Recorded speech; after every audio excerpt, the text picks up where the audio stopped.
Hey everybody, thanks for joining us. We're jumping into day 2 of self-worth, and this one, we're going to go through and finish up the things in the notes, and then we're going to do some practical applications after that of like integrating some of the different pieces. So we still have a good day ahead of us. We left off under segment B, defensive pessimism, and we're on number 2, which is criticizing. And so a lot of times, I remember a couple of different spiritual teachers would talk about that, like when people entered the spiritual path, for example, they start to meditate, they start to have increased awareness, and then they become more aware of the things that, that are uncomfortable or they just become more aware. And so one of the byproducts sometimes is they start to like excessively criticize anything and everything around them. And part of it is because of the increased awareness, you're also more aware of your motivations, you're more aware of your difficulties, your shortcomings, and things like this. And so it becomes this like defensive kind of mechanism. In psychology, usually when somebody is criticizing or excessively criticizing, it's usually a manifestation of anger. Like the person's angry about something, so then they criticize, right? And so, Master used to joke and call it mother-in-law syndrome. Like, upset that the son, the new son-in-law doesn't have his act together. And so, they start grinding and criticizing because they want them to provide for the daughter or, whatever it is. And so, I don't know that that's always the case. It probably is enough of a case that, you can joke about it, but it just usually is a reflection of like either anger or just increased awareness, and the thing with increased awareness is you're aware sometimes of other people's motivations, and, people might not always have the best intention towards you, One time I remember doing a really deep meditation on sustained awareness, and, you become really sensitive. And then I got it in my head, it'd be really great if I went to Costco. And halfway through the Costco trip, I had to stop and just turn around and walk away. And it was like, because the meditation had been so deep, like the clairvoyance had been activated, and people, it wasn't even directed at me, but it was just like you could hear people just like being super critical of everything they were doing, saying, looking at, whatever. And I was like, this is gonna make me nuts. Like I have to go be home for like a day or two to let this unwind. And, after a while, I got used to it where I could go back out. But like I had a rule for a little while that when I did that meditation, I really wasn't going to go out in public for about a day to 2 days. And so now I can do it and it's no problem. But back in the day, it was pretty hard. And so, anytime sensitivity increases, you become more aware of the things that like hurt your feelings or cause you pain. And a lot of times people are just on automatic pilot and they say some obnoxious thing, or it's a very self-motivated thing. And we get these little micro traumas, and it's not something that they're doing on purpose, but still there's just like maybe little social interactions that we're not even aware of that, like, as you walk away, that hurt my feelings a little bit, but it's unconscious. So as you sit and do meditation and things, you become more conscious of it. And so, you can adjust your behavior, but you really can't adjust their behavior. So you just have to come to a place where like, they're just at where they're at. And so anyway, so this could be just a simple pattern, but this aspect actually could be turned into a kind of meditation given the pattern. And the pattern itself helps to flush things out of your energy body, but it helps to anchor light into whatever you're dealing with at the moment. So if you're thinking of a particular situation, you reflect on it. First you're activating the heart where things are getting integrated. You go down to the navel and you're starting to already bring in light just by putting your awareness on the navel, and you're flushing things out of the body. Right. And then you go up to the crown, you're starting to bring in more light down into the form, and it helps clean up the mental body. So when you're going to the navel, think of it as like you're going to the faucet and you're starting to open up the nozzle for the light to come in. So you're starting to generate light, but it's that the nozzle got open for a light to come into the form. And then when you go up to the crown, think of it as the water pressure that's hitting your body. It is the amount of light that's going to come in. So by going from one to the other, regardless of what situation you're dealing with, you're bringing in light. And light helps bring things to your awareness. Light helps bring things to your perception, but light is also the fuel that helps that situation evolve. And a lot of times the thing that causes us difficulty, the things that cause us like stagnation, is a thing called repetition. And it's actually a type of resistance. It's very unconscious. It's actually very physiological.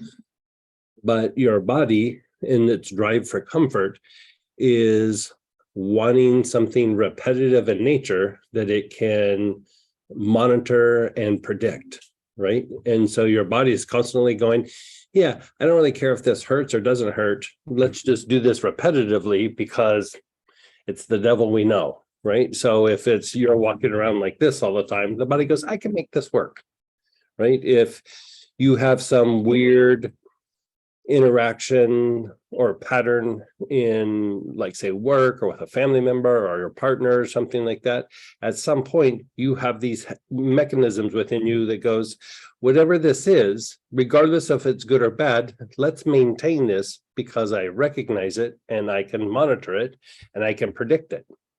So sometimes you're trying to break out of these patterns emotionally and mentally, and your physiology is going, no, I don't think we're going to do that. That means too much change. That means too much paperwork, because it means I'm going to have to rearrange things. I really don't want to do that. It's like telling your teenage kid, yeah, before you go out tonight, clean and organize the garage. They're going to pitch a fit, right? Your body's a little bit like that teenage kid. You know, it just is. It doesn't want to go clean out the garage. It doesn't want to rearrange things. It wants to go do what it wants to do, right? And so this seems very simple on the surface, but this can actually be something that's very complex and very profound. And this doesn't really address the whole mechanism, but sometimes when we tend to start criticizing, some of it might be the situation, right? Some of it, like, you know, hey, this person did this, or this situation like this needs to be improved. Yes, that is true. But it is also a little bit of your body going, I don't want to change. And if I break that down, I don't have to change, right? So the criticizing is trying to maintain that balance. Regardless if that shift or change is good for you or bad for you, your body doesn't view it like that. It just sees change is change, right? Cycles is you know, a group of, well, cycles is just cycles. Let's just say that. And so your body can predict the cycles a little bit, but change not so much. So the criticizing a lot of times is that balance is being threatened or you know, confronted, you could say, not even really threatened. And you know, it could be a change for the good. Emotionally, mentally, you're like, I am there. This is going to improve so much of of my life. Your body is like, you know, I don't know about that. Like, too much paperwork, way too much paperwork, right? And so this is a way to kind of try to hack this. You know, we have come at that in more complicated ways, and some of the other classes, especially in the materialization classes and a couple of the angel classes. But this is just a little quick short hack. You know, if you find yourself like, when, man, I'm really grinding on this situation or this person or this thing that I need to do, you know, maybe there's things wrong with it, or maybe it's like going to make you shift or change a little bit. And so sometimes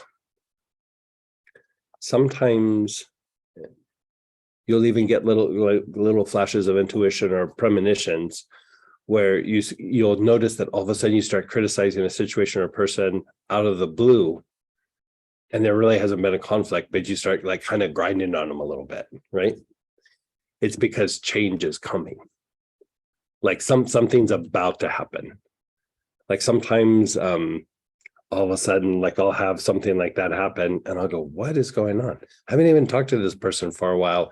And then like 2 weeks later, something comes up and they present with some opportunity that means I have to like, it's a good opportunity, but at the same time, I have to change a bunch of things in the office or in procedures to make it work. And I was like, that's why my mind started grinding on it. It was 2 weeks prior and I could already feel the change coming my way. Like, because it's not just the conversation, is the energy starts moving towards it. Can be days or even weeks sooner. And so sometimes when the criticizing is coming, don't even judge the criticism as good or bad. Just go, is this mean change? Does this mean pain? Does this mean, what it is? And sometimes that little weird critical thinking can be like, hey, something good's coming, right? Something good coming, but I need to keep my wits about me because I might turn it down. I might blow it up. I might disregard it. I might do any of these things. And so we always think that when something good for us is going to come, that I'm laughing because I'm thinking of myself, that we just openly embrace it and like, oh, this is going to be awesome. Most times when something good has come, it's become, for me, either from a gut punch or I was dragged kicking and screaming. And then I get there and I'm like, oh yeah, this is totally cool. But like to choose it, I would love to say I'm not smart, but most times I'm not. Sometimes it's just the consequences of the things that have already been in motion. But cognitively, I don't go like, oh, that would be amazing. I'd be like, I can go through my list of the 10 reasons why I shouldn't do it. I can do that, right?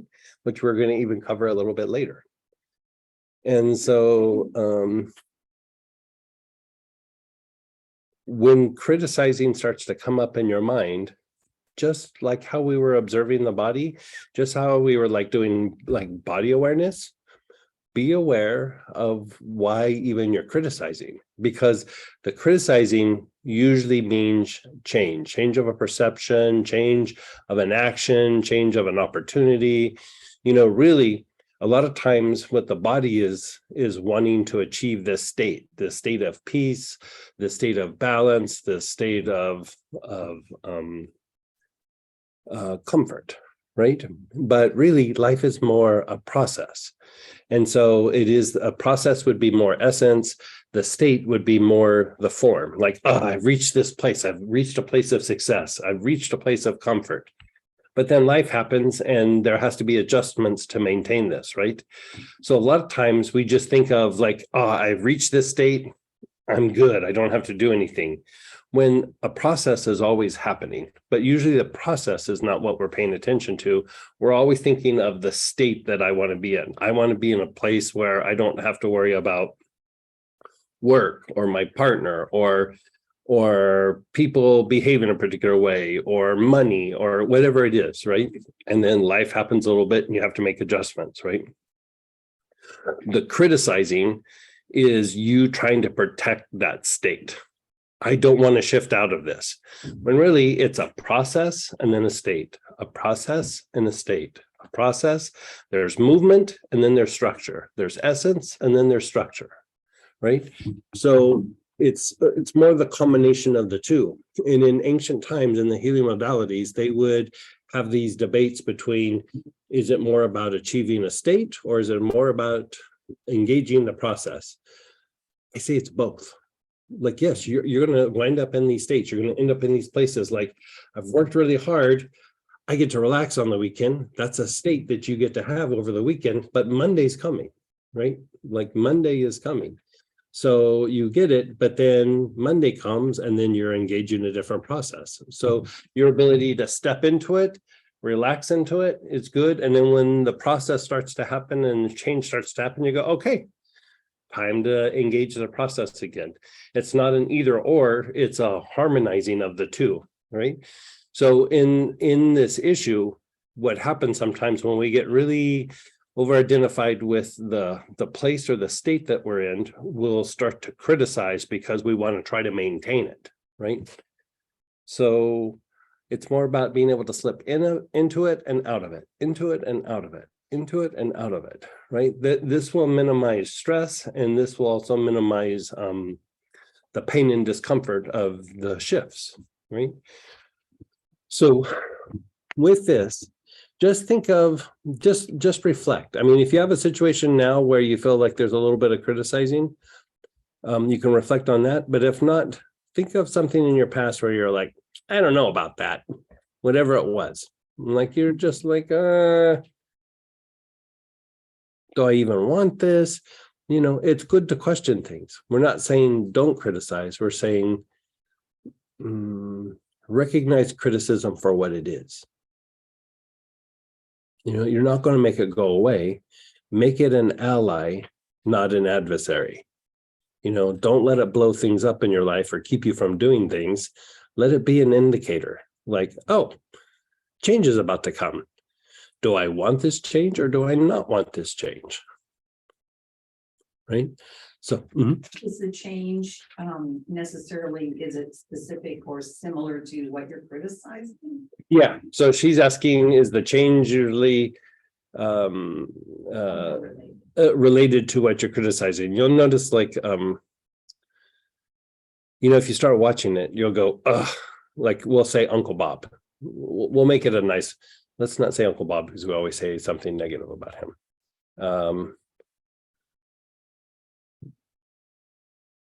Uncle, we'll call Uncle Robert. Yeah, Uncle Robert. Right. This is a different guy. There's Bob and then there's Robert. Robert's a super nice guy. So, you know, you have all these good interactions with Robert and then Uncle Robert, and then all of a sudden you start kind of maybe grinding on Uncle Robert. Right. And you're like, he does this, he does that, he you know, he cuts the crust off his sandwiches before he eats them. Like, who does that? Like, you know, you just start going into like all these weird things, right? And then all of a sudden, you know, Uncle Robert comes and presents you with some situation where, you know, maybe it's a new job offer, or maybe there's a new procedure that you're going to do within the family so that Thanksgiving is in chaos, and you know, everybody brings something and not one person has to work really excessively hard, and you know, it's this little organized thing, and it's like, yeah, actually that's actually kind of cool. But because it's a change of what you guys have been doing over the last 20 years, the initial experience is to start criticizing because Robert's going to bring some change. Robert's going to bring a new process. Robert is I find it interesting. I keep talking about processes, and Robert's our computer guy. Maybe there's a little subconscious thing. But anyway, so you know, the criticism will usually be about either the person or what's being changed, right? And for me, it usually happens like weeks ahead of time. All of a sudden I'll start kind of grinding on something, and I'm like, I don't even have like rhyme or reason, and then I'll like go, I wonder why that's happening. I have no real reason why that should be happening, and then it's like, something's coming, like, you know, I can feel something coming. And so even when the criticism comes up, like, I'll just observe it, just like a tension in your body, and you can almost start to tell what it's about, you know. And so actually it can become a form of clairvoyance. And so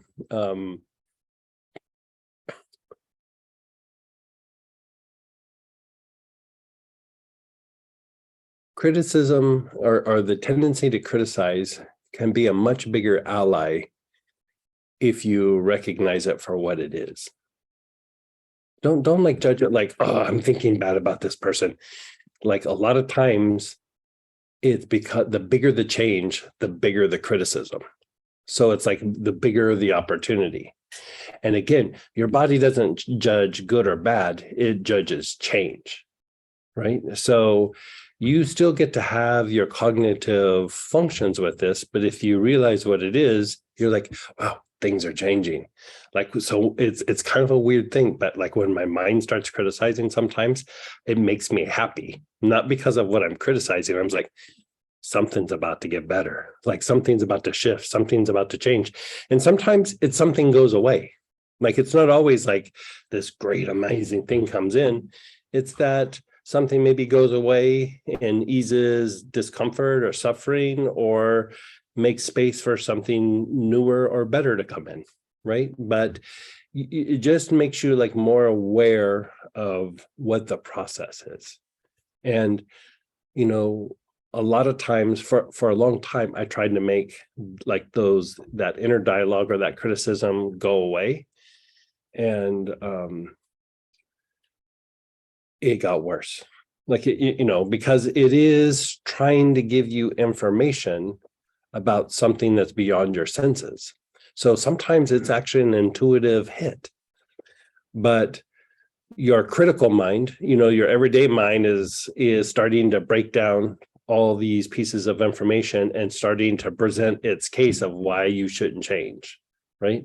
Because the everyday mind is always dealing in the past. It's always dealing with your past experiences and its predictions for the future. And so if something is coming in that is breaking that down, it wants to have no business with that. Like it doesn't want to have anything to do with that. So you're wanting to be able to allow something. It's almost like you're relaxing it in. And even though your mind might be criticizing it a little bit, just go, interesting. It's getting really agitated. This must be good. This is going to be big and juicy. Like, and it usually is. And if you think about it, sometimes it makes your awareness a little bit more heightened. So you pay attention to some of the details that are happening rather than just letting it kind of wash over you. Right. So it's just like how we talk about fear. You know, if you're walking out to your car, it's midnight, it's out in a big parking lot, there's no other cars, it's dark, there's no lights, and there's two dudes standing by your car, you're afraid? Yeah, you should be. Like that's not a super safe situation. Now, same parking lot, full of cars, it's noon, it's you know, it's bright, there's tons of people around, and there's two people standing by your car in this big parking lot. That's normal. So the fear is irrational. That first fear, walking out to that dark parking lot with the lone car and there's people standing by your car, that's a healthy fear. You should be a little bit more afraid. Your senses are heightened because you are potentially in danger, right? So sometimes the criticism comes up as pay attention, because these shifts, it might be good, but you might screw it up a little bit in a couple of areas. So pay attention, right? It is literally kind of that same mechanism, but more mental or more in the intuitive mind. So you focus on like external criticizing or internal? It can be either way. So he brings up a good point. He said, is it more like you're criticizing things externally or is it internal? It usually depends on the personality type. Like it can be self-critical. But most times it's more external. But if it's really like you maybe don't have like great self-esteem in the area, or you've had like a bunch of problems in that area, you'll start grinding on yourself. Yeah, that is actually a very good point. You know, because for me, it can go both ways. Like it could be me grinding on me or grinding on the situation. But Is it always when you're criticizing like that and you're like grinding on something, is it always that way that it's a change, or is it just sometimes can be a butt? no, sometimes it's like she's saying, if you're grinding on something, you're always grinding on something. It can be that you're just angry about something. Like anger doesn't necessarily mean change. But like if you're criticizing a whole bunch, you're like, okay, like say it's like with your partner, right? You can go, okay, is something changing, or am I just kind of pissed off? And then you go, okay, you know, I'm a little bit pissed off. So, but then even there, it's an ally. Like, let's address the thing that I'm upset about. Like, yeah, let's address it rather than, because the criticizing is just trying to bring it to a head so that it can change. You know what I mean? Like if I keep nitpicking him, then eventually we're gonna have a fight and I can say what I'm gonna say, where you can just say, you know, I really like it when you pick up your clothes. You know, like versus like, you know, it's just a way to shift it. None of us do that. Yeah. No, yeah. But even there, it's still about change. You see what I'm saying? It's still about change. It's still about shifting something. And so, yeah, I find this one very interesting. This is why, like, we could have squeezed this in last night, but I was like, you know, I want to talk this out for a while because you know, whenever something brings us a little discomfort, the tendency is we just want to push it away.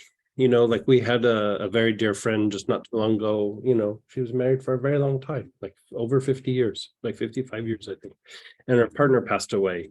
And some people around her were telling her, you know, it'd been like 3 weeks, you got to get out and you got to start socializing. And she goes, what do you think of that? I was like, I think you need a box of ho-hos and sit in your pajamas and be sad for like 6 months. I mean, maybe longer. Like you got to grieve. I mean, that person was your partner for a majority of your life. Like, you know, if you're feeling sad, be sad. Like there shouldn't be the drive to push those feelings away. You should process that person was very, very important. Like that's the thing that should be grieved, right? And so, you know, when the criticizing comes up, it's like, why is it happening? So if you're not sure why it's happening, it's probably change is coming. If you go, like you were saying, like every night, you know, this happens or that happens, or, you know, then it's like, okay, I have an issue where I need to affect some change. But either way, you're looking at something is needing to be addressed, something is needing to change. Either something is coming, or I need to put action into achieving some sort of change, you know? So does that make sense? And then even then, if we understand this mechanism, like we talked about this in the relationship class, like going back to like the dirty clothes thing, you know, when you're having the interaction and you want to affect the change, you give the person the opportunity to succeed. Where if we go back to the dirty clothes thing, oh, why do you always put your dirty clothes on the floor? Like, why don't you ever pick them up? They've already lost. They've already failed, right? But if you go, I really like it when you pick up your dirty clothes and put them in the hamper. Okay, you know, because in that place, there's an opportunity for success. So if you're going to affect change, do it by qualitative action rather than quantitative action. Quantitative action is trying to break the person down or the situation and force change on it. But if you know, like when change comes upon you, the tendency is to criticize. How can I minimize that criticize? You know, the tendency to criticize is you give the opportunity for success. And then the person is like, yeah, I can embrace this. And then so after a period of time, even if you know, like I'm being marked and they're just saying this to make it so that I do it, you still end up doing it and you laugh about it like, it's kind of working now. Like, you know, and you pick up the clothes and you throw them in the hamper and it's like, okay, it worked. You know, I know what you're doing, but you still end up doing it because even when you're conscious of it, you still want to succeed. I mean, that's the whole thing with self-worth. It's the drives to succeed and the drives to not fail. Like, how can I not fail? How can I not hurt myself? How can I not cause myself harm?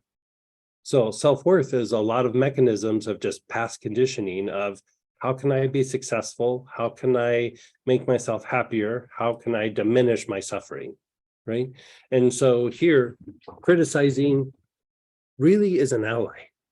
Like we wrestle with it, we try to make it go away or you know, it just runs amok. But if you pay attention to what it is, it's either something's about to change or you're wanting or needing something to change, you know? And so the criticizing is either trying to resist the change from happening or you're trying to, like, I'm angry and I'm criticizing the situation because I want it to be different. So if you catch yourself doing it, it's like, okay, what do I want different? Okay, it's this. why pick a fight with a person? Let's just put it in motion and just like ease into this and everybody be happy, or make adjustments both ways so that we can ease our way just into this new thing, and then done. And so when you use criticizing as like an indicator, all of a sudden, when it comes up, it's almost like a happy thing, or something you go, okay, what do I put forth to make this shift, make this change? How practical is it?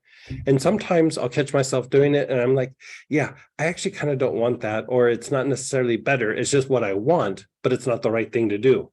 So then I can go, yeah, instead of just blowing something up, maybe I just knock that off and I work on what I think I want or need, right? So this happens a lot in business. Somebody will get an opinion and they go, this is what needs to happen, but their opinion is not practical.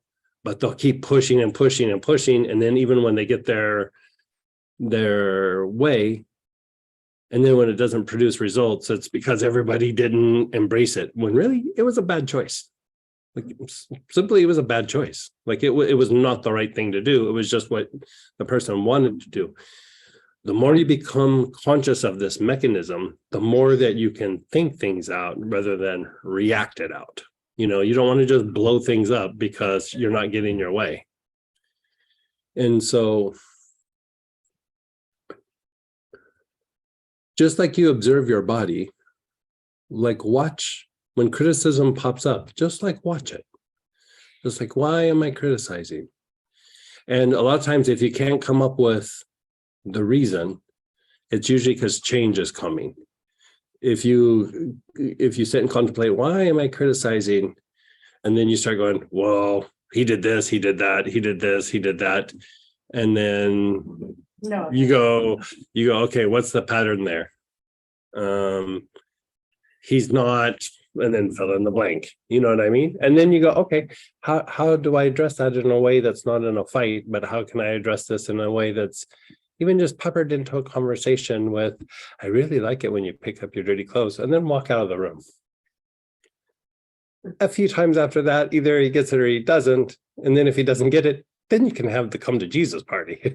You know what I mean? But you give him a few opportunities of like, hey, I really like it when you do this, and then just walk away and then just see what he does. Right. So that's like a qualitative way of doing it. Sometimes you do have to go at it, right? Sometimes you do, but you give the opportunity for qualitative to act first, In the workplace, qualitative doesn't always get it because people are usually too willful in their agendas. That's where usually the come to Jesus thing has to happen. The come where you have to have the firm talk. Like, okay, we're going to make change and this is the way it's going to go down. Because it can happen in families, but more so in work, when you're starting to work with multiple individuals, there's politics. Like, you know what I mean? It's these people have an alliance, these people have an alliance, this person likes this person likes that, there's all these little weird agendas, and everybody thinks their effort is the most important. Not everybody, but most times. And so that's a little bit different ball of wax, but this gets a lot of what we're talking about.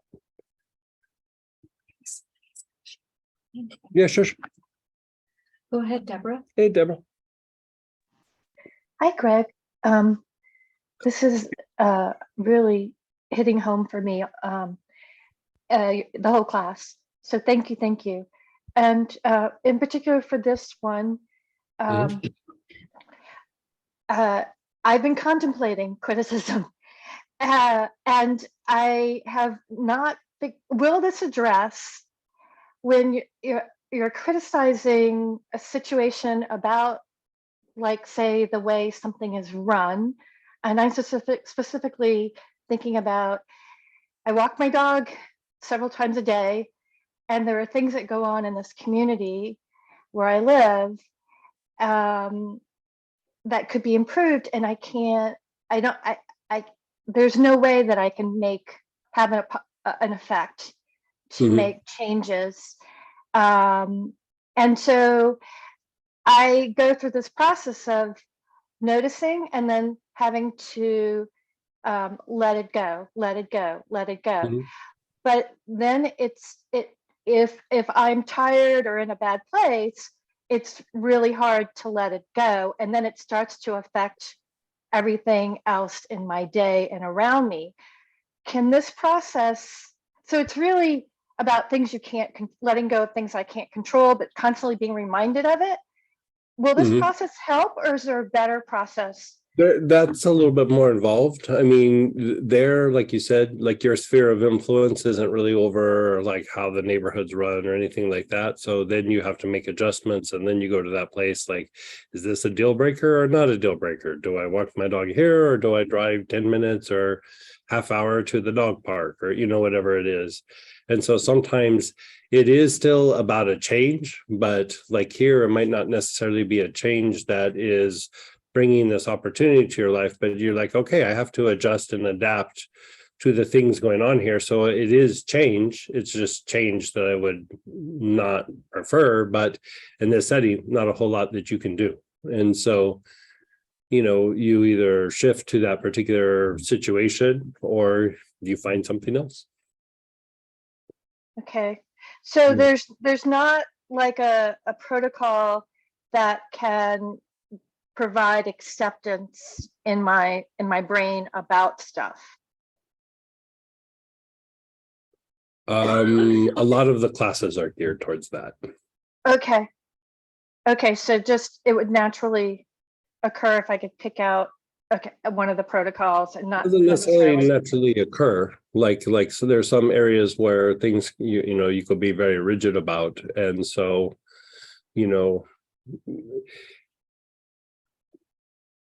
we have resistances, we have defense mechanisms, there's a lot of layers. The mind loves stories, loves stories, loves to make things up, right? The emotions love drama. And so sometimes it's not about a process, it's about diminishing the stories and diminishing the dramas. And then Okay, it makes shifting a little bit easier internally. okay, thanks. And just someone did share as well, I will tell myself, I don't like this state of being when I'm having to shift and adjust. It's nice to see that it is a premonition of shifting and change, Yeah. and it's just a process of Yeah. life. Honestly, like I was talking with a teacher one time, and somebody I haven't talked about before, but I was talking with this teacher, and this teacher goes, tell me one time where you made a choice and executed it and it brought you happiness. And I was quiet for about 2 minutes, and then I went, well, I couldn't come up with one. Like I couldn't go, it was always like, I started off doing this. I had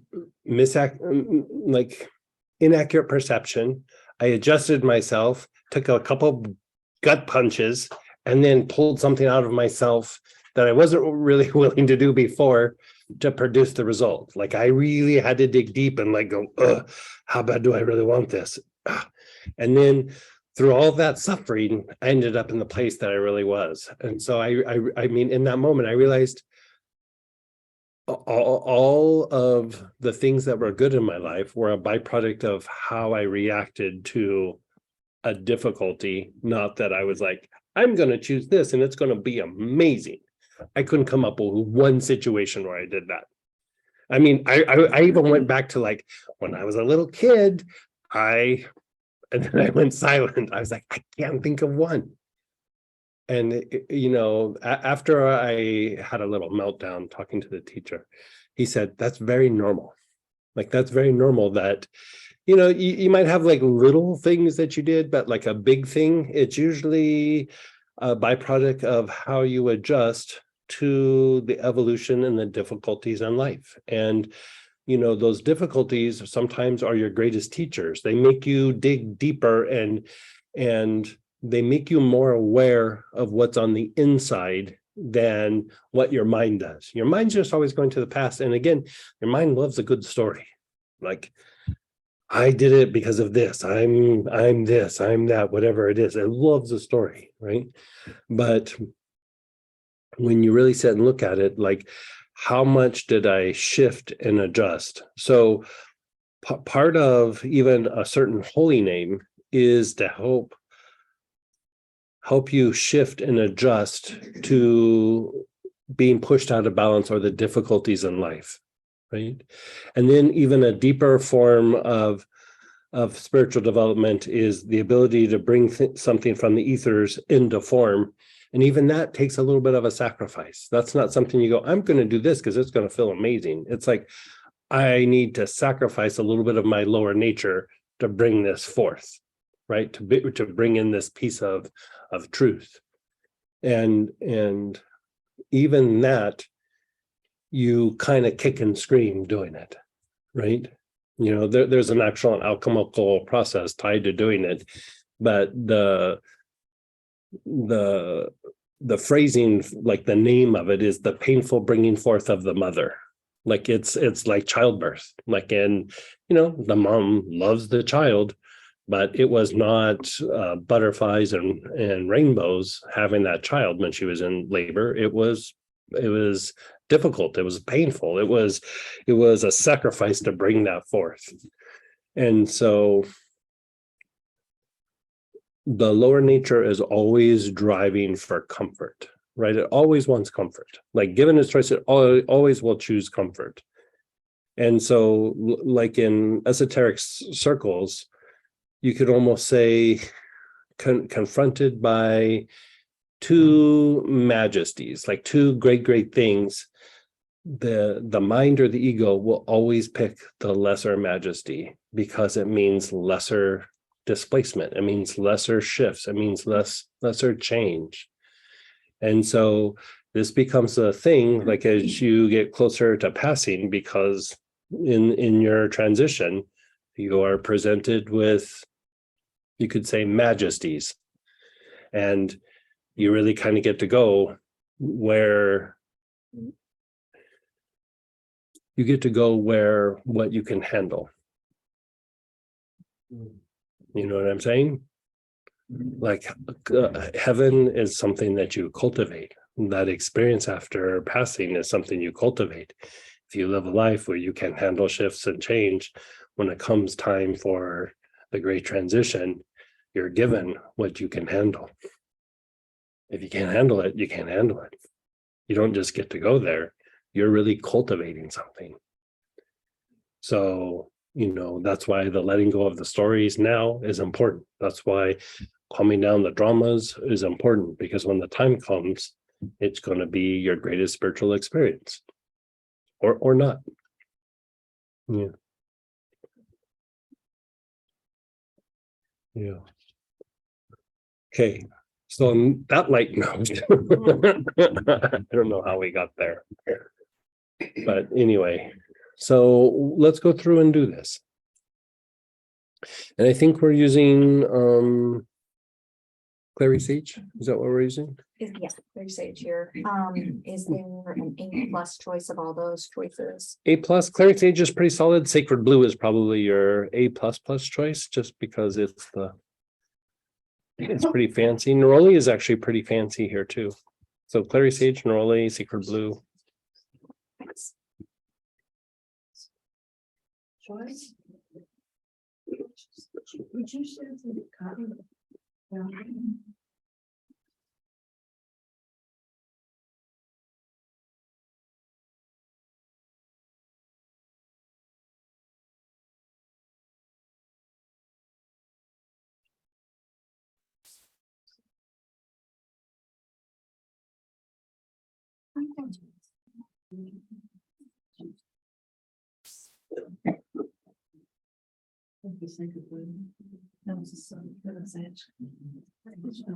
Okay, so close your eyes and just reflect on a situation, a place where there's change, could be change, somewhere where you're not sure.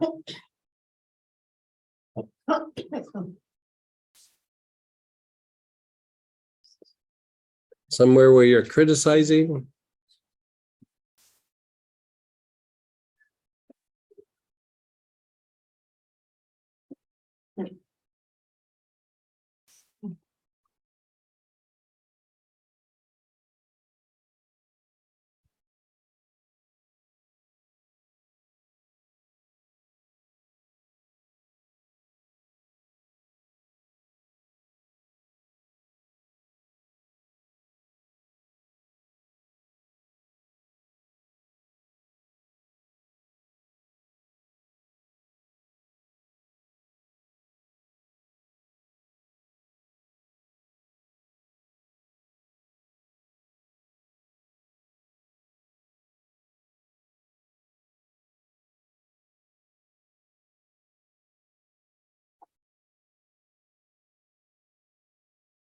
And then we're not even doing the pattern yet. Just start inhaling the oil. Just you could think of that pattern, or you can just let it go and just inhale for a moment.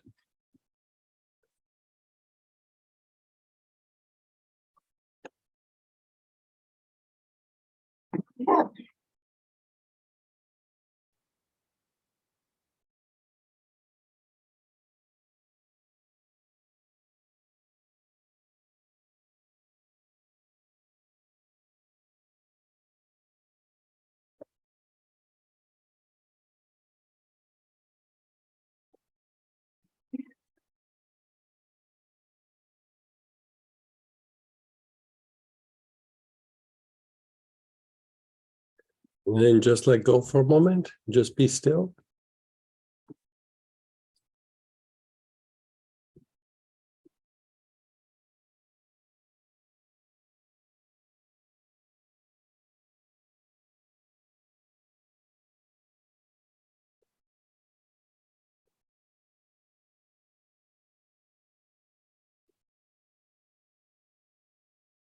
And then begin inhaling. Your awareness is on your heart. You're not thinking about anything. You're just putting your awareness on your heart and inhaling.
Move your awareness to your navel.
And then your awareness is on the crown. Long, slow, deep breaths with your awareness on the crown.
And then just let go.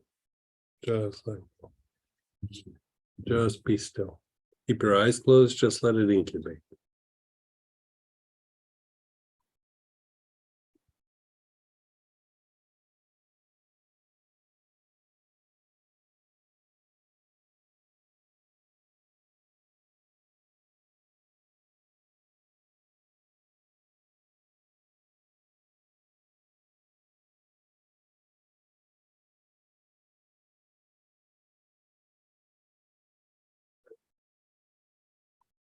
Just be still.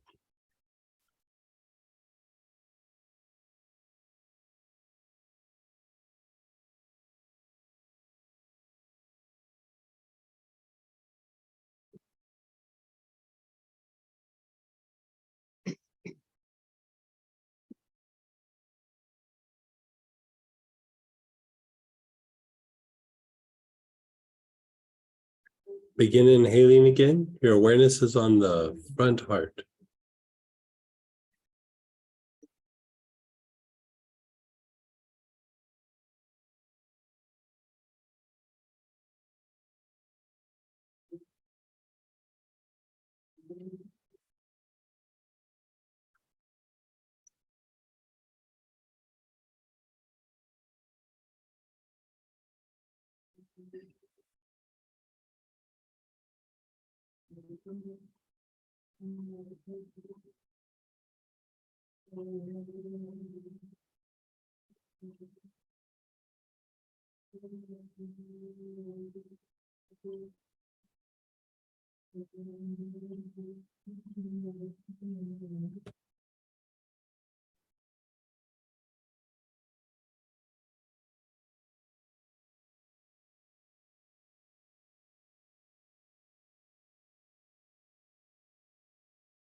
Move your awareness to the navel. Your awareness is on the navel.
Your awareness is on your crown. You're taking long, slow, deep breaths.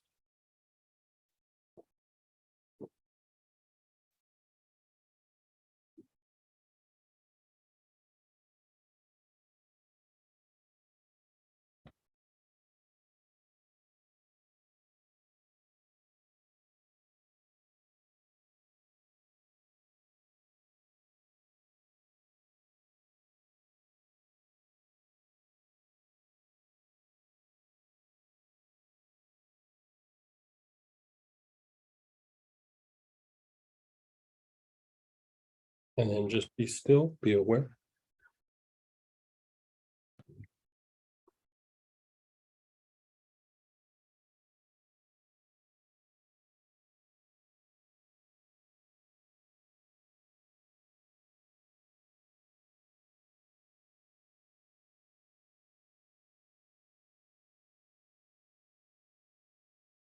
Just let go.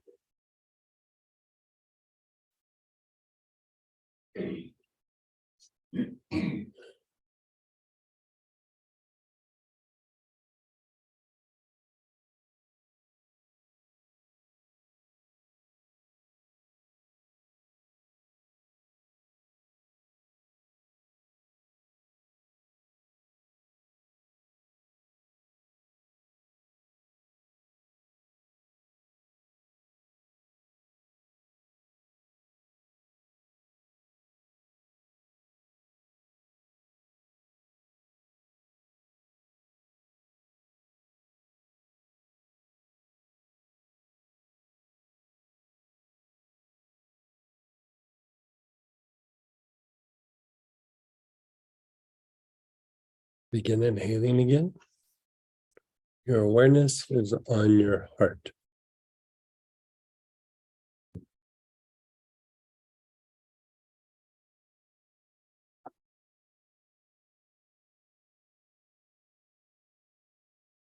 Your awareness is on your heart.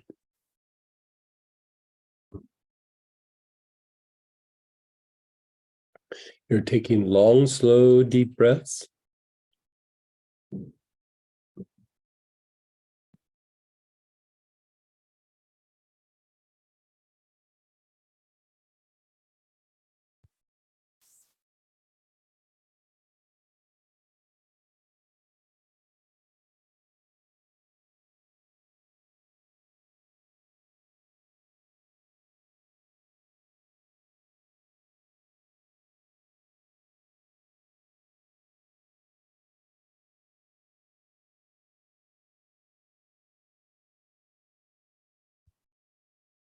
Move your awareness to the navel.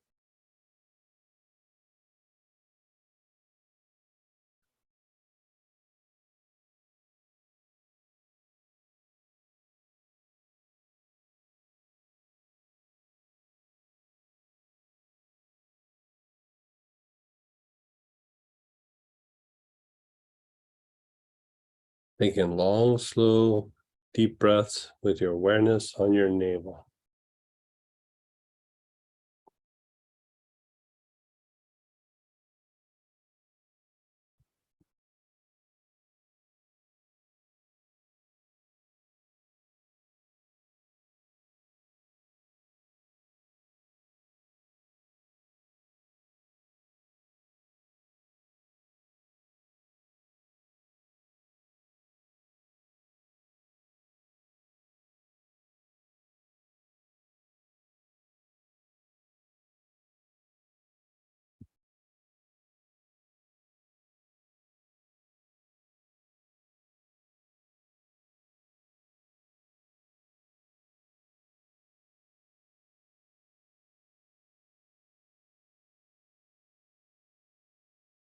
Move your awareness to the crown.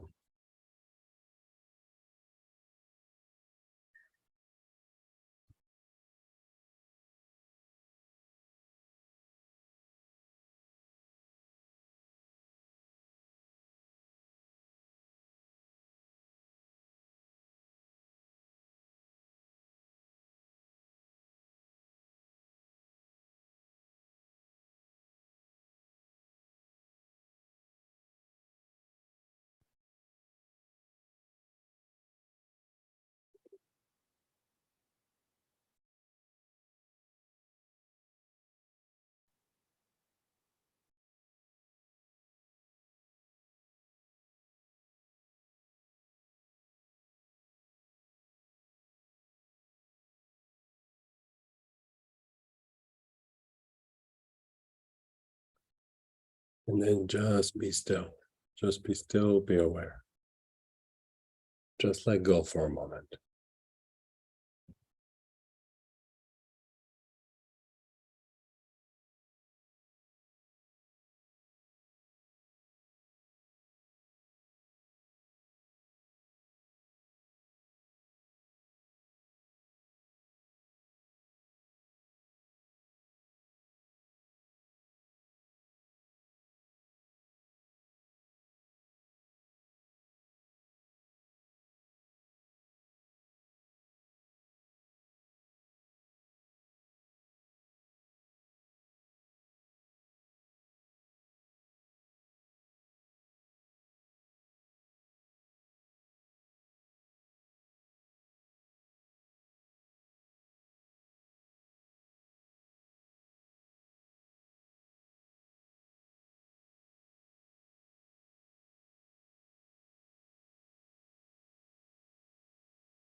Just be still.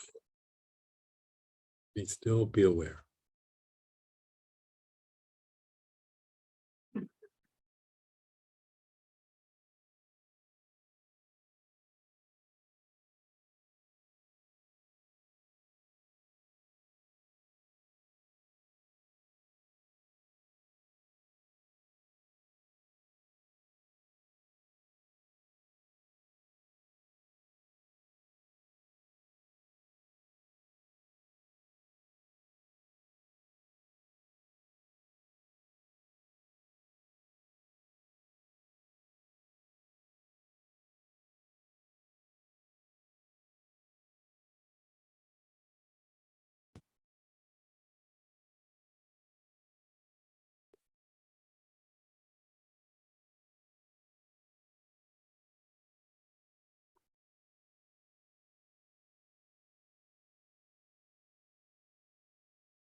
Again, begin inhaling. Your awareness is on the front heart.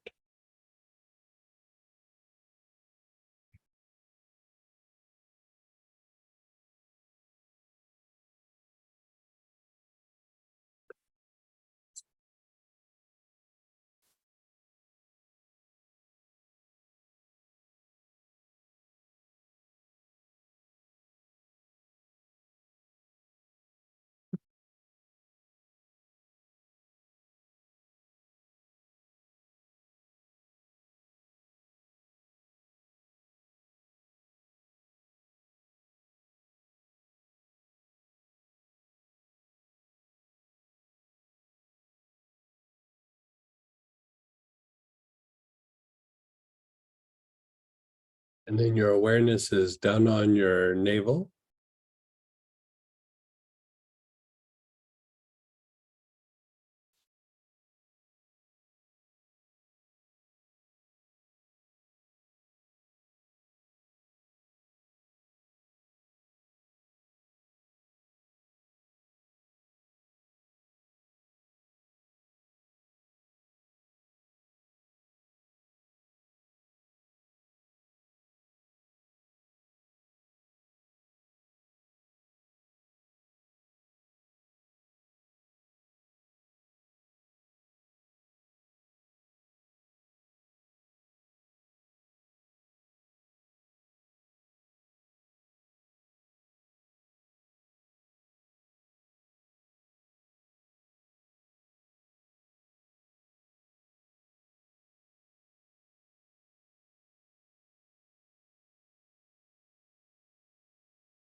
Your awareness is on your navel. You're taking long, slow, deep breaths.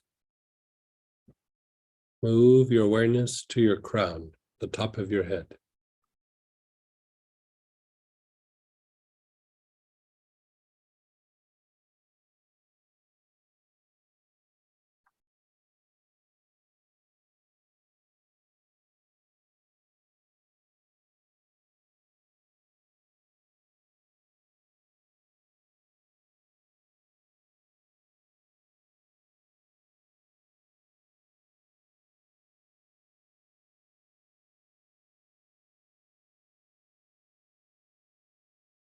Taking long, slow, deep breaths with your awareness on your crown, the top of your head.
Awareness is on your crown. You're taking long, slow, deep breaths.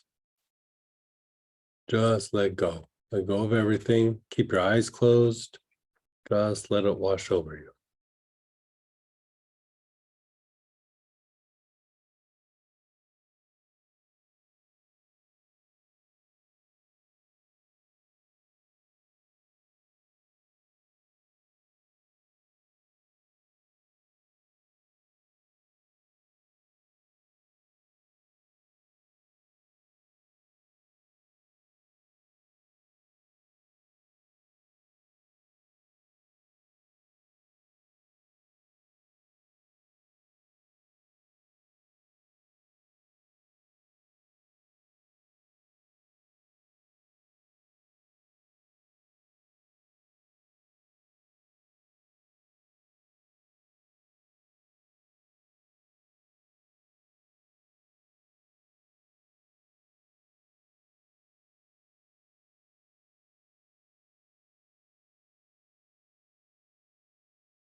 Just be still.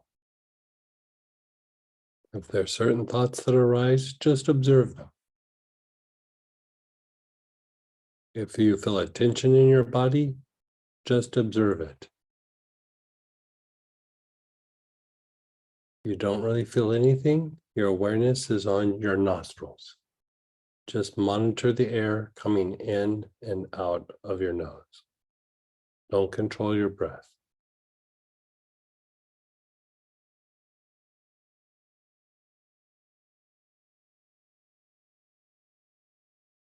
When the sensory mind can get quiet, the intuitive mind can seep in.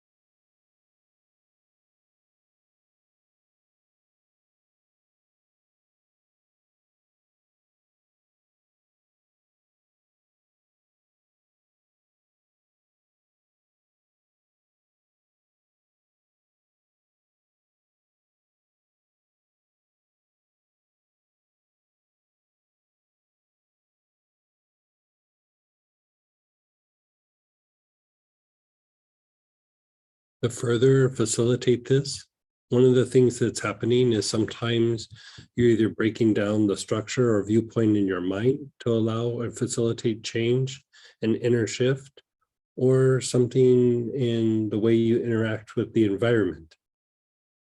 And so the mantra Om has a dematerializing effect. It breaks down structure so that it can reboot and become something new.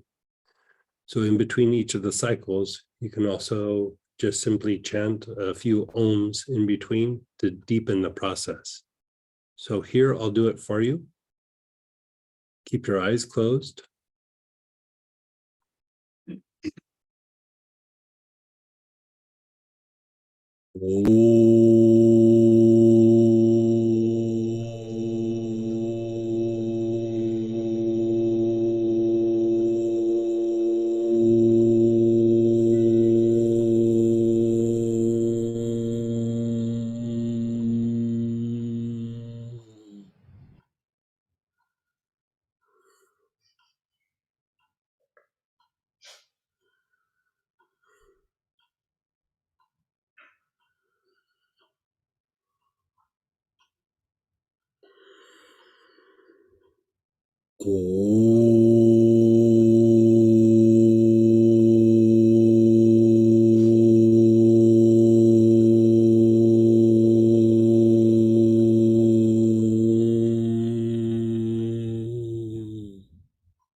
Begin inhaling, same oil, your awareness is on your heart. Long, slow, deep breath.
Move your awareness to your navel.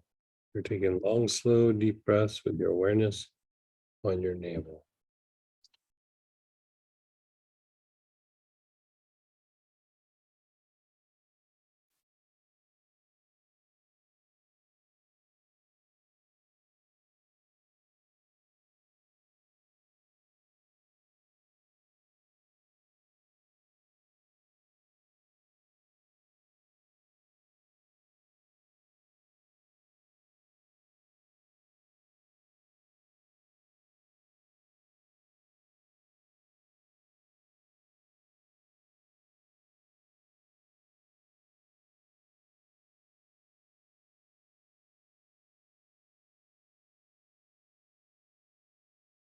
And then move your awareness to your crown, the top of your head.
Just be still, be aware, just let go.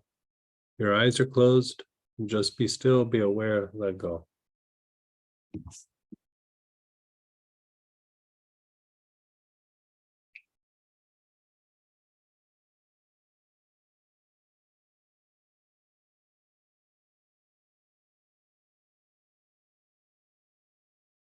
Just be still.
Begin inhaling. Your awareness is on your front heart.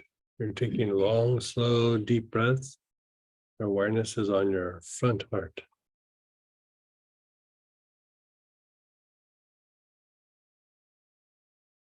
Yeah, awareness on front heart.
Your awareness is on your navel.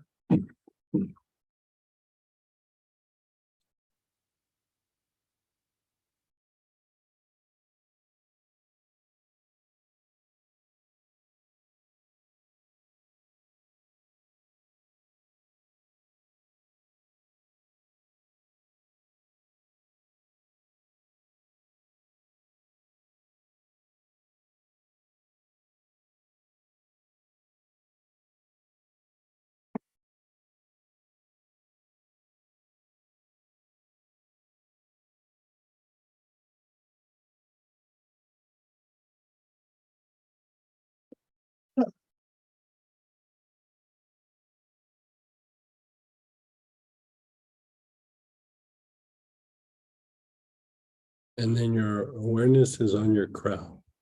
Long, slow, deep breaths. With your awareness on the crown.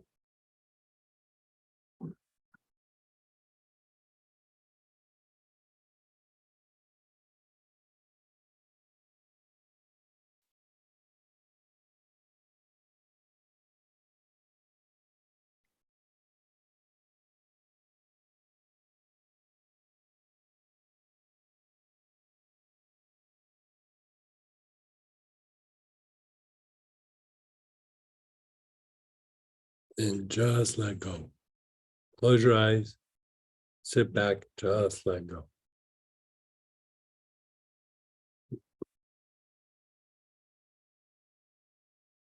Keep your eyes closed, just let it incubate.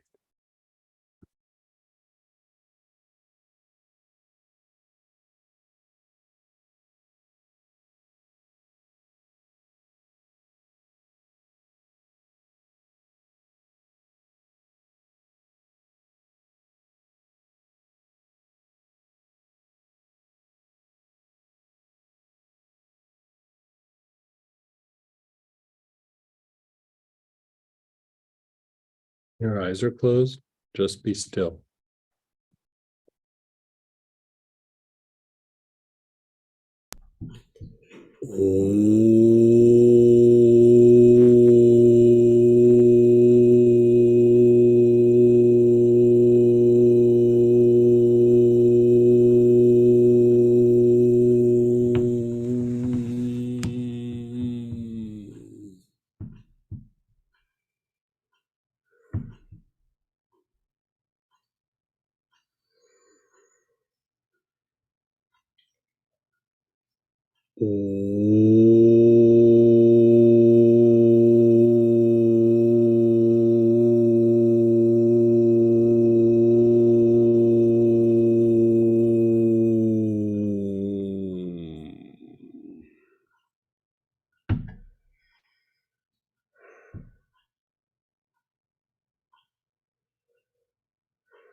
Your awareness is on the soles of your feet. Amen.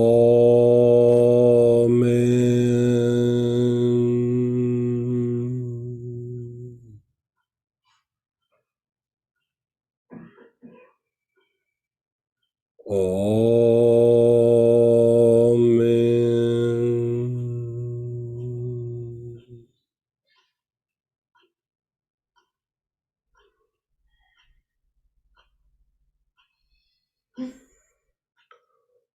Amen.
Hey, just reflect on some of the situations where you might criticize or there might be some change.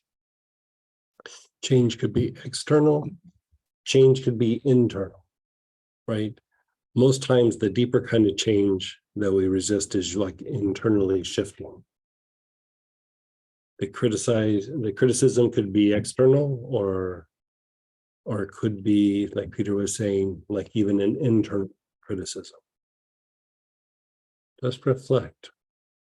By going through and doing the process that we just did, it actually helps to reduce the stress response when shifting and changing, and helps to better facilitate a shift or change, especially internally. Because usually that's where the big shift happens, is more internal.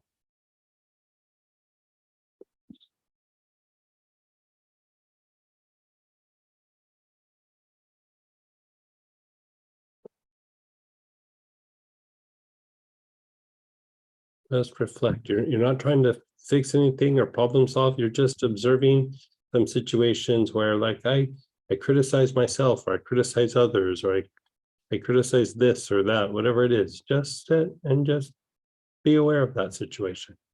Just sit with it for a moment.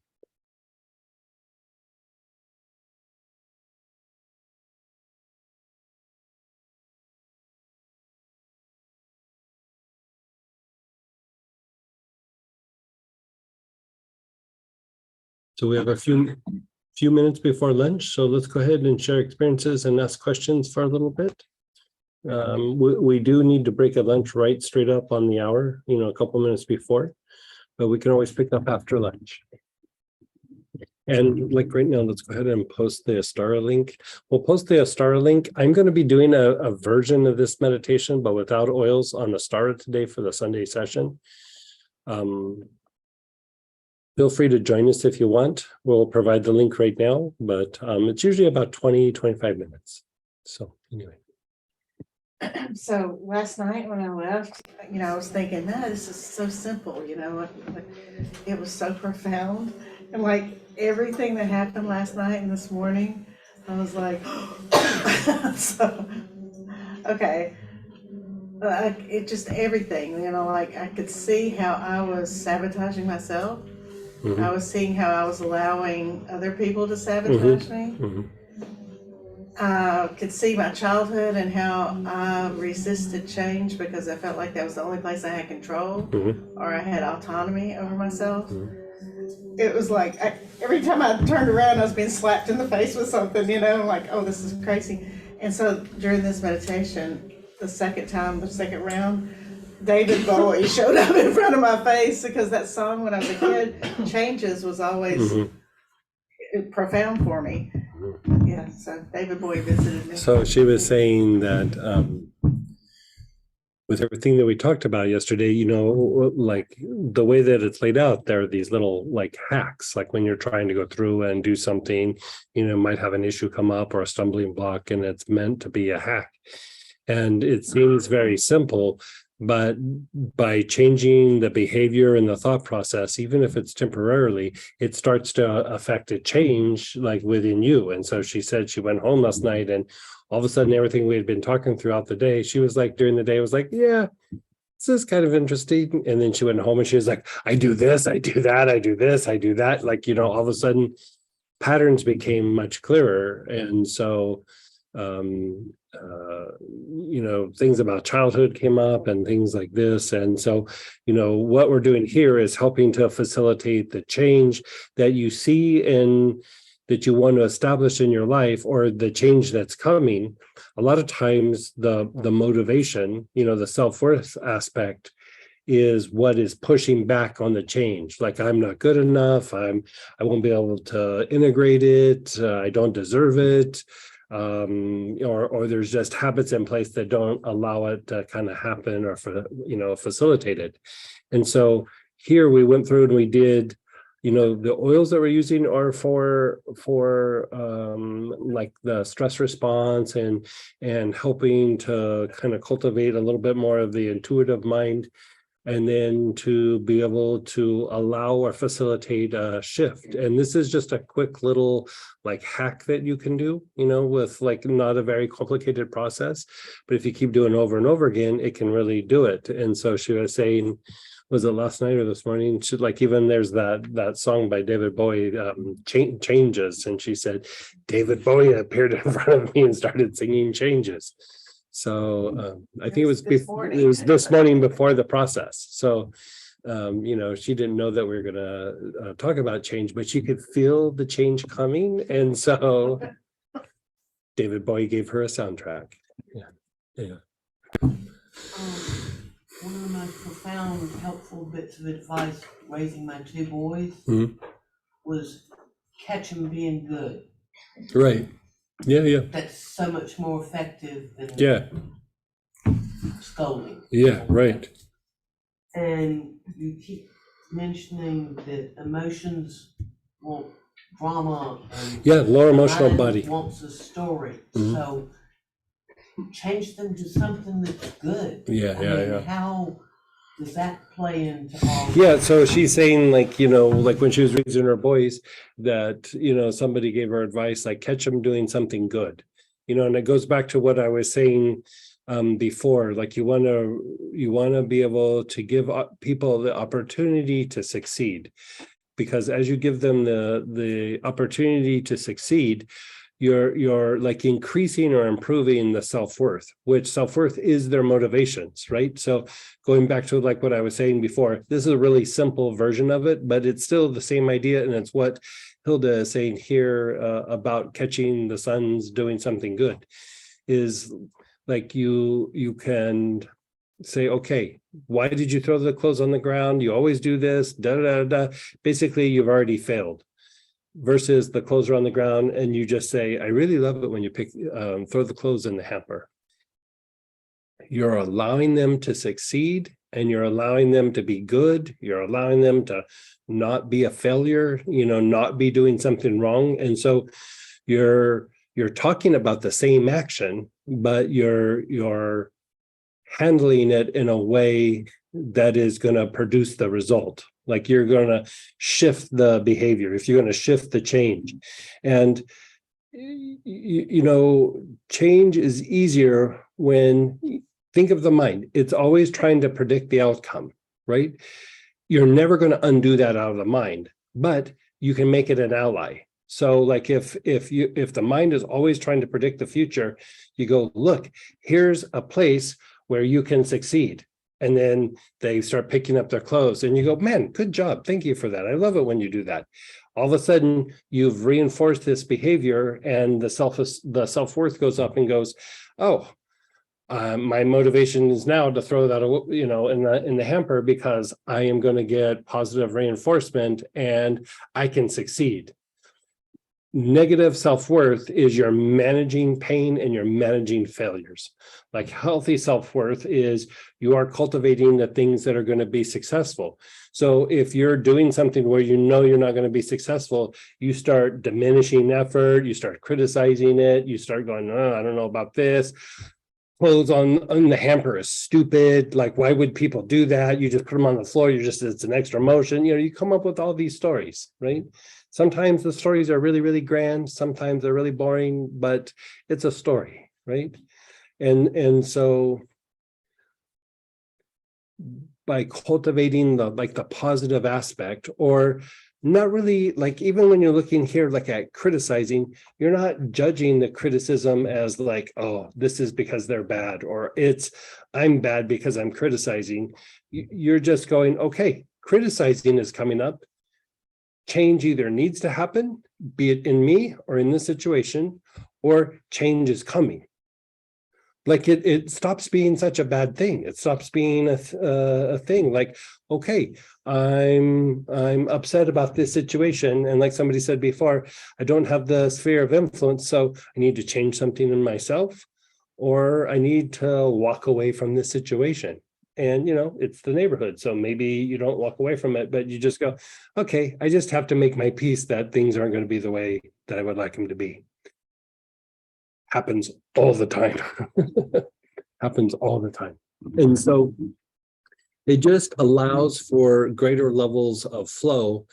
And sometimes there are situations where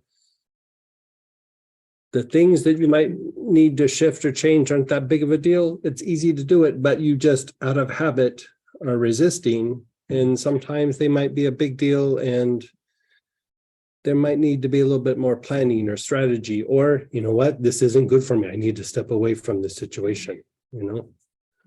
Going back, I'll use an example of that for myself is, you know, many times I've talked about, like when I was younger, especially like in my teens and 20s, the friends I had around me, because of things that happened when I was young, I always chose really kind of not so good of friends. Like they would always knock my feet out from under me. You know, if I could do something for somebody else, I would knock it out of the park. If I had to do something for myself, I'd always fail. Like it would always happen that way. And I was like, oh, something about this has got to change. I was working on myself. I was seeing a therapist, like seeing a medicine man. I was doing all these things. And one day it just hit me. It's the people around me. So I got rid of all the people who did that. And all of a sudden I started producing results for myself. Life started getting better. And that was not going to happen naturally. I had to have the realization of, I've chosen really bad friends. Like there was a couple that were good, but most of them, no. And so when I got rid of them, all of a sudden things got smoother, things got better, things got easier. I could start producing a result. And so the change was like, I have to look at who I call friend and who I don't, like my perception of this situation. And then I started thinking about it. I was like, you know, I never really chose these people as friends. Like I would meet somebody, it was an acquaintance, we'd, maybe have some conversation or something. And before you know it, we were like hanging out a little bit and we would drift into friendship, but I didn't go like, this is a good person to have around me and this person wasn't. And I started thinking about it. I was like, these people that I'm calling friends, it's more of a habit than it was like, oh, this is really like somebody I'd call a friend, right? And so when I let those go, even my idea of friendship changed, and I realized that I wasn't super conscious of friendships. Like friendships were just the people around me. And then after that, it became like, I have to cultivate friendships. I have to treat friendships like something of value, where before it was just the people around me, right? So it made the friendships that I had, like I felt like I had deeper connections with the people because I made that differentiation in my head. Like, these people are not my friend. These people are just around me, but they're not my friend. Because you could say, if you think about what I'm just saying, the idea of friends in my youth got a bad rap. And it wasn't because friendship is bad. It was because my chooser was broken. I didn't have a good chooser. I didn't choose good friends. Friendship was not the issue. The people I chose to be friends with, that was the issue. And so the change was in me. It wasn't that I got rid of all those people. All of a sudden I realized these people are not my friends. I really started thinking about it. I was like, they don't even behave like friends. Like, they say really obnoxious things when they're around, like really obnoxious. And then they go, oh, just joking. Yeah, were you though? Didn't feel like a joke. You know what I mean? And so at first, the external situation changed, but eventually the internal thing changed. So even these hacks, the things that we did all day yesterday, at first, externally, something might shift. But like Tracy went home and goes, oh, I'm doing all these things. I'm realizing all these things. The external shift got something to move internally. And she goes, I realize what I'm doing. Now you can make conscious choices. And granted, these things will probably go back on autopilot, but it's because now you're running a program that you chose rather than, like me, just drifting into something and not really thinking it out. And then so bad things happen, just like bad weather comes. Just whatever comes my way is what I'm taking on.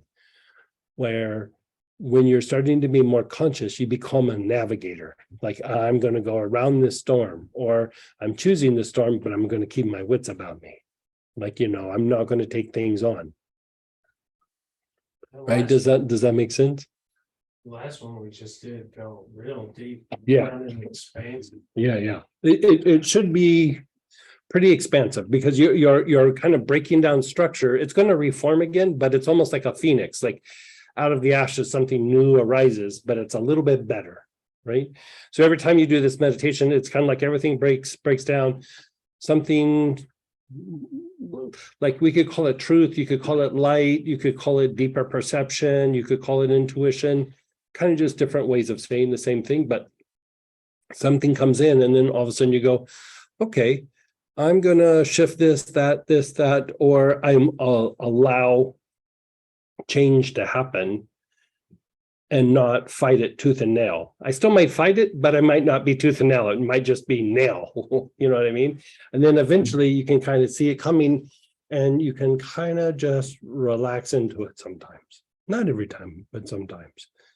The thing is a lot of times, like, you'll get triggered in a response. I'll catch myself doing this all the time, and I'm pushing back, and it's something that I chose.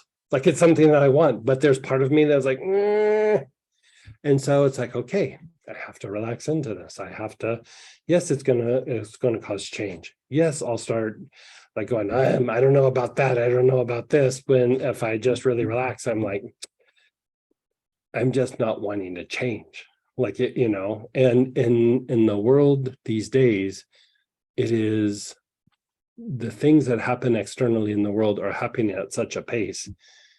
If you don't adjust and adapt, life is going to get harder and harder. I mean, just the last 4 years, everybody's had to adjust and adapt. Nobody's immune from it. The industry of IT stuff, I mean, it is all about shifting and changing on a regular basis. Like, most times things change before even the year's over, and they're already making a shift.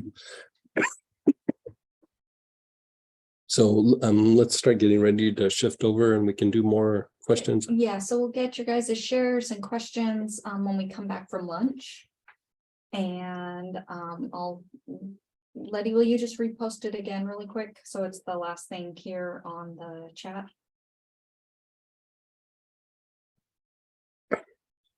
Okay, everybody, let's go ahead and come back. Sorry, we're running a few minutes late there. So now we're going to what we call defensive expectation or lowered expectation. So it could be, I don't know. Trying to think of an example that I can draw upon personally.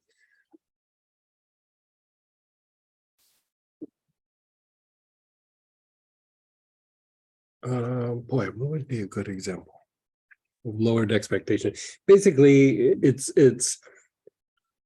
With your friends. yeah, it could be with your friends, it could be but basically when you're trying to do something, instead of like say you're taking a test. Instead of hoping like, okay, I'm going to study, I'm going to get an A, you're going to go, well, I'm going to show up, I'm going to take the test, hopefully I'll pass, rather than like, I want to ace this test, I want to do really, really super good, right? So in dating, I'm gonna date somebody who, maybe I'm way out of their league, but at least there's somebody there that, I can hang out with or something. You maybe don't pick a person who you would choose, like Samantha said, like, what about your friends? I would say there was very much a lowered expectation of the friendships around me when I was young. I didn't expect people to be good. I just like, well, they'll be nice to me. They weren't, but I thought that's what would happen. Because in my mind, because of things that had happened when I was young, I didn't expect people to be actually super nice to me, especially friends. It just was not in my wheelhouse. So I always just went for kind of mediocre. Like this person will be a nice mediocre friend, and then eventually that catches up to you. So a lot of times this has to do with either an expectation or your output. Like, I'm not going to shoot for, doing really super well because I might not make it. So I'm just gonna show up and just participate, and maybe I finish, maybe I don't. Maybe I'm mediocre in this, maybe I'm not, but I don't really have the expectation that I should do this well. Because the thing is, especially when you're starting something new, you usually don't nail it right off the bat. You have to make adjustments, you have little failures, you have little things where you thought it was one way and then it was a different way. And it's the constantly refining the situation and adjusting and adapting that makes somebody good, right? It's not that they just naturally get it right off the bat. I have all the information, I can produce this result. Sometimes it happens, most times it doesn't. And I tell that story when I was talking with Master Choa. For those of you who don't know who he is, he was a spiritual teacher that I had, back in the day. And, I was teaching classes that he had put forth in different areas. And we were walking and he was like, how are the classes going? And I was like, they're going okay, but like when I go into a new area or when I start doing something new, I fail. I fail like 3 or 4 times before I start to kind of pull it together. And he went, oh, very good, very good. And I was like, did I not say that right? I think I didn't say that right. And so I said it again.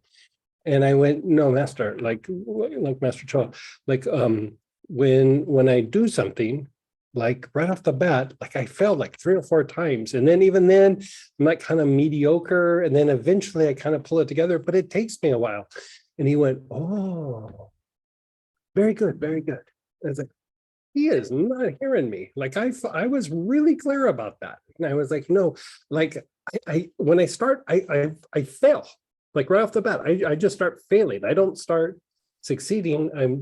Started failing just right off the bat. He went, oh, yeah, very good, very good. And I'm like, ugh. He's just letting me get all worked up, right? And then finally, after about 3 times, he goes, those failures are part of the process. It's part of how you learn, how you grow, how you adapt. He said, most times when people begin, when it doesn't work out, they think their plan is amazing and they just double down, and they keep making the same mistake over and over again. Here, you're saying, I start this and you realize like, okay, I'm making mistakes. I have to adjust. And he said, after that, like after 3 or 4 looks, you start kind of getting it and you start pulling it together. He goes, in big business, he said, rule of thumb is your first 3 looks at something, you always assume they're wrong. And he said that, and I was just silent, like listening, like that blew my mind. And then he goes, like I said, very good. And I didn't realize in my acknowledging doing something wrong, that I was actually doing something right. Like failure is part of it. Not getting it right is part of it. It's not that that's bad. It's how do you handle that? Are you able to adjust it? Now, if your expectation is lowered, you get in there and you do it bad, you go, I don't need to adjust. I was never going to do it well anyway. So what's the point? And you just either walk away from it or you just let it be bad. But when you are striving for something to be a little bit better, this lowered expectation can be a stumbling block because it's not propelling you to do something better, right? You're gonna settle for something the way that it is. And usually, I want to be clear about this. It's usually not the environment that changes, it's usually you that changes. Like you have to shift, you have to adapt. You have to pull something from inside yourself that you weren't willing to do in the first place, but you pull it out of yourself, you adjust, and then you start producing a result, right? So this is how we grow and evolve. This is how we shift. This is how we learn through our experiences. And if this particular component, this lowered expectation, your drive or your motivation to work through like I don't want to say your shortcomings. It's usually like your failings or your missteps. Those are an important part of your process in adjusting, growing, and evolving, right? So there's that old saying, evolution implies time, process, and mistakes. You're going to make mistakes. Like, the thing is not to try to avoid them. The goal is like to learn from them, harness them. They're an opportunity for growth. So if you handle it well, it's growth. If you push back on it and you resist and you start fighting with it, it usually causes difficulties or problems, right? So in when a problem arises or difficulty arises, you're literally standing at a crossroads. Do I feed the good dog inside or do I feed the bad dog inside? Do I feed the dog that's going to learn and grow and do something that is going to improve the situation? Or do I dig my heels in the ground and really resist whatever shift or thing that is happening in this particular place, right? And so this defensive mechanism and the next one, thinking through all the outcomes, these are the two really big ones for self-worth. Like, really, if you boiled it down and said, okay, if I had to do really two big hacks for self-worth, it's the one in front of us right now, and then the second one, the reflectivity and defensive expectation. So with that, what oil did we give them for this? Bluegrass? I think we gave them Nimbus. No, Nimbus. Whoa, we got fancy. It's a little one. Yeah, Nimbus. So the ones that have the kit, remember the Nimbus is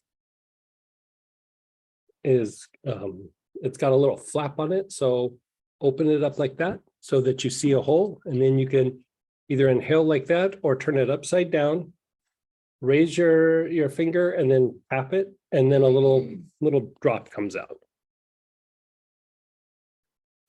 Yeah, we'll do the same. I'll put that one. So pull out your Nimbus or whatever oil that is also on there. Alpha and Bluegrass is also on there.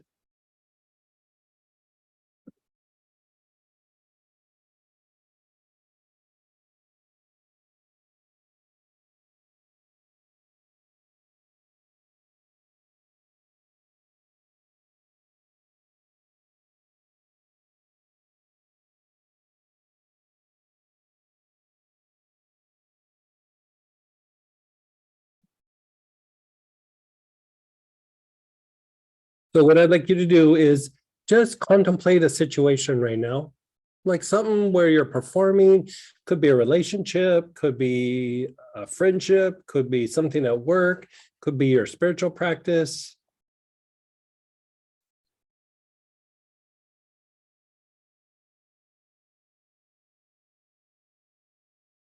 And now explore your brain. Explore your brain. Practice brain awareness. Where do you feel it in your brain? What are we? Find it in your, just find it in your brain. Just go to your brain and examine your brain right now.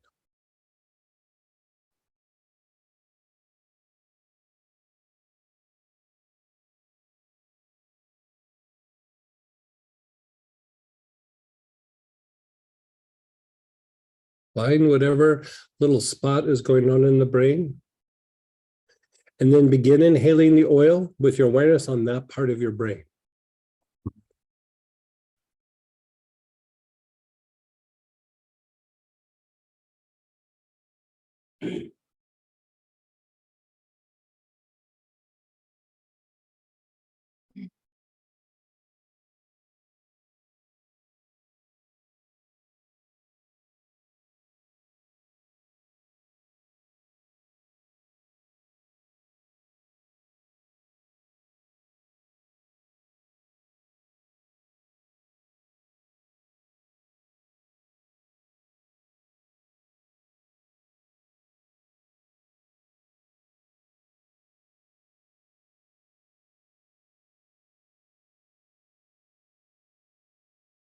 Long, slow, deep breaths on your brain.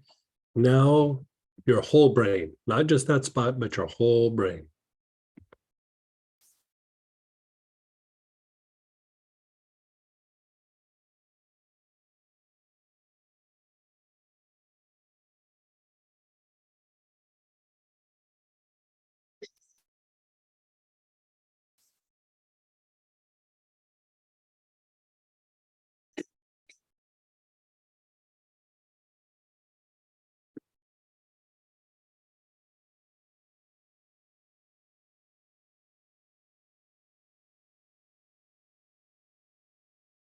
And then just be still, be aware, just let go.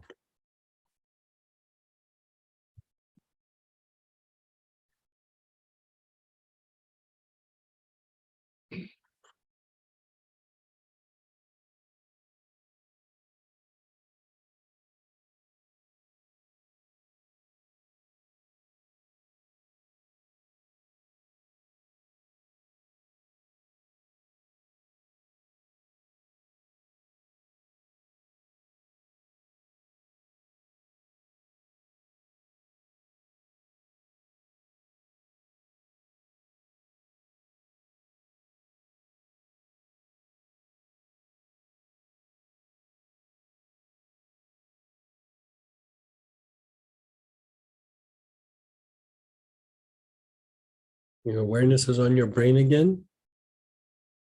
Just examine your brain. Where do you feel a blockage or heaviness, a tension, a little puff of smoke, a line going through from one side to the next? Wherever it is, put your awareness on that spot and just be still for a moment.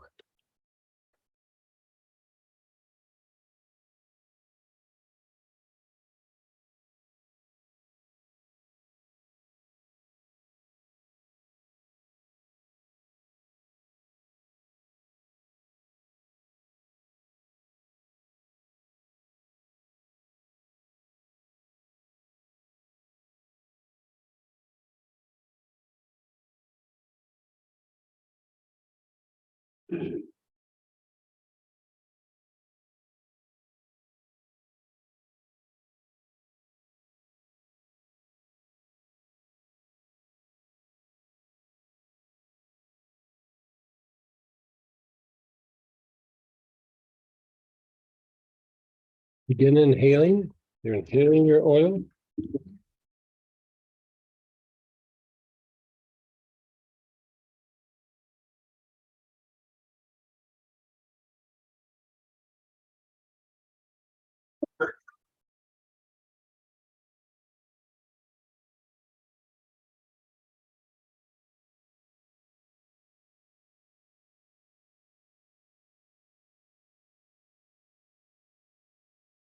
You're taking long, slow, deep breaths. Inhale the oil into that spot in your brain.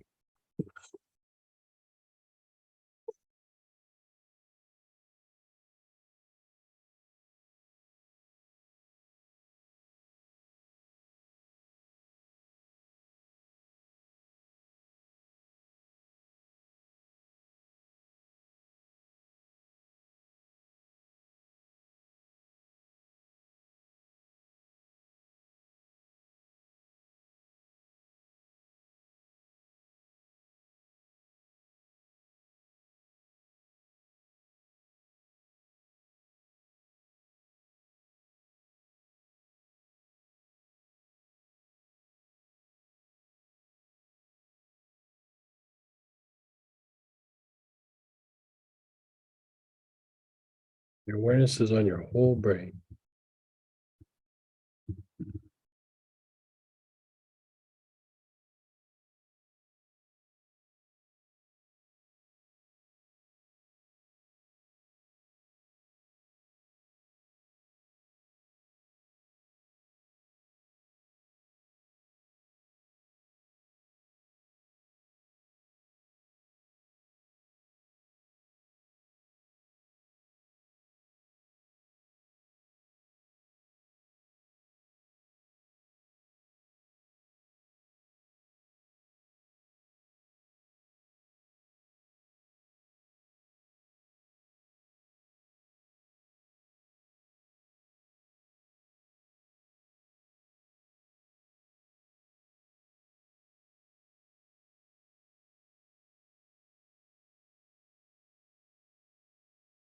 And then just be still. Just be still.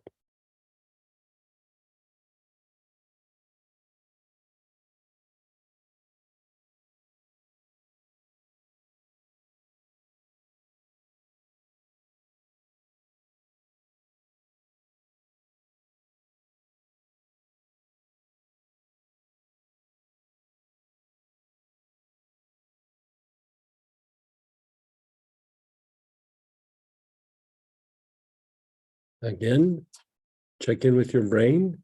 Where do you feel that spot? Feel that spot? And just sit with it for a moment.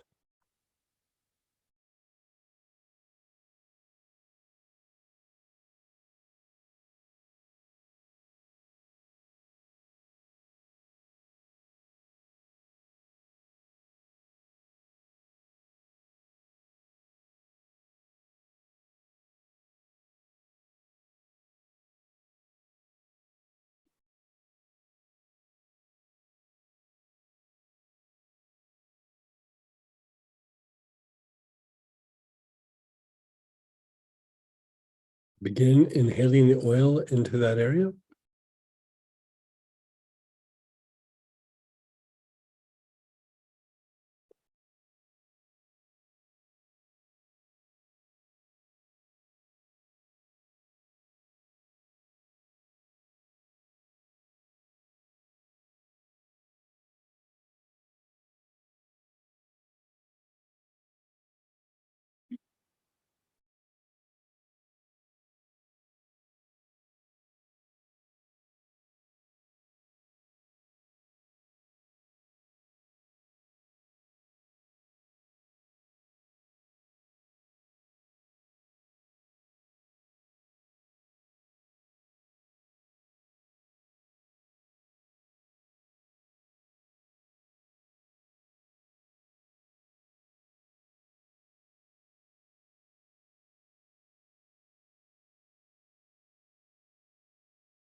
Whole brain. Your awareness is on the whole brain.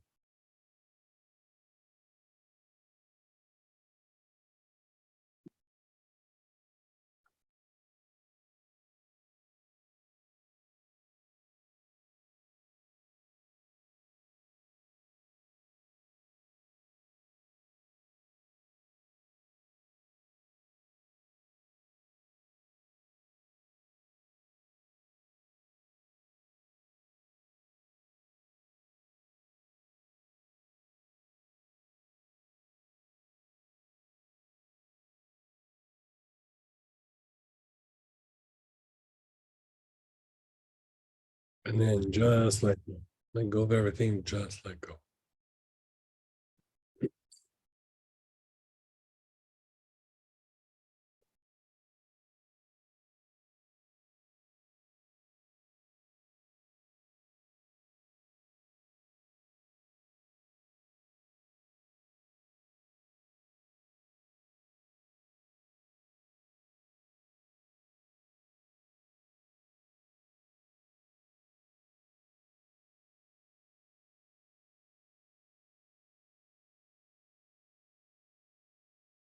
Again, check in with your brain. Where do you feel it in the brain?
Your awareness is on your brain. You're examining your brain.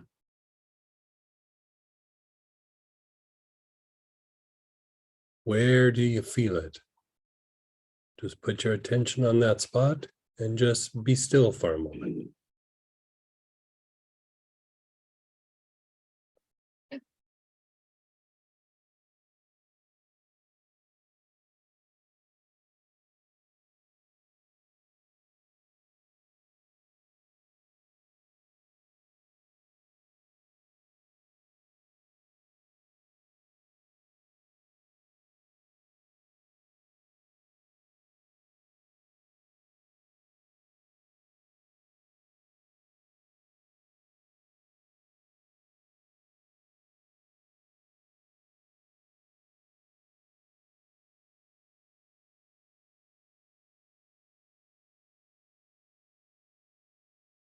Begin inhaling the oil into that part of the brain.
You're inhaling with your awareness on the whole brain. Your awareness is on the whole brain.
And then just be still.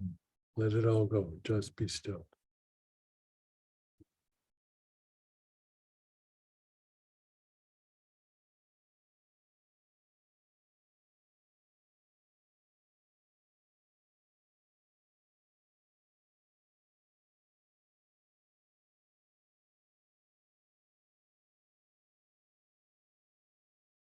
Just reflect on some of the things you're trying to do in your life, or things, areas that you are trying to do something, or you want something, or where life is just headed. It could be your family, it could be friendships or relationship, it could be work, it could be your spiritual practice, could be healing with some sort of issue in the body, or just reflect on it.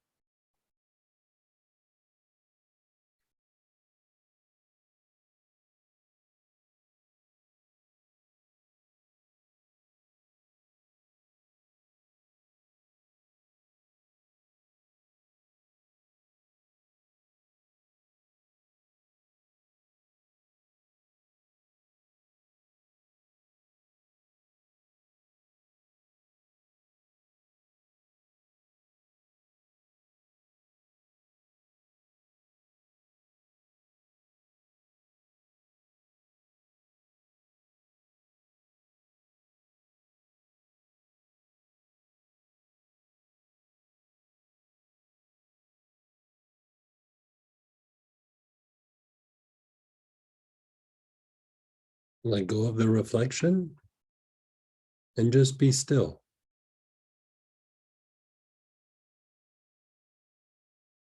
Where do you find that in your brain? Observe your brain. Check on different sections of the brain. Where do you feel a heaviness, a blockage? Where's your attention drawn? Put your awareness on that part of your brain and just be still.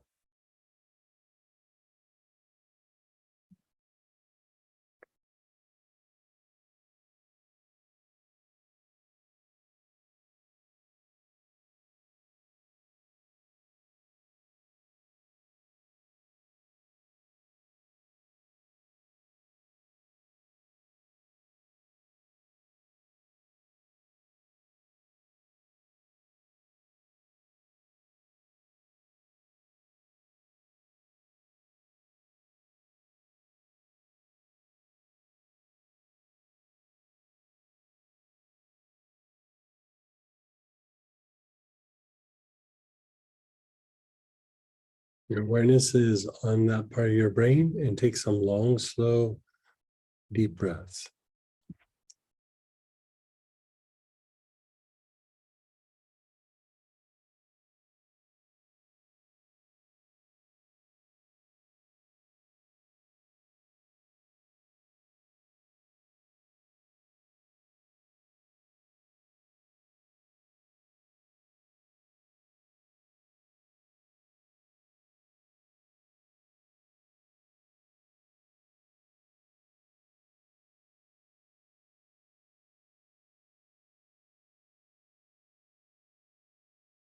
Your whole brain, long, slow, deep breath.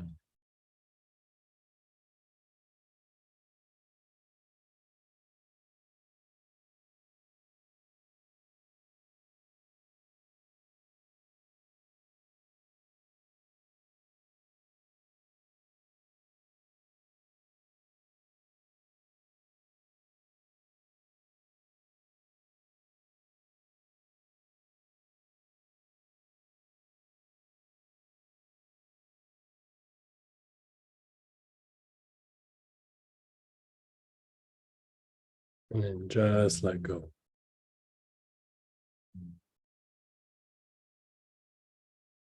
Just keep your eyes closed and just let it wash over your mind.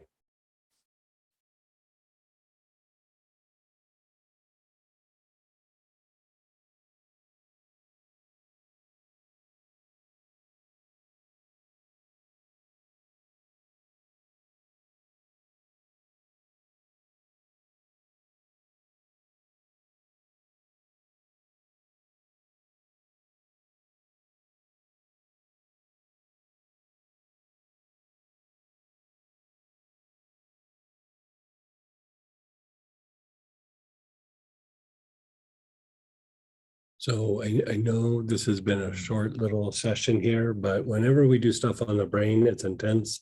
This one is especially can be even a little more intense. And so let's go ahead and take just a little bit of break so you can make yourself some notes or get up and walk around and just kind of shake it off. And then we're going to come back and do one that's kind of almost as equally as going to be intense. So let's come back in 15 minutes. So 2:25. We'll see you in just a few minutes.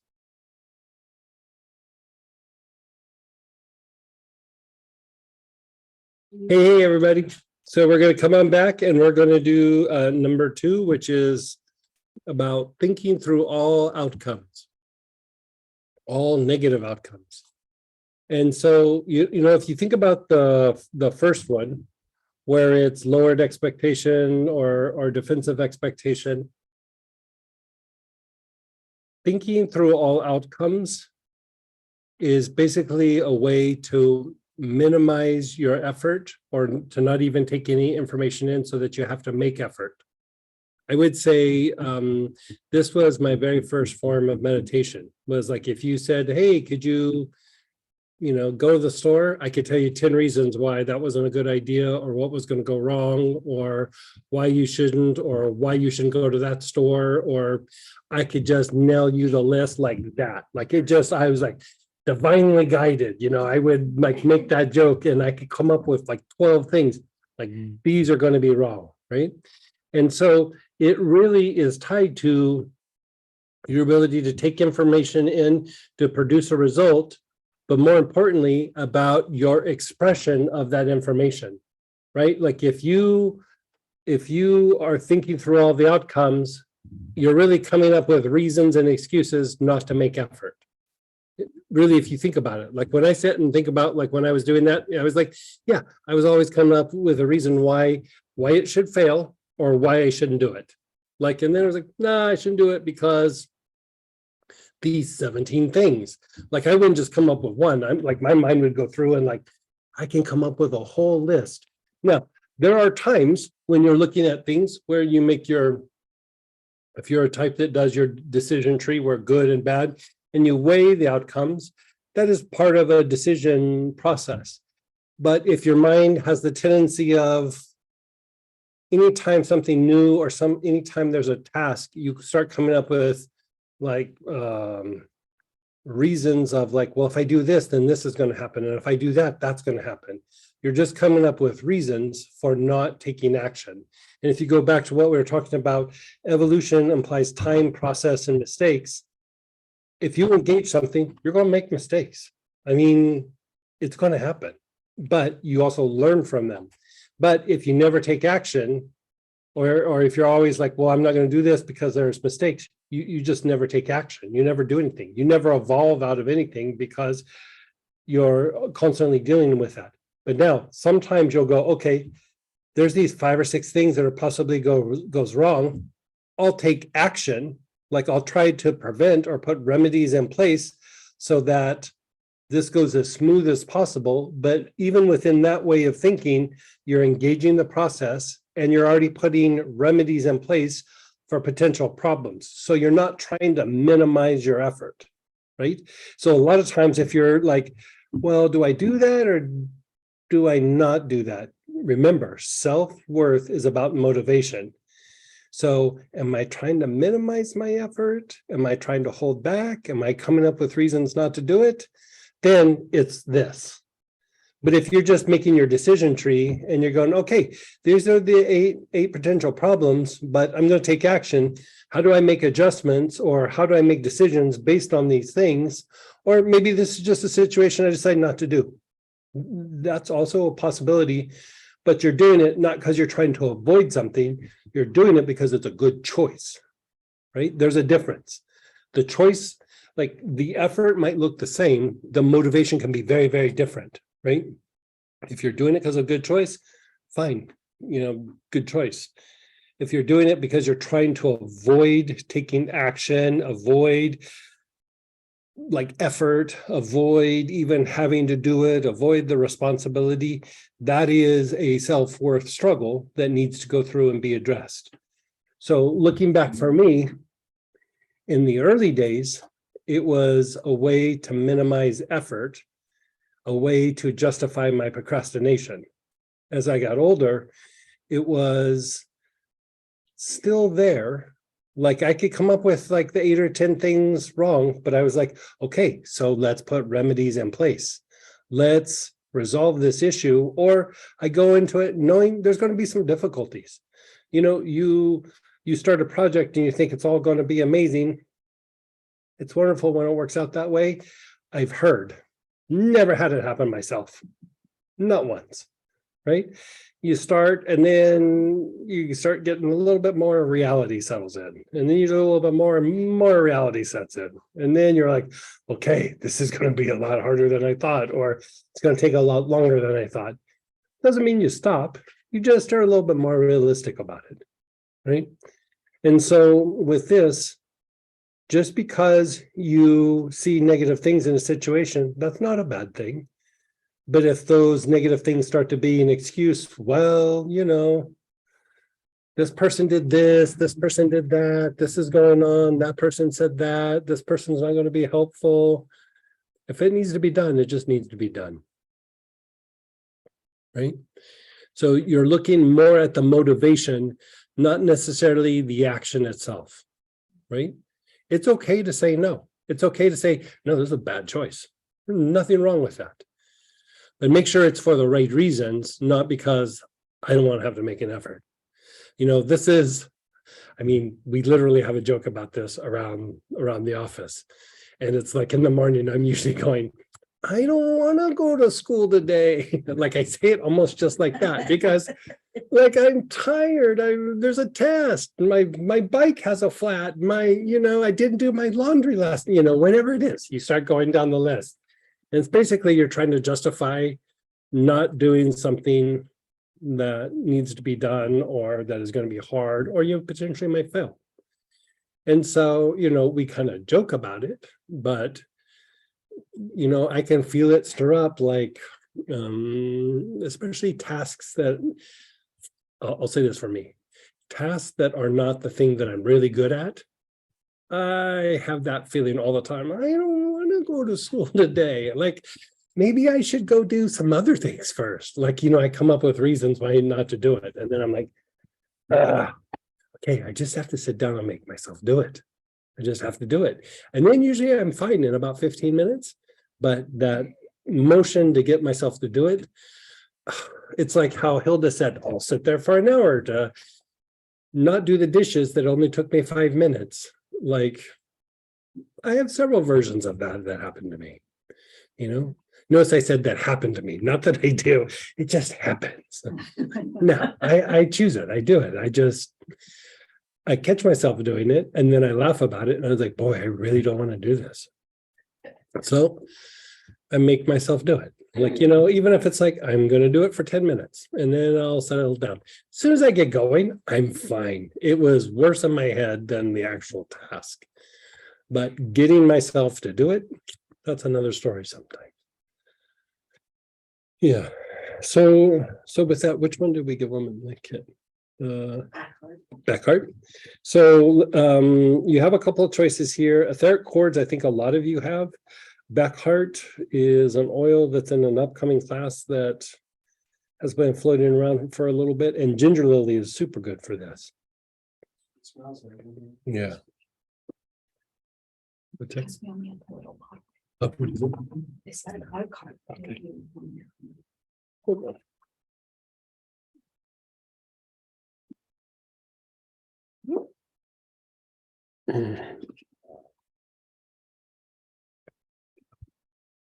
Oop.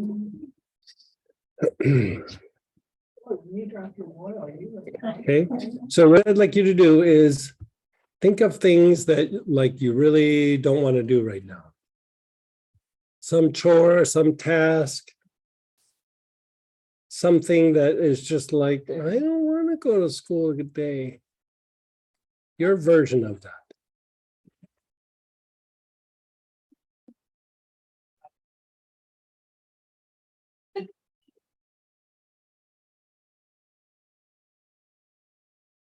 What things you've thought about for months? Yeah, somebody here said, what about something you've thought about for months? Like there's that, but then when you start going, yeah, I shouldn't do it because of this, or I shouldn't do it because of that, or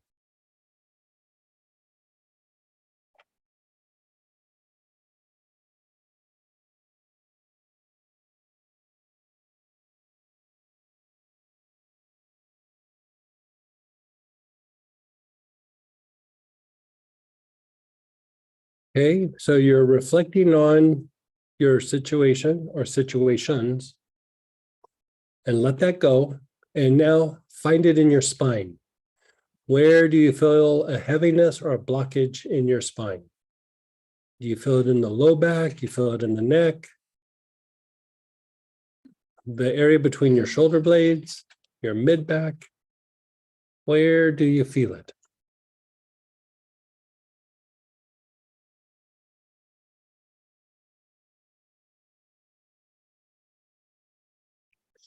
And even before you're inhaling, just sit with it with your awareness on your spot in your back.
Now begin inhaling the oil.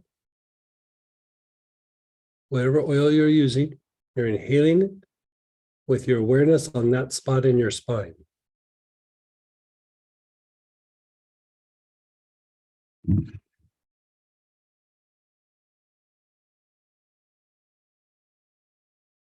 That way. Back heart. The blend is called back heart.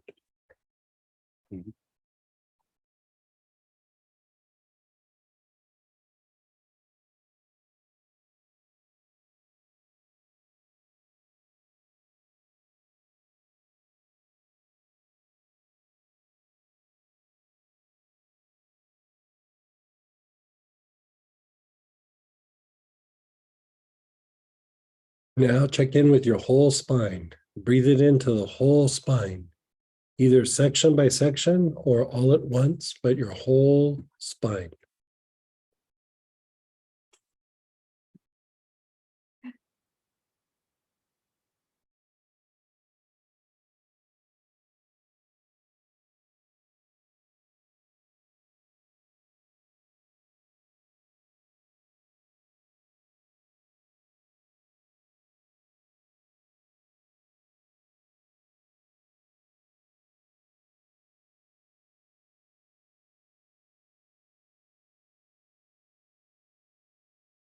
Your awareness is on your whole spine.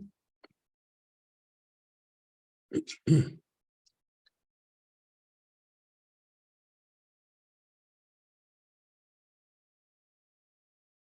then just let go.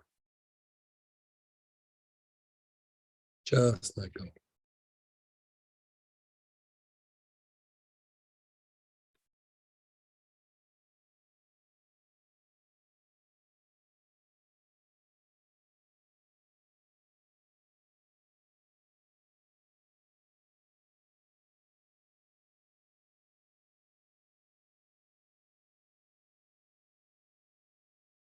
Again, check in with your spine. Where do you feel this in your spine? The upper, the neck, the mid area, the low back area. Where do you feel it?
You're inhaling into that part of your spine. You're taking nice, long, slow, deep breaths.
Keep inhaling. Your awareness is on the whole spine.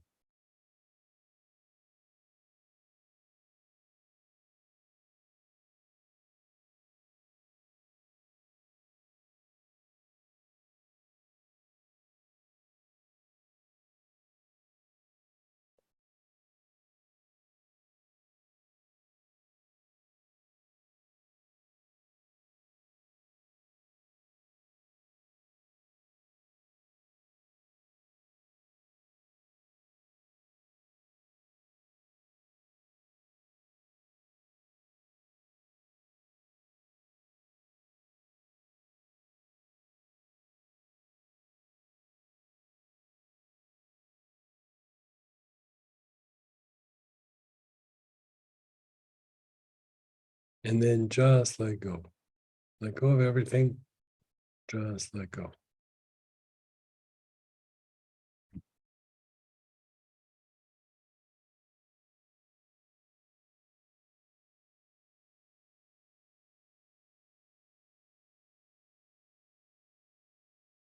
Just be still. Just let this shift.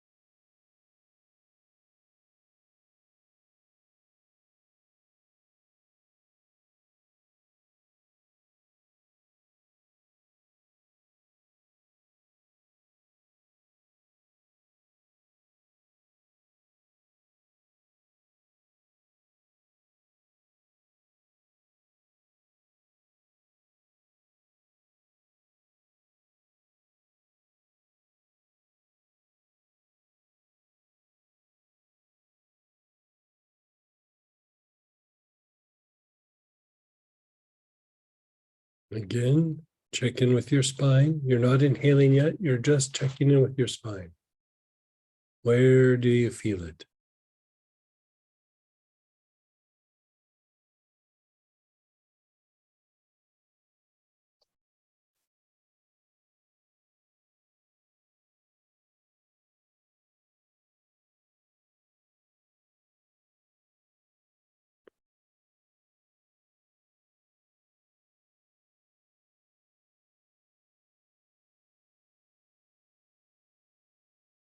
Again, begin inhaling the oil.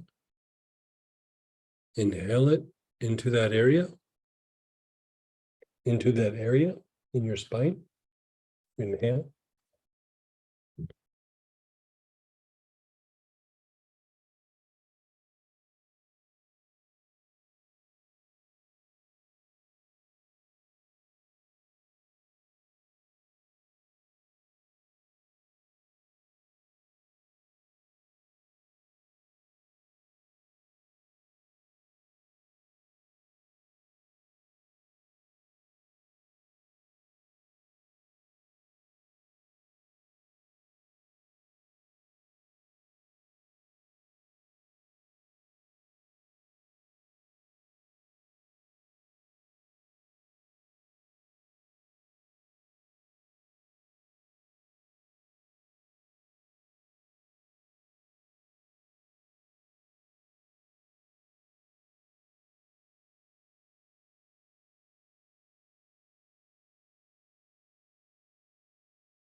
Your awareness is on your whole spine.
Just be still, be aware, just let go. Just let it incubate, just let it wash over you.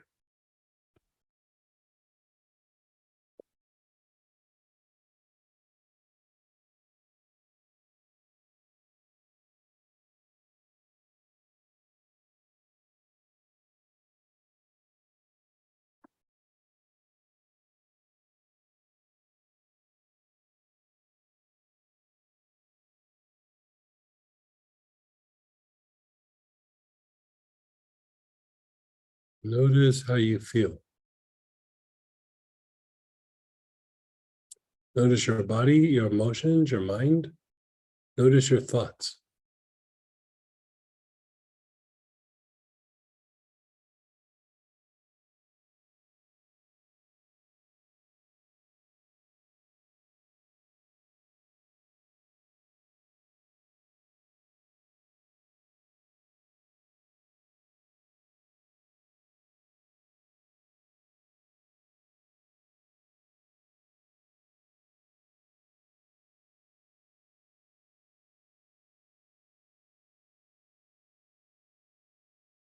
Okay, let's shake it off a little bit. Write yourself some notes for a minute if you'd like. Realizations or just anything about the process. Make yourself some notes and we'll chat for a minute.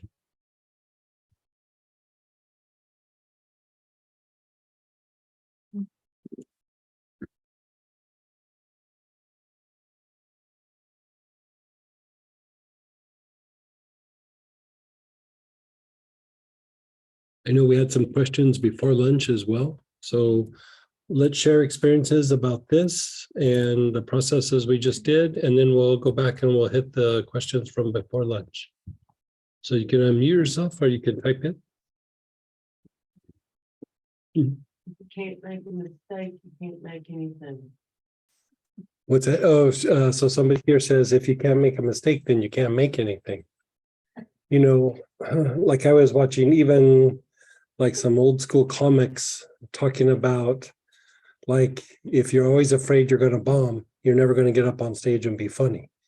Like, for you to be funny, you have to get up on stage and, you know, you just have to bomb at least a couple of times and get it out of your system. Like, you just got to do it. And so, you know, when I used to work in the bike shop, I mean, this is kind of the same idea.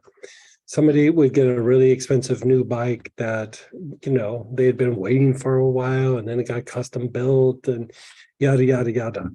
And so it would be all done. And then they'd go, I'm afraid to ride it because it's, you know, it's going to get scratched. So I would have it in the stand. I would turn it upside down. I'd go grab a wrench and I'd hit it on the bottom and put a scratch in it. I go, there you go. Go ride it. And they would look at me like, you a-hole. And I was like, but now you're not afraid of scratching it because you already have a scratch and it's in a place where you can't see it. So, you know, now you can go out and enjoy your bike rather than saving it in the garage and never riding it. Most times it goes, you're right. Every once in a while they wouldn't, but for the most part. But it's like, you know, you have that as like, I don't want to do this because I'm going to scratch. I have this, you know, I remember I knew this person, she got this like special rose lotion And she was like, yeah, I really, really love it. I was like, oh, wow, you've had it for like a couple of years. You're probably almost out. She goes, no, I have never used it. And I was like, why not? She goes, because then it'll be gone. I go, you can buy more. And she goes, I know, but it's going to go away. And it's like, it's just empty and you buy another one. It wasn't even super expensive, but it's that mentality. Like, we don't really think about it. It's a reaction. It's a motivation. And so, there's different ways to cut through some of it. And, the little thing I would do with the wrench, it's like, just get it out of your brain. Like, it's gonna happen, right? Ideally, you just get to the place where you just know that it's going to happen. You enjoy it no matter what. And when it happens, you just go, okay, life happens. So.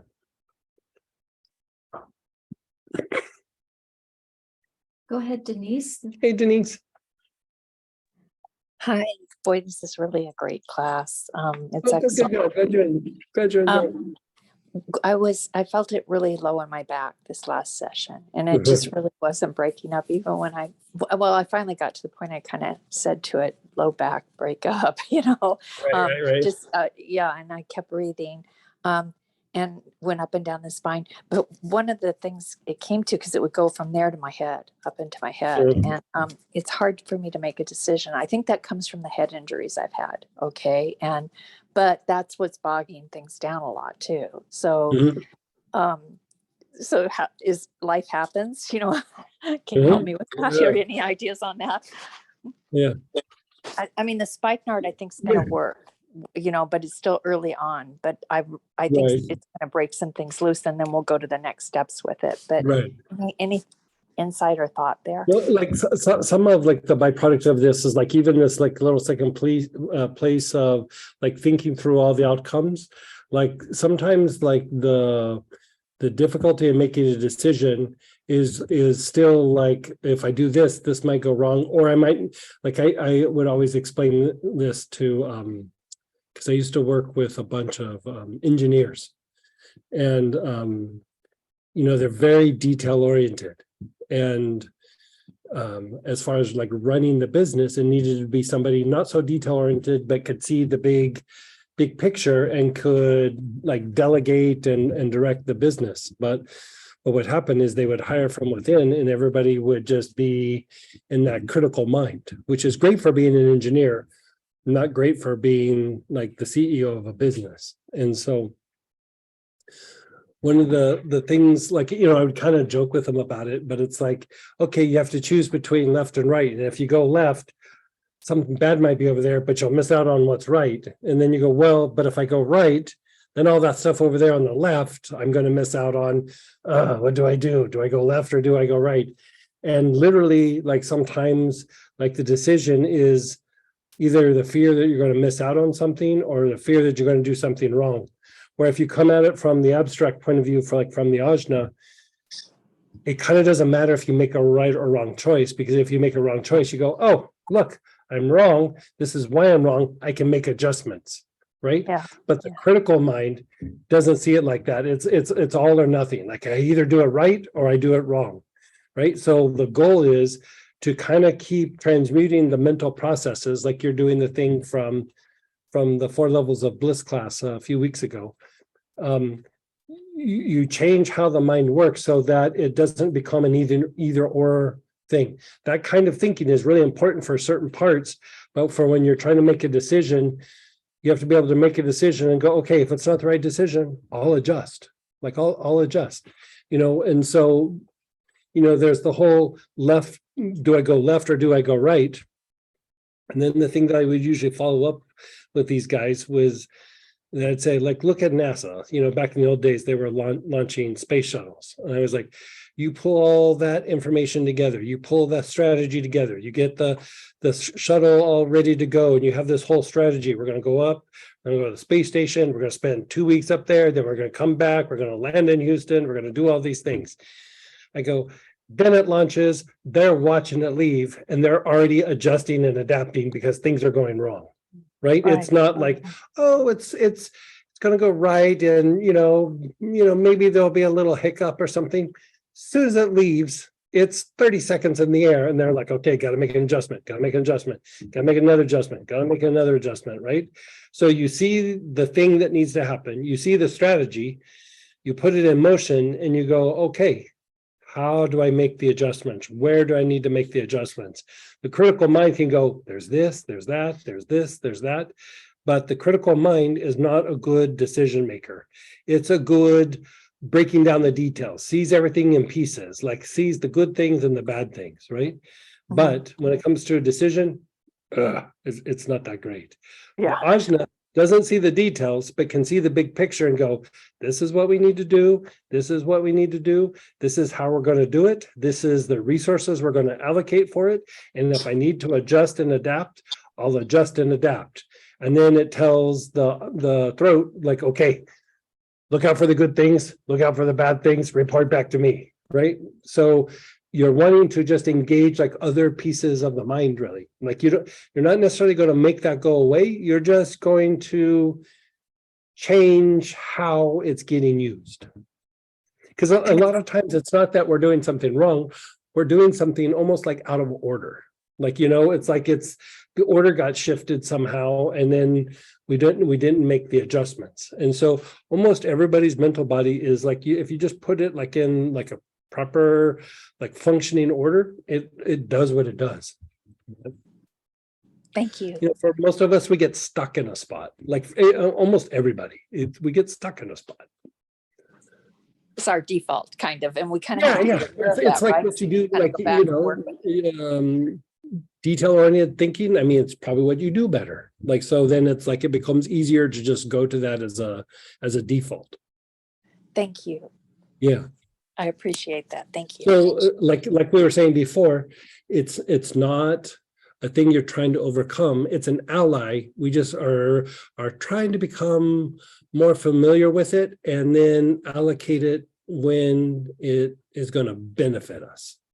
Sure. You're not trying to make it go away. You're just trying to make it, it's like being tempered. Like you can turn it off and on when you need it. Where when we haven't made an ally with it, or we're not quite sure, it's just always on and it just keeps popping up where maybe sometimes it shouldn't be. Thank you, especially in that first motivation stage. Okay, Right, thank right. you. Yeah. I've been just cranky as all get out and chewing on this something with a friend, but who I was just really aggravated with for good reason. Well, once you said chewing on can be because of change coming, this person has been responsible for 60-70% of the great changes in my life in the last 10 years. So I'm like, oh, okay, we're waiting for another cool thing to happen. There you go. And then when we did this last thing with the spine, it actually turned into gratitude. Oh, good. So thanks. It's Oh, good, exactly good, what good. I needed, and I didn't think I needed anything, and here we go.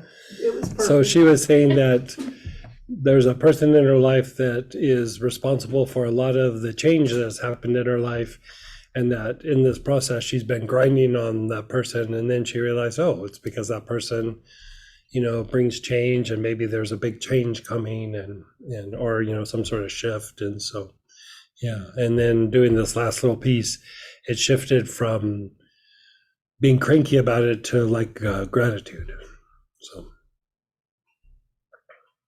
We have a wise comment in here. Mhm. NASA, never a straight answer. Yay.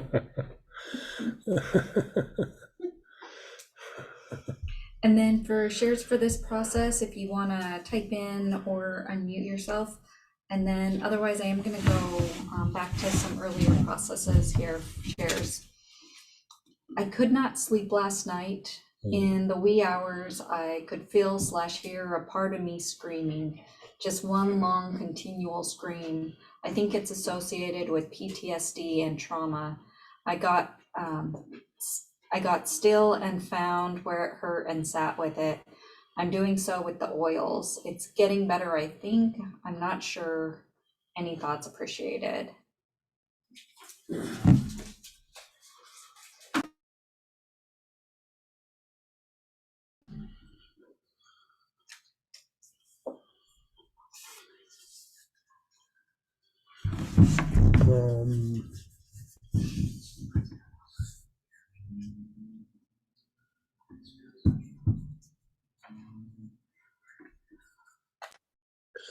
Find like whatever you're feeling, find it in your body and then be able to sit with it.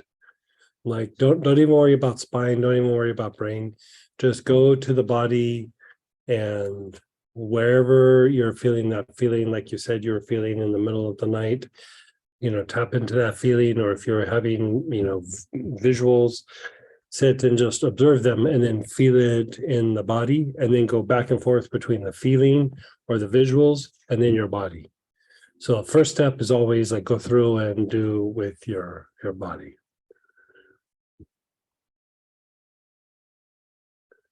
You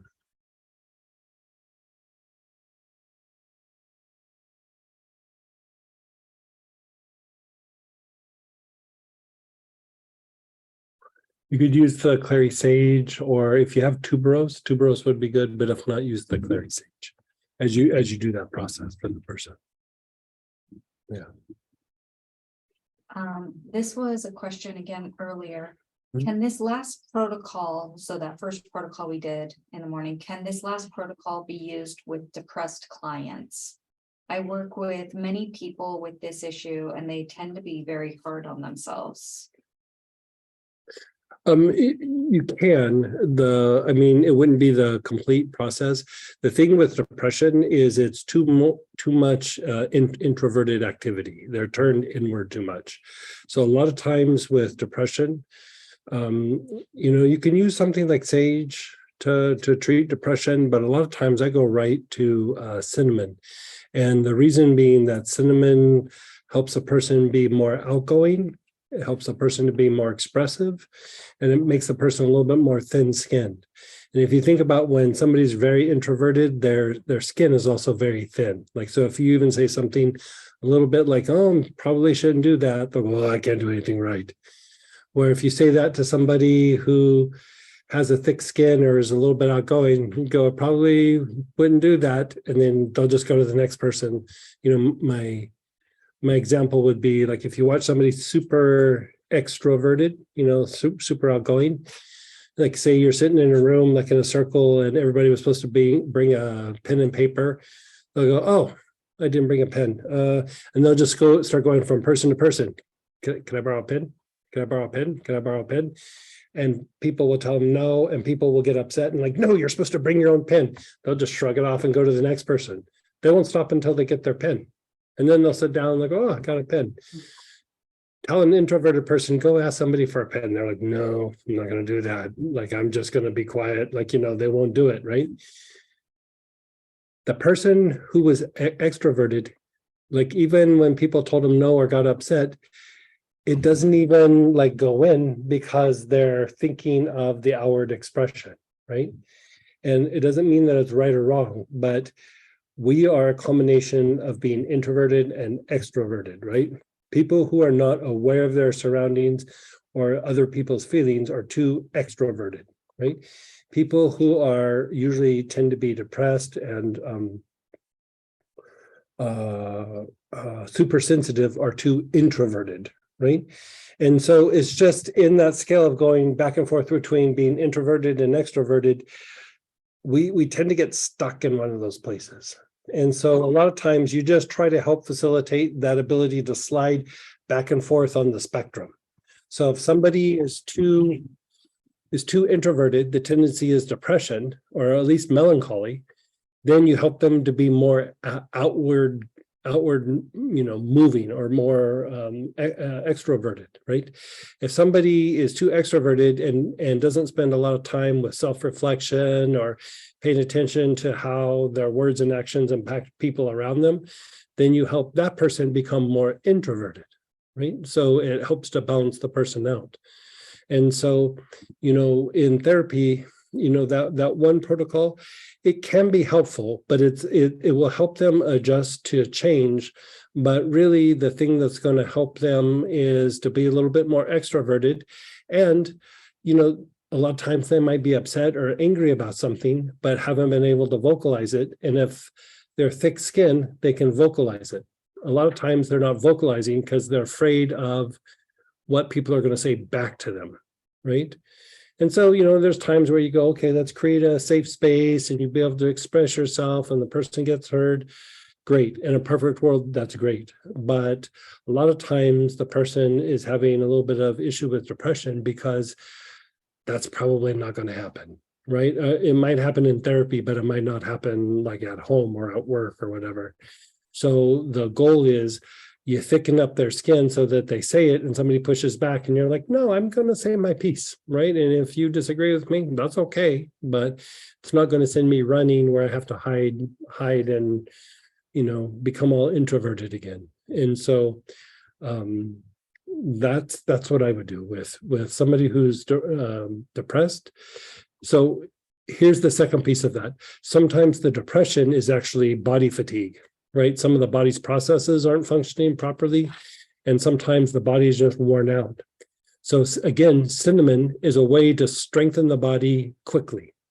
So if it's because of a physical depletion, like perfect example, somebody who's worked too much, they got a little burned out and they're tired and fatigued. You treat them psychologically all day long. The problem is their body is tired. So you help them get sleep, but you also strengthen the body. Then the depression diminishes, right? Like if the body's depleted, they literally don't have the energy to feel things emotionally. It's a lot of times it's a depleted spleen. So jasmine can be helpful there. Angelica can be helpful there. Jasmine works actually quite good for this because it makes you a little bit lighthearted and it's very fortifying to the spleen. So you just, have them inhale it or put several drops on the wrist and you do it. I mean, I just put some on 20 minutes ago just because, been on the road for a while. I don't want to end up being tired and burned out when I get home. So I'm fortifying the spleen just as prevention, right? So when you have energy, difficulties are easier to handle and your reactions are less. When you're tired, think about it. Like a lot of times when you got a little triggered, if you really looked at it, you're like, I got triggered because I was really tired. If like you don't have any juice in your legs and it's the end of the day and somebody goes, I have this task, it's going to take you an hour. It's going to be a little bit complicated. You resist it and it's a little bit upsetting. But if somebody asked you when you had a lot of energy and you have a lot of vitality and you're rested, somebody comes in and goes, hey, this project needs to get done. There's this extra little thing. It's going to take you an hour. It's going to be a little bit involved, but it needs to get done. You're like, okay. Might not like it, but okay, I'll do it. But if you're exhausted, I don't want to do this. I don't have the juice in my legs, really. You start grinding on it, right? It's because you're exhausted. It's like Hilda was saying a little while ago, the dishes, like she sat there for an hour. It was the end of the day. She'd been working all day. She'd been taking care of kids. She cooked a dinner. She was exhausted. So she sat and would go, I don't want to do the dishes right now. It's going to take me forever. She'd wake up in the morning, knock them out in 5 minutes because she had the energy and she had the rest and she was ready to go. So sometimes it is just simply a fatigue issue. If you look at a lot of the oils that we used are also coincidentally very good for fatigue. Thymes, cinnamon, sages, like all these things, very good for fatigue. Go ahead, Robert. Hey, Mr. Robert. Hey, good afternoon. So as we've gone through this class, I naturally at times think of the clients I'm working with, and there's sections of this that I'd like to do with them. Is it the kind of thing where we can do one section, or do we need to do? It's meant to be a one section thing. Like it's just a series of hacks. Okay. So, like if you're like having somebody who's like, man, They are just super pessimistic or they're super critical of something. Just go right to that one, boom, just fire it through. Okay, cool. That's really good. We're Thank gonna you. do this last little piece with the materialization breath, where if you wanted to make it stronger, you do the materialization breath and then go back to the hack that fits them the best.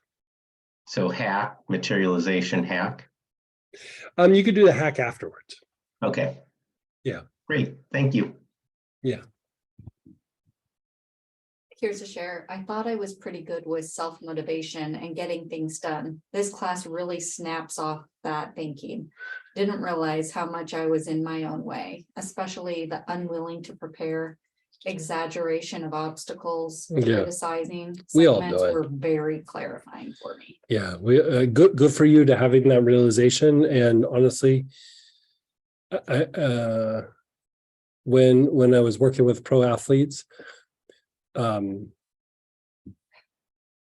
we would have meetings about this all the time, about how to handle particular athletes because of their self-limiting behaviors. Like, it doesn't matter, like, I guess what I'm trying to say is, even people who are professional and are getting paid to do something and can even be famous of doing something has these struggles. Like, these are not just something that, like, oh, I might have one or two. Usually we have them to a certain degree and in different areas, but we have a lot of these ourselves, but they might only manifest in a couple areas, right? And so, you know, those guys, the pro athletes, they're being paid to perform and do those things, and they would have several of them, if not all of them. You know, not every athlete, but it was shocking sometimes how much they would be in their own way when it came time to perform. It was really shocking. Yeah. This share is also from earlier. Thank you for this. In peeling this onion, I had an amazing realization. The result was an amazing blue pearl. Oh, nice. Good for you. Another wow. Will the chant between reps help with materialization in other protocols? So when we were doing the criticizing with the Om is dematerializing. So that's not necessarily for the materialization process. That's for cleaning things so that when the time comes, you can bring things into form. So if you're trying to bring things into form, use Om or Amen. Amen is concretizing. That's why you remember, if you the ones that did the session with Astara at lunch, you know, we went through and we chanted Om and we chanted this and we did that. And then at the very end, I was like, okay, put your awareness on the soles of your feet. And I chanted Om, right? Om, like 3 or 4 times. That helps to concretize the shift, and it helps to attract energy from the environment to bring whatever that was into form. So Amen, Om,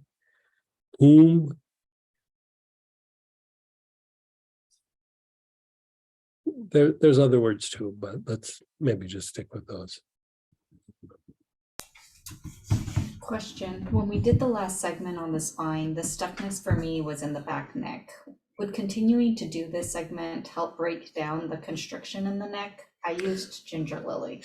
Yeah, so if it's about this issue, like sometimes you might have an issue like, okay, I have some bone misalignments or something like that. It's not so much about correcting like the spinal issue, but part of the thing with interacting with your environment is information is going to and from the spine, right? How you interact with your environment is energy and information going to and from the spine.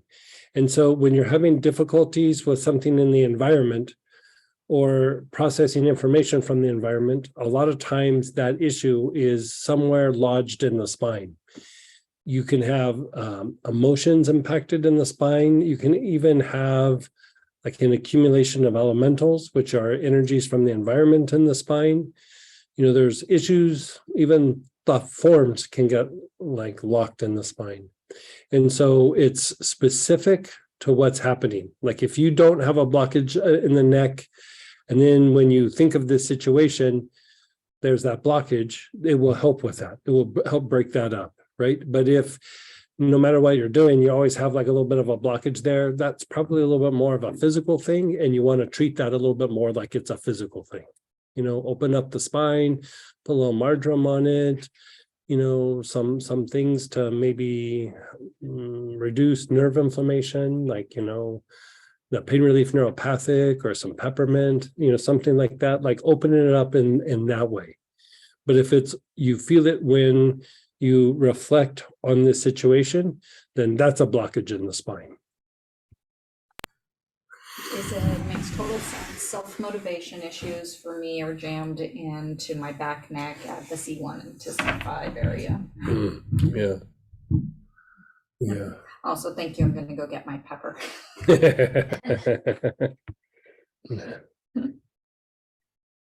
Good questions. Thank you for your shares, guys. I know your shares always help other students as well. Did you have in their something? process. No.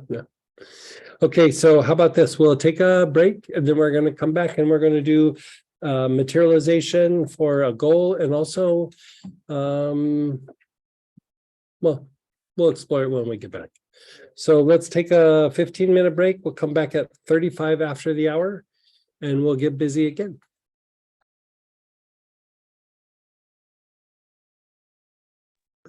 Okay, everybody. So now we're going to go through and we're going to materialize a goal, and we're going to see what comes up for you, right? So we're going to do an experiment, and then we're going to do something where you go through and problem solve, right? So basically, this is what I'd like you to do. Pick one of your goals that you have a little bit of a hard time with, that you have a little difficulty with, that you don't want to do, or you have a hard time doing it, or worse yet, you don't think you deserve it, or like, you know, say it's like you're wanting a partner or something. And you go, well, you know, when maybe I get my life together a little bit, like I can do this or I can do that, and then maybe I can get a partner. Or a partner can just drop into your life right now. Like both could be true, right? But when we start making excuses like why it couldn't happen or why you should put it off, again, I used to be king of this, by the way. I gotta wait till this happens before that can happen. You know, a lot of time went by, a lot of opportunities went by, right? And so don't just think of something that you want, but sometimes it might be something that you need to do, but you're not wanting to do, or you're avoiding.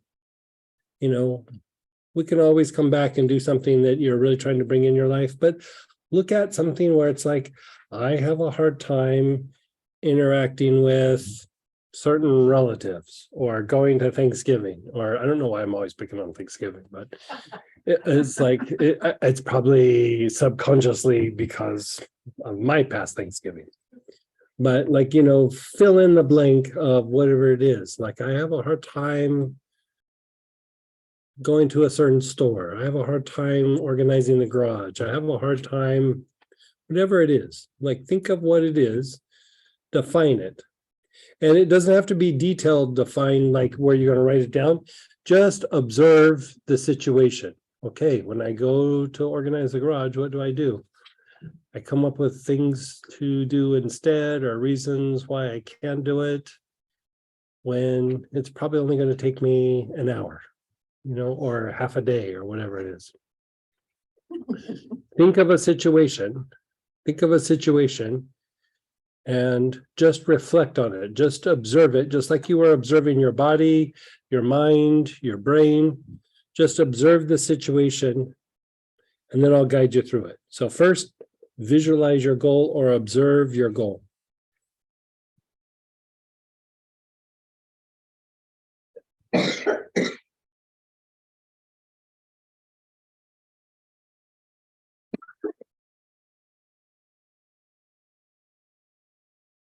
Okay, as you're observing your goal, continue to observe it, but now your awareness is on the center of your chest as you observe it.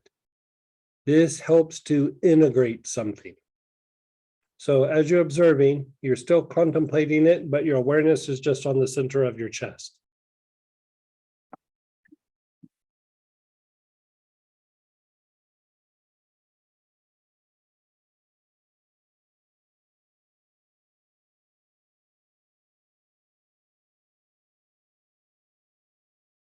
Okay, so this is called the materialization goal, because or process or breath, because you're materializing light into something that is repetitive, something that is not evolving, it's not moving, it's not growing, it's not coming into materialization.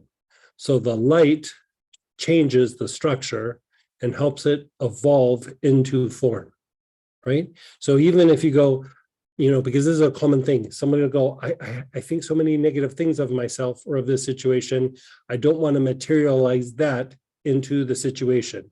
Now, when you're doing a left brain form of materialization, that is true. Like whatever you think negatively about it, you will physicalize into your goal or your effort. Here, this is the other side of the coin. This is a mystical form of materialization. You're just simply bringing light into whatever it is, be it a good situation or a bad situation. You're bringing light into it. It evolves, it improves, it gets better. So if you have like a really negative thing about yourself, like you're like, I can't do anything right, I would sit there, I would think of that thought process, I can't do anything right. I'd materialize light into it, because that's going to change that thought process. You're going to evolve out of that thought process and go, no, I have difficulty sometimes, and that's part of my learning process. It doesn't mean that I can't do anything right. That was somebody else's opinion.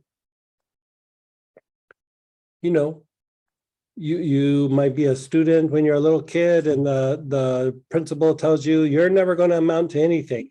And you go, well, okay, you're the boss. I'm probably never going to amount to anything. And so as you get older, it's ingrained in your head. When really it was just an opinion, probably from a frustrated adult. Really what that principal said is, I'm really frustrated in my job and I'm having a hard time managing all these kids. That's what they really said, but the words came out a little different, right? And so think of an area where you might be having a little difficulty either with the action or how you feel about yourself.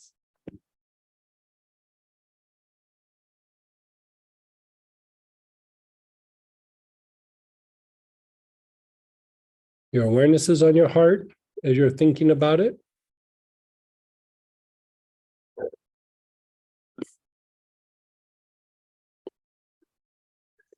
Here, we'll just continue to use the oil that you used in the last process, which is the back heart blend. Or if you use etheric cords or ginger lily, you can use that as well. So this is what you're going to do. Like, watch me for a second. You're going to put whatever you have the scent on, your hand, tissue, or the bottle. You're going to put that to your chest, and then your head's going to go down. You're going to inhale, head up, exhale, down, inhale, up, exhale, down, inhale, up, Somebody want to just. exhale, down, inhale, hold your breath, up, exhale. Let's all do it together. Down, inhale, up, exhale, down, inhale, up, exhale, down, inhale, up, exhale, and then just be still.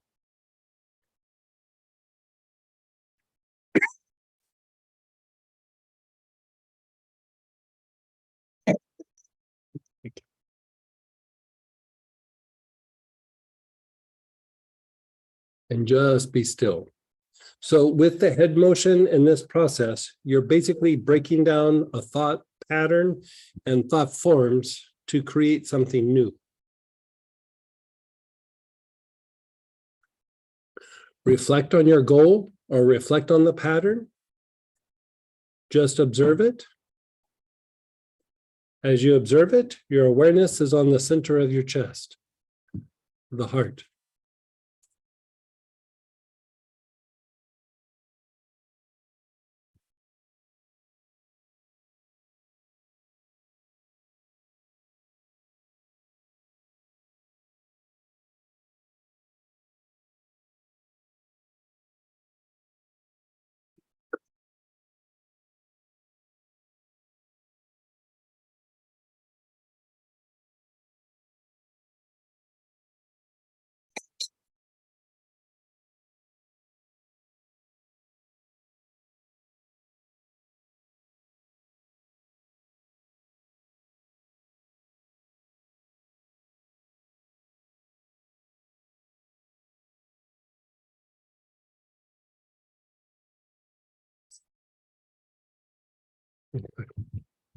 Well,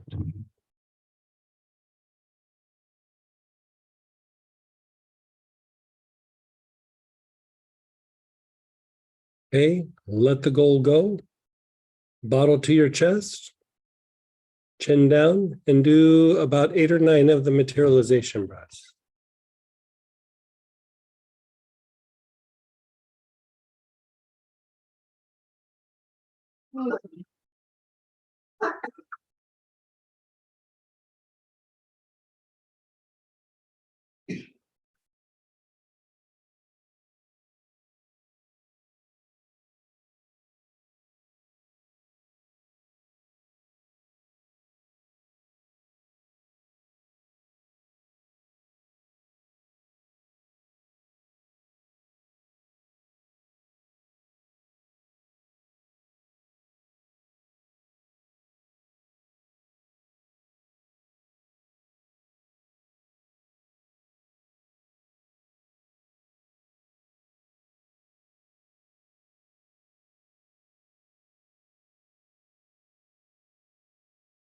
No, probably like inhale the orange healer or St. John's wort with awareness on the spine. Bunch of stuff's coming out of the spine. And then just be still. Just be still.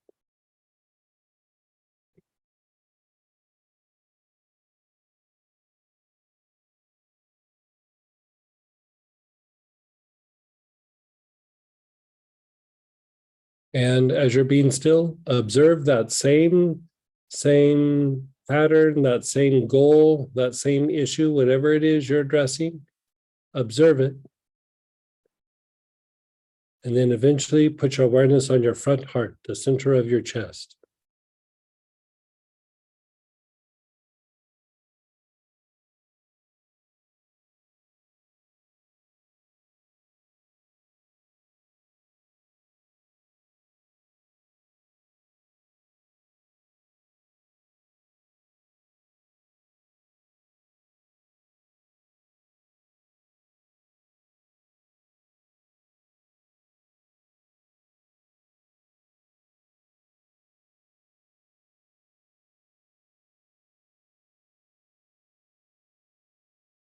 And then one more time, bottle to your chest, chin down, do 8 or 9 of the materialization breaths.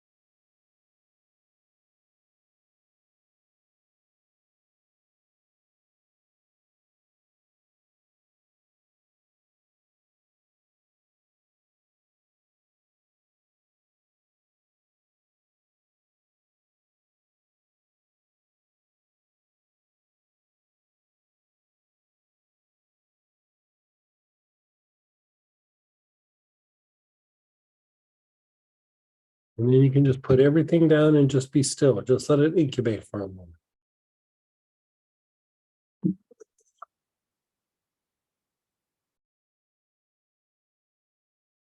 Now, this is another way that you can break through or begin breaking through any sort of kind of process or pattern. So if you see like, okay, I'm having issues with taking these steps to achieve my goal. I have this pattern of this. I have this pattern of exaggerating obstacles. Then you can sit and look at an obstacle, do this process, and it helps you push through, right? But now, once you've done the materialization process, you went through and experienced the hacks that were taught all day yesterday and a good part of today. So you go through, you go, okay, this is my goal, or this is the issue that's coming up. This is the thing I'm trying to address. And then it comes up and then you go, okay, I'm starting to get a little bit like I'm getting critical and I'm starting to criticize the situation, or I'm starting to exaggerate the obstacle, or, you're just going to be still and wait for what is the reaction that's coming up, right? So once the reaction comes up, then after you've done this materialization process, you go, okay, my issue is I'm exaggerating the obstacle. So I'm going to go and do the hack for exaggerating obstacles.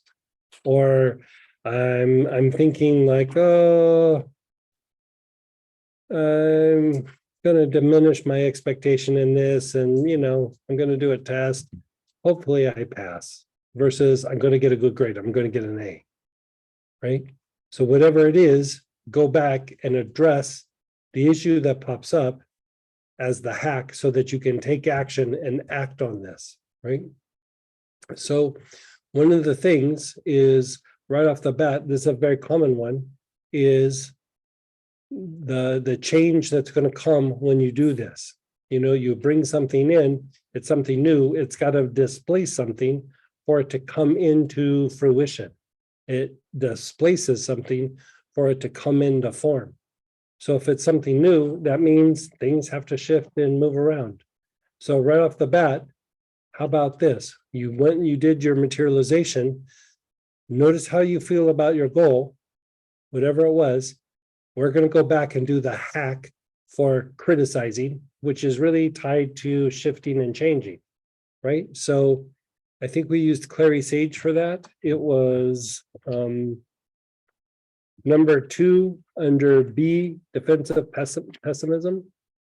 So whatever you use there, basil, clary sage, lavender, neroli, Roman chamomile, sacred blue, spasmophilia, whatever you use there.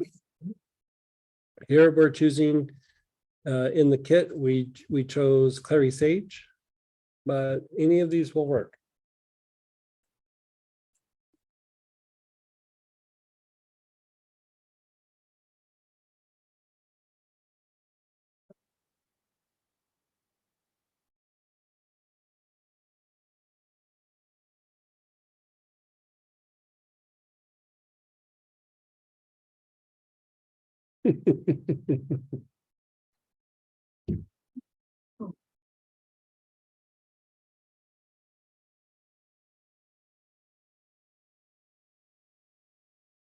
Okay, so begin inhaling. You're not even having to visualize anything. You're just starting to inhale. Your awareness is on your front heart. You're taking long, slow, deep breaths with your awareness on your front heart.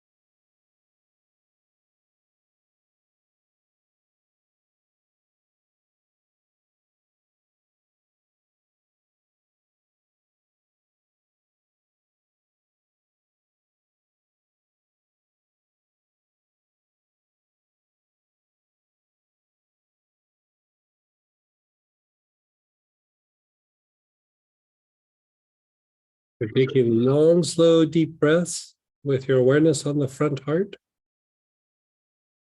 Move your awareness down to the navel.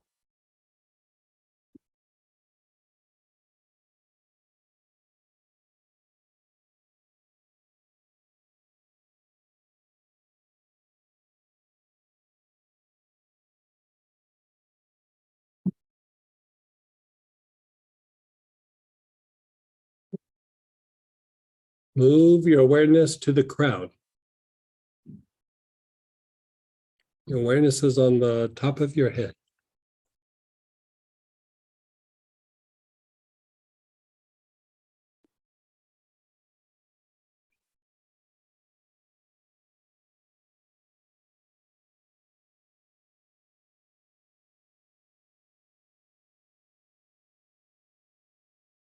And then your awareness is on the crown, the top of your head.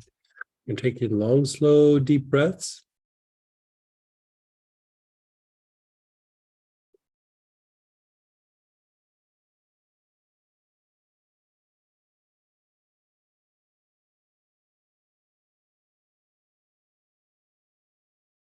And then let it go.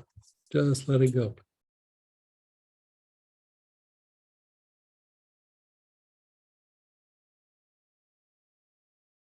Just let it incubate for a moment. Now, remember the goal that you did the materialization with? Look at it with the eyes you have now. What do you notice? That was just one cycle of that. What do you notice? Does it feel just as difficult before? Does it feel a little bit easier? Does it feel like things will flow a little bit more? Do you notice, this is mine, I have a little bit more enthusiasm about doing it. You know, it's always shocking to me. Like I'll go through and dissolve it and I'm like, now I really want to do it. Where before I was like, yeah, I really want to do it. Yeah, I really want to do it. Now I'm like, I really want to do it. You know, it's funny, but it's true.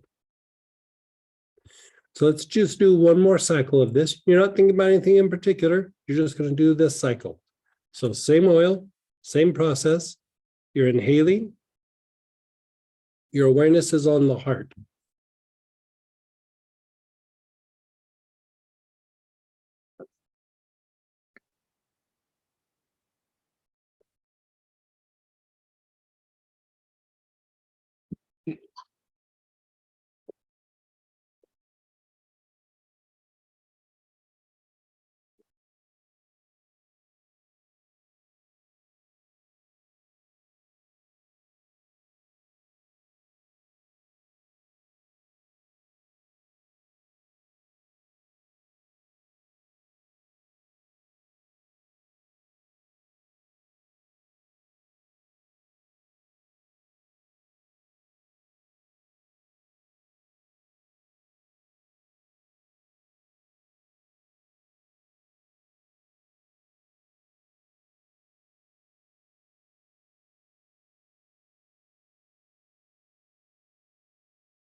Your awareness is on the navel.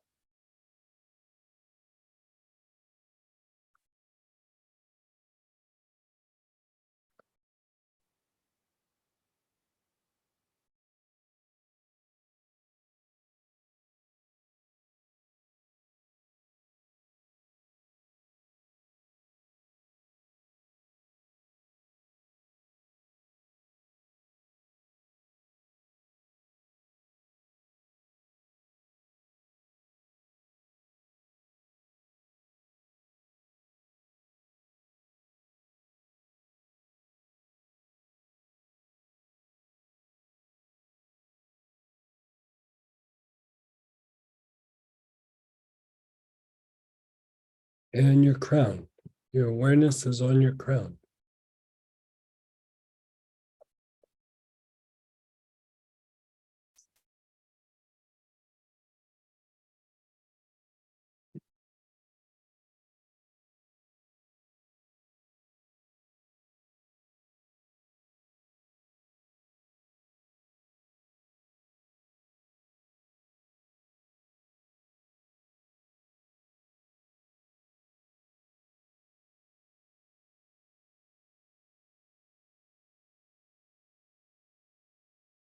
And then just let go.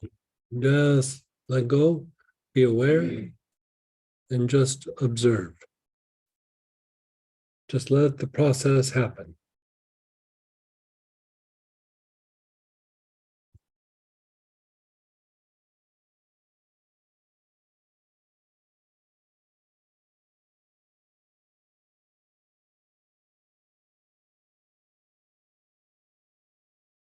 Observe what your goal was. Observe the thing that you put in place with the materialization breath. What do you notice? This is the thing that Robert was asking about earlier, by the way. You do the materialization breath and then do the hack, right? So you've done the materialization breath. Here we're doing criticizing, which is like resistance to change or shifting. How do you see that goal now with the eyes you have now? By doing the materialization breath first, you're making it more specific to that pattern, right? So you're engaging the pattern, and then as it's up, you start applying the hacks. Does that make sense? So we've put the materialization in place. Let's go back to the very first one we did yesterday morning, creating obstacles, right? So in that, you had your choice of helichrysum or orange healer. In the kit, if you purchase the kit, it's orange healer, but you can also use aloes, you can use oud, you can use health rays. So whatever you are using, pop that baby out.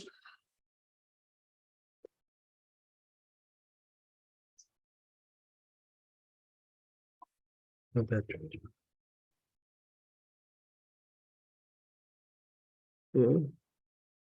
Really?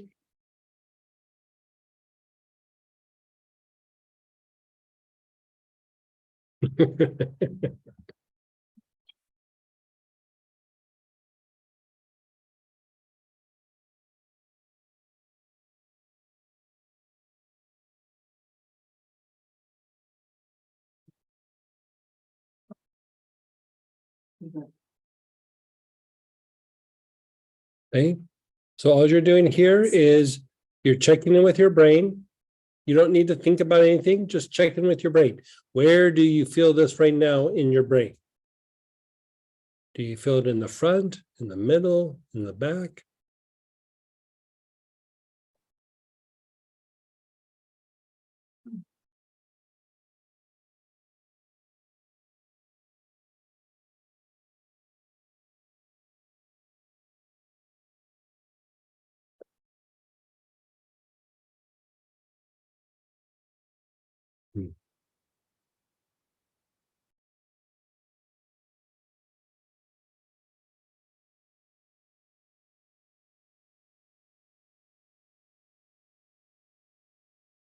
Okay, your awareness is on that part of your brain. Inhale whatever oil you're using.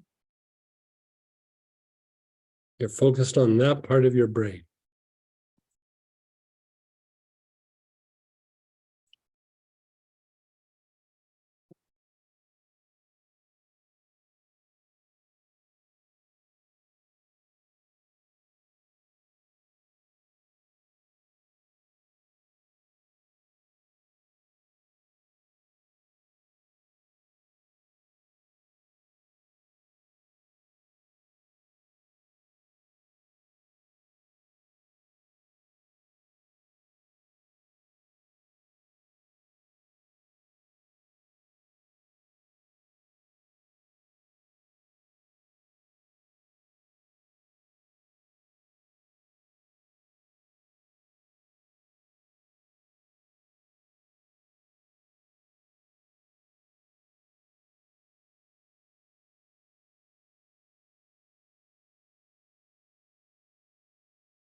Your whole brain, your awareness is on your whole brain.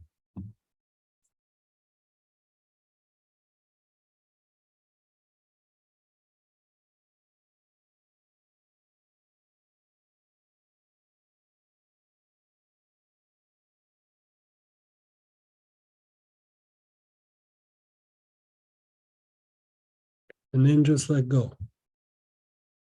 Let go. Now, let's do something interesting. Look at your goal again with the eyes that you have now. We just did the little hack for creating obstacles. How does your goal, your manifestation, your materialization process, how's it look now after you visited the creating obstacles hack? What do you notice?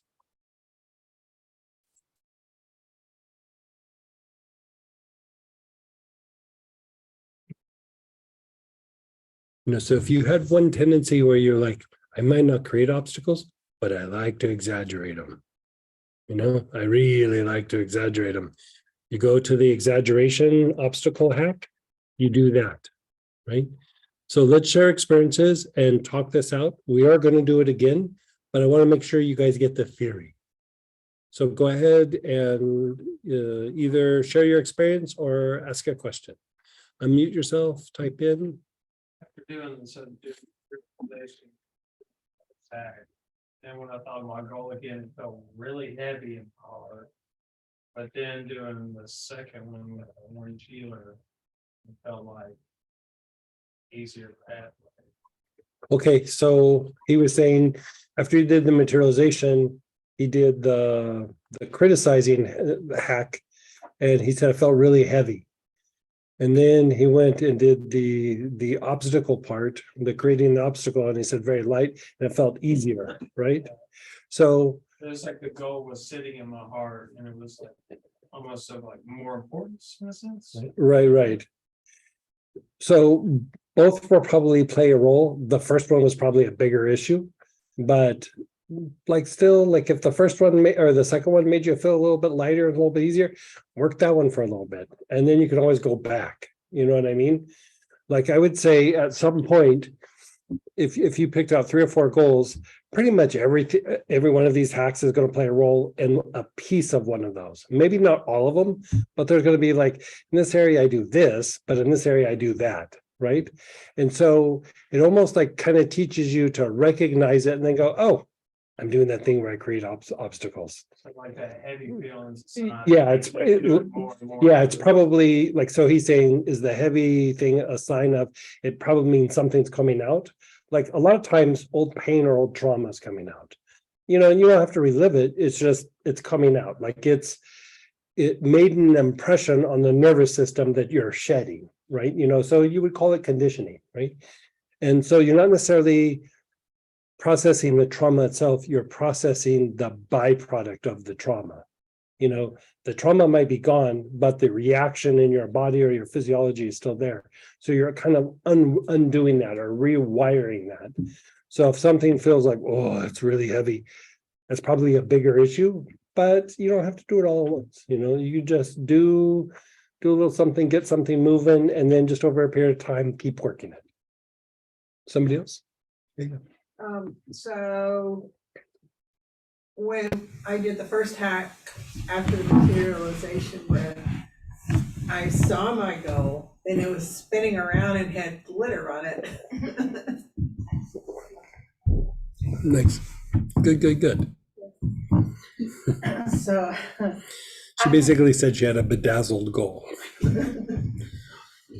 So I had, throughout my life, this has been a big issue, and I even, when I'm interviewing people for the work with Brian and I go through this to see what their reaction would be. It's that Marie the lady that does if you love it, keep it. If you don't love it, let it go. Marie Kondo.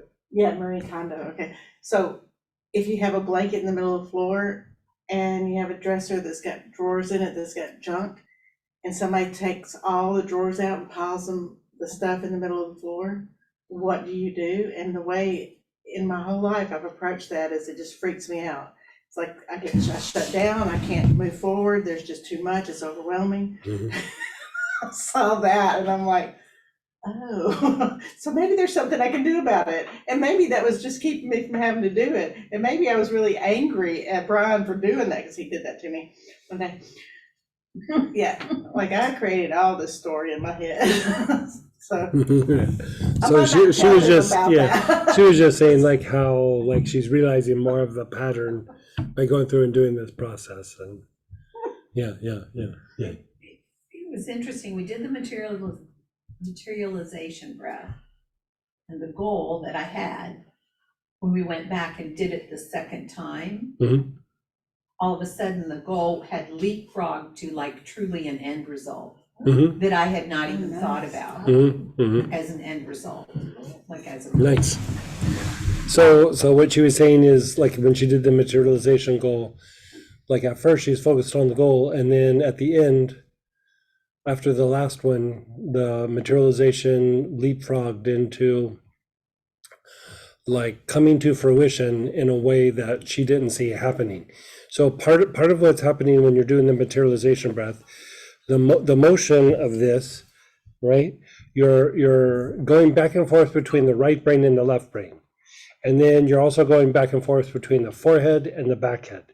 And so in this, you're stimulating the mental permanent seed, which is in the center of the pineal gland. And this mental permanent seed is how you process information from the higher soul. And it's also how light enters into the mind and into the situations. So what happens is if we have negative thinking, by doing this process, you're breaking down the negative thinking and you're bringing light to it, and the light breaks down the pattern, right? But also what happens is your mind, for that little seed to become like more activated, you're activating intuitive intelligence. You're going into the intuitive part of the mind, which is beyond the senses. And so what she is saying is she perceived an end that she didn't perceive happening, or she didn't think out that was happening, because a lot of times our intuition sees where something's going or where there is an avenue, but the mind, the everyday mind, is always dealing with pieces of information and past experiences. And so there, it doesn't really see where it could go if it's out of normal parameters, right? So what she was saying is she had a flash of intuition of, it could go in this direction. It could actually go in a completely different direction. And so now she's prepared for it. Like now, if it starts to happen, she's like, oh, this is something that could happen. This is something that will bring into materialization. So when it starts to go down a different path, I don't have to pump the brakes on it. I can just embrace that this other aspect's going to come in. So sometimes what also happens is you have these different set of goals, and then you do the materialization and you realize, they're just different pieces of the same goal, right? Or I left a big piece out, or maybe this wasn't even a good choice. Maybe I needed to do a bigger or better choice, right? So in her experience, she was going, this might go in a different direction a little bit, right? But different things can happen, right? Different things can happen, so. Have we done a materialization, another class, is this the best oil for the material? The best way? Best oil for the. Depends on what you're trying to do. Yeah. Like here for this one, yeah. The reason why you're using back heart, the back heart transmutes like negative emotions, and it helps integrate something into the brain. Like it helps something that you can perceive or feel, and it helps the mind anchor onto it.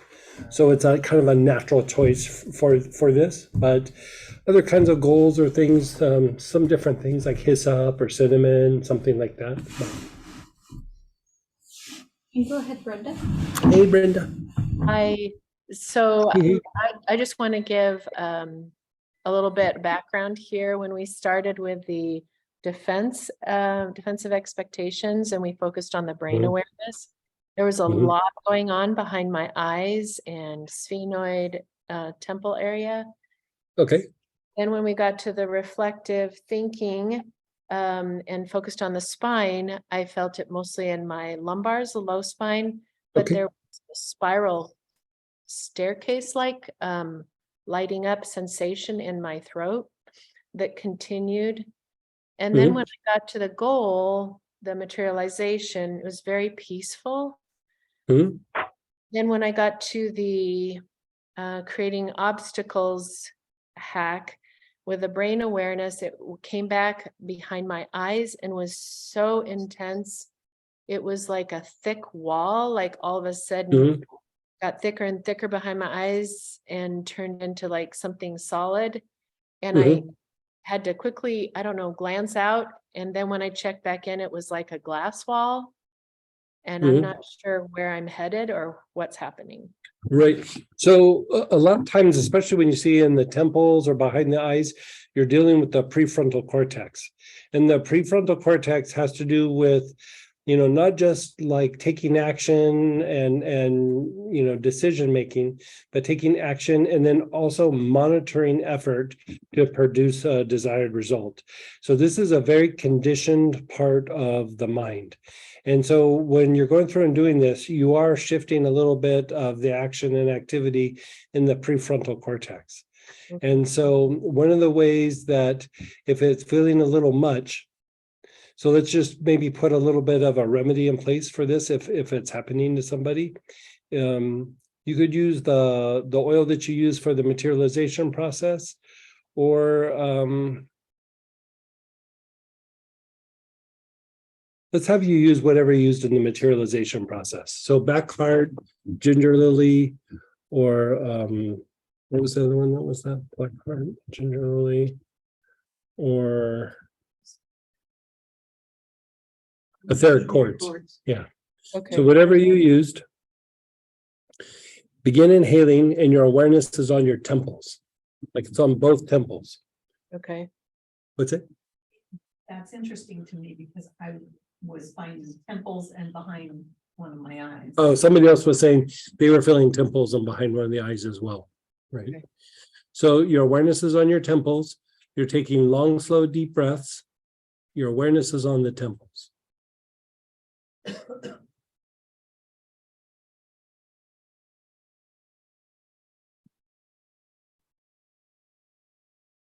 And then you're going to continue inhaling, but your awareness is just on your left temple.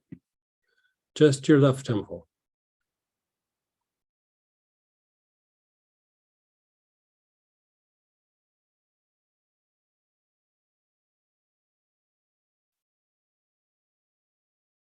And then let go of the left temple, put your awareness on the right temple.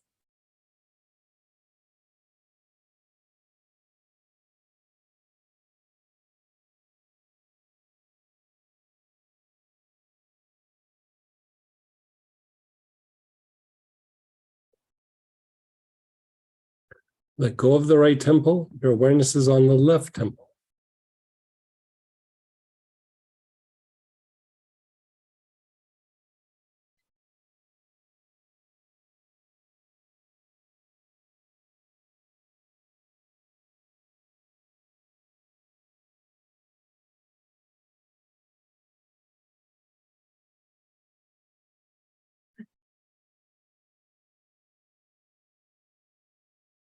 Let go of the left temple, move your awareness to the right temple.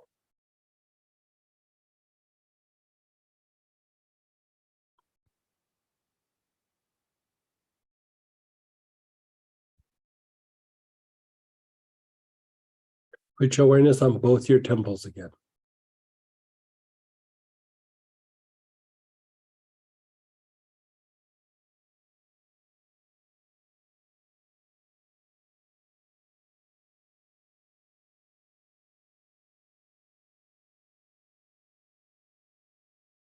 And then just let go for a moment.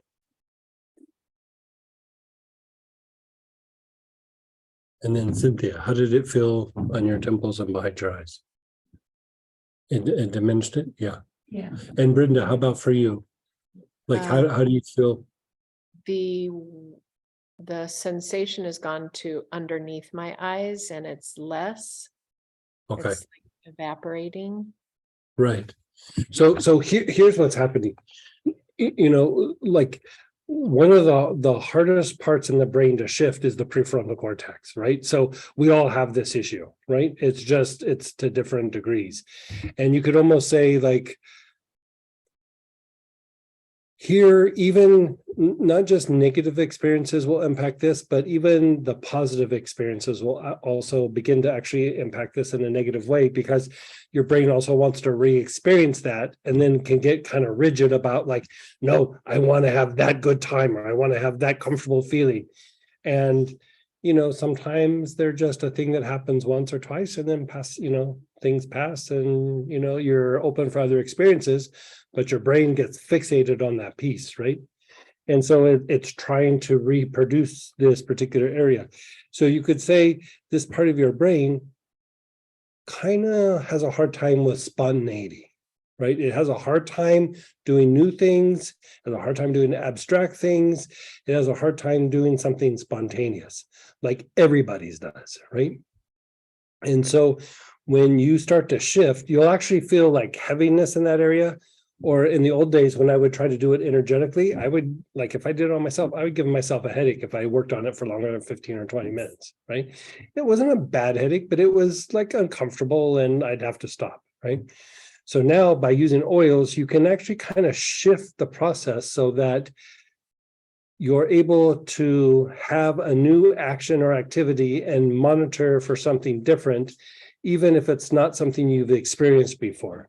And so by going from first on your temples, and then going from one side to the other, to the other, to the other, you're balancing out the two sides of the brain, but in the front, right? So you're balancing out like, okay, I've had past experiences and I have pieces of information, and then you go to the other side but I also have intuition, and I also have guidance that's beyond my senses. And then you go back over to the other side and you go, but I also have past experiences. And then the other side you go, but I also have intuition. And you kind of keep mixing them back and forth, back and forth. And then you bring it back to where you do both sides at the same time. And it's like, I want both pieces of information.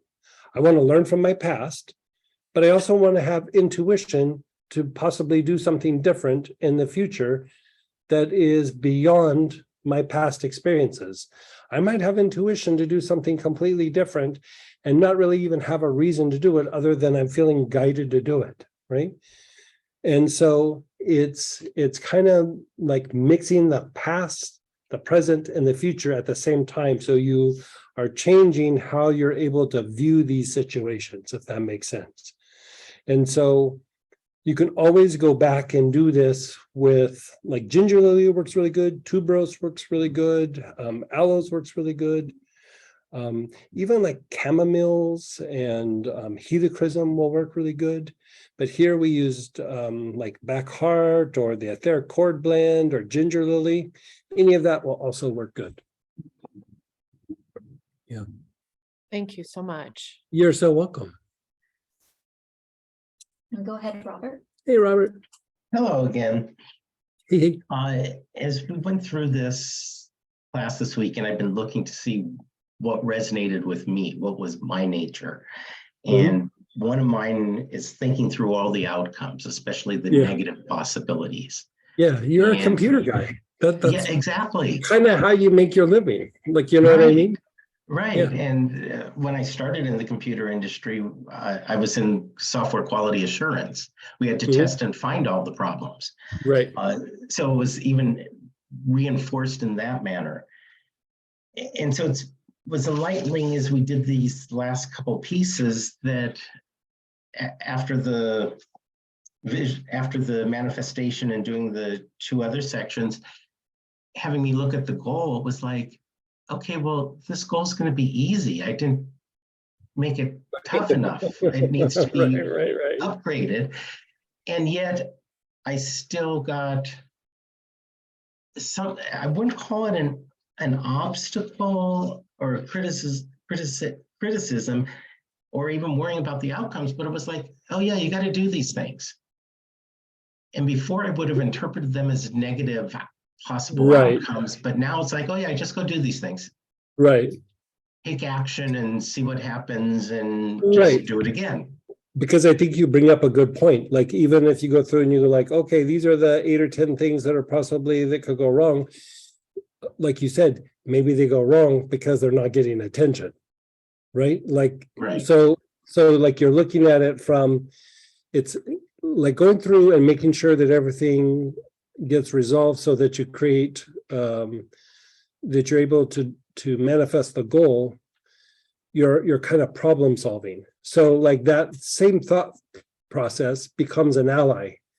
But when it's holding you back and keeping you from taking action, that's when it's an adversary.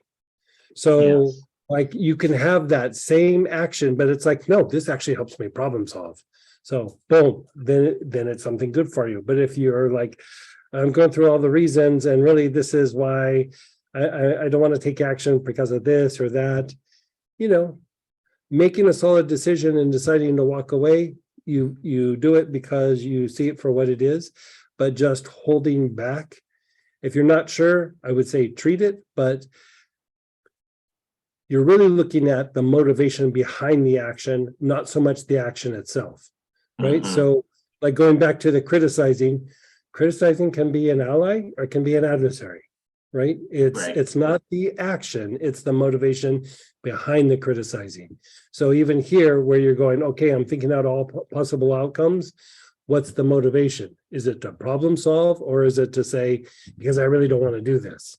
You know what I mean? And if you're doing it like, okay, I'm getting ready to do this. I need to look at all the potential problems. I'm going to solve it so I can, boom, I can make the program the way that it is, or I can make the website the way that it is. That is an ally like nobody's business. But if you're like, well, there's this going on and that's going on, I'm not going to work today. Like there's just too many. That's a reason why I don't want to go to school today. Greg, I've been sitting in that spot for the last couple of weeks of, oh, this is too hard. I'm not going to do anything. I don't get it. It's not coming together. There's all these problems. Right. And then when I sat down and did it, they weren't even the problems. It wasn't any of those. And it wasn't until I sat down that I could even see what they were and sort through them and say, oh, this is what it was all about. Right. So it's getting, getting rid of the procrastination and saying, yeah, I'm not good enough for this. No, I can get past all that. Just do something. Yeah, good. Thank you. Yeah, I mean that like that piece, that's an ally in your industry. Like, I mean, bottom line, that's an ally. But you know, you just make sure it's always tempered, like it stays an ally. Yes.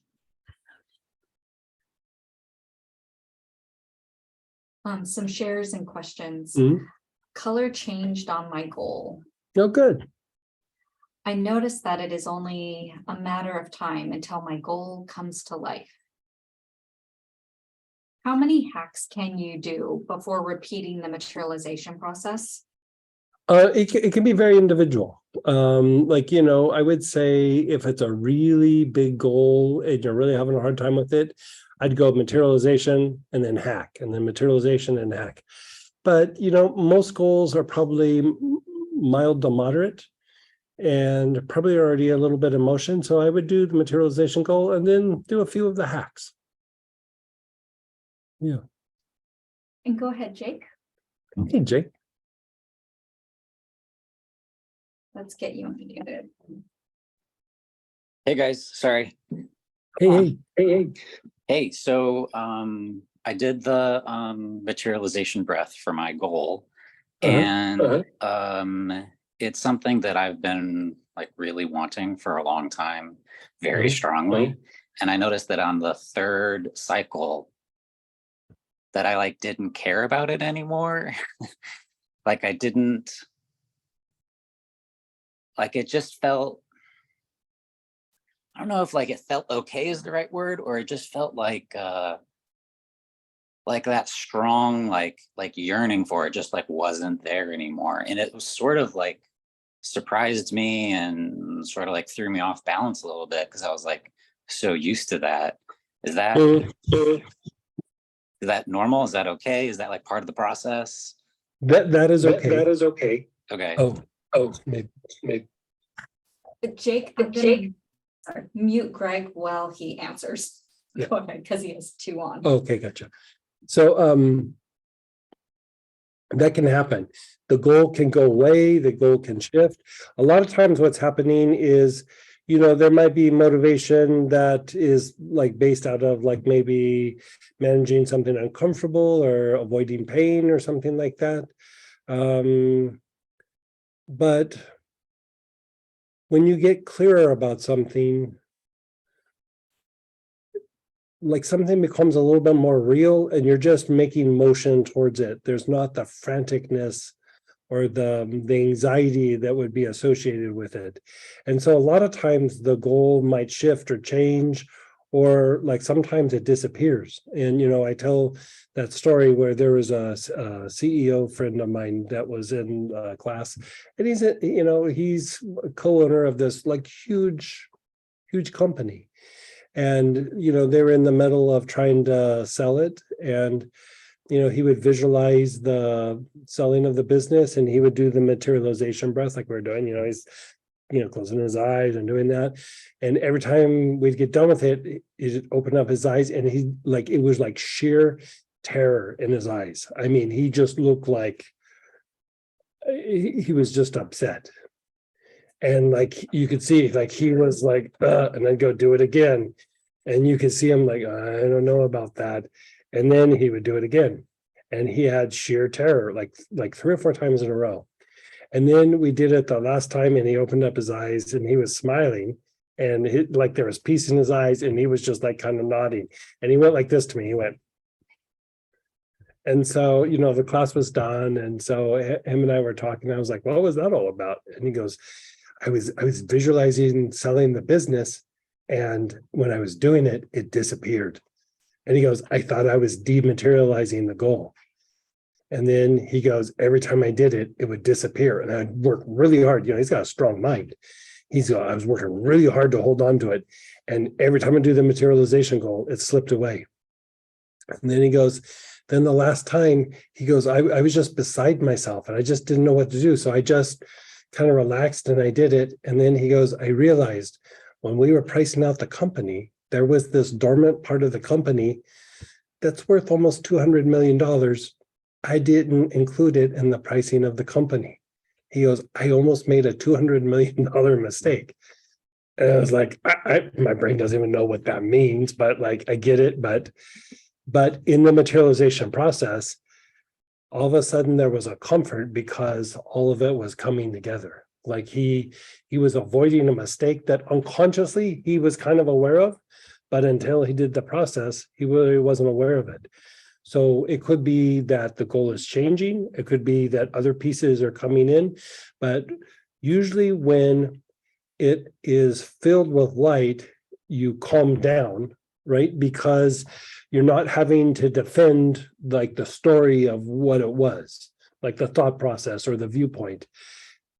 Light can sustain itself. The story needs people to give it effort to sustain it, right? So if all of a sudden you feel peaceful about it, it's a very good sign. Okay, that makes sense. Thank you. Hey, how are you feeling, by the way? You're feeling better? You're bouncing back? You don't have to go to it in front of everybody, but you're feeling better? Yeah, a lot better. Okay, good. Yeah, we're thinking of it. And then go ahead, Sonia. Hey, Sonia.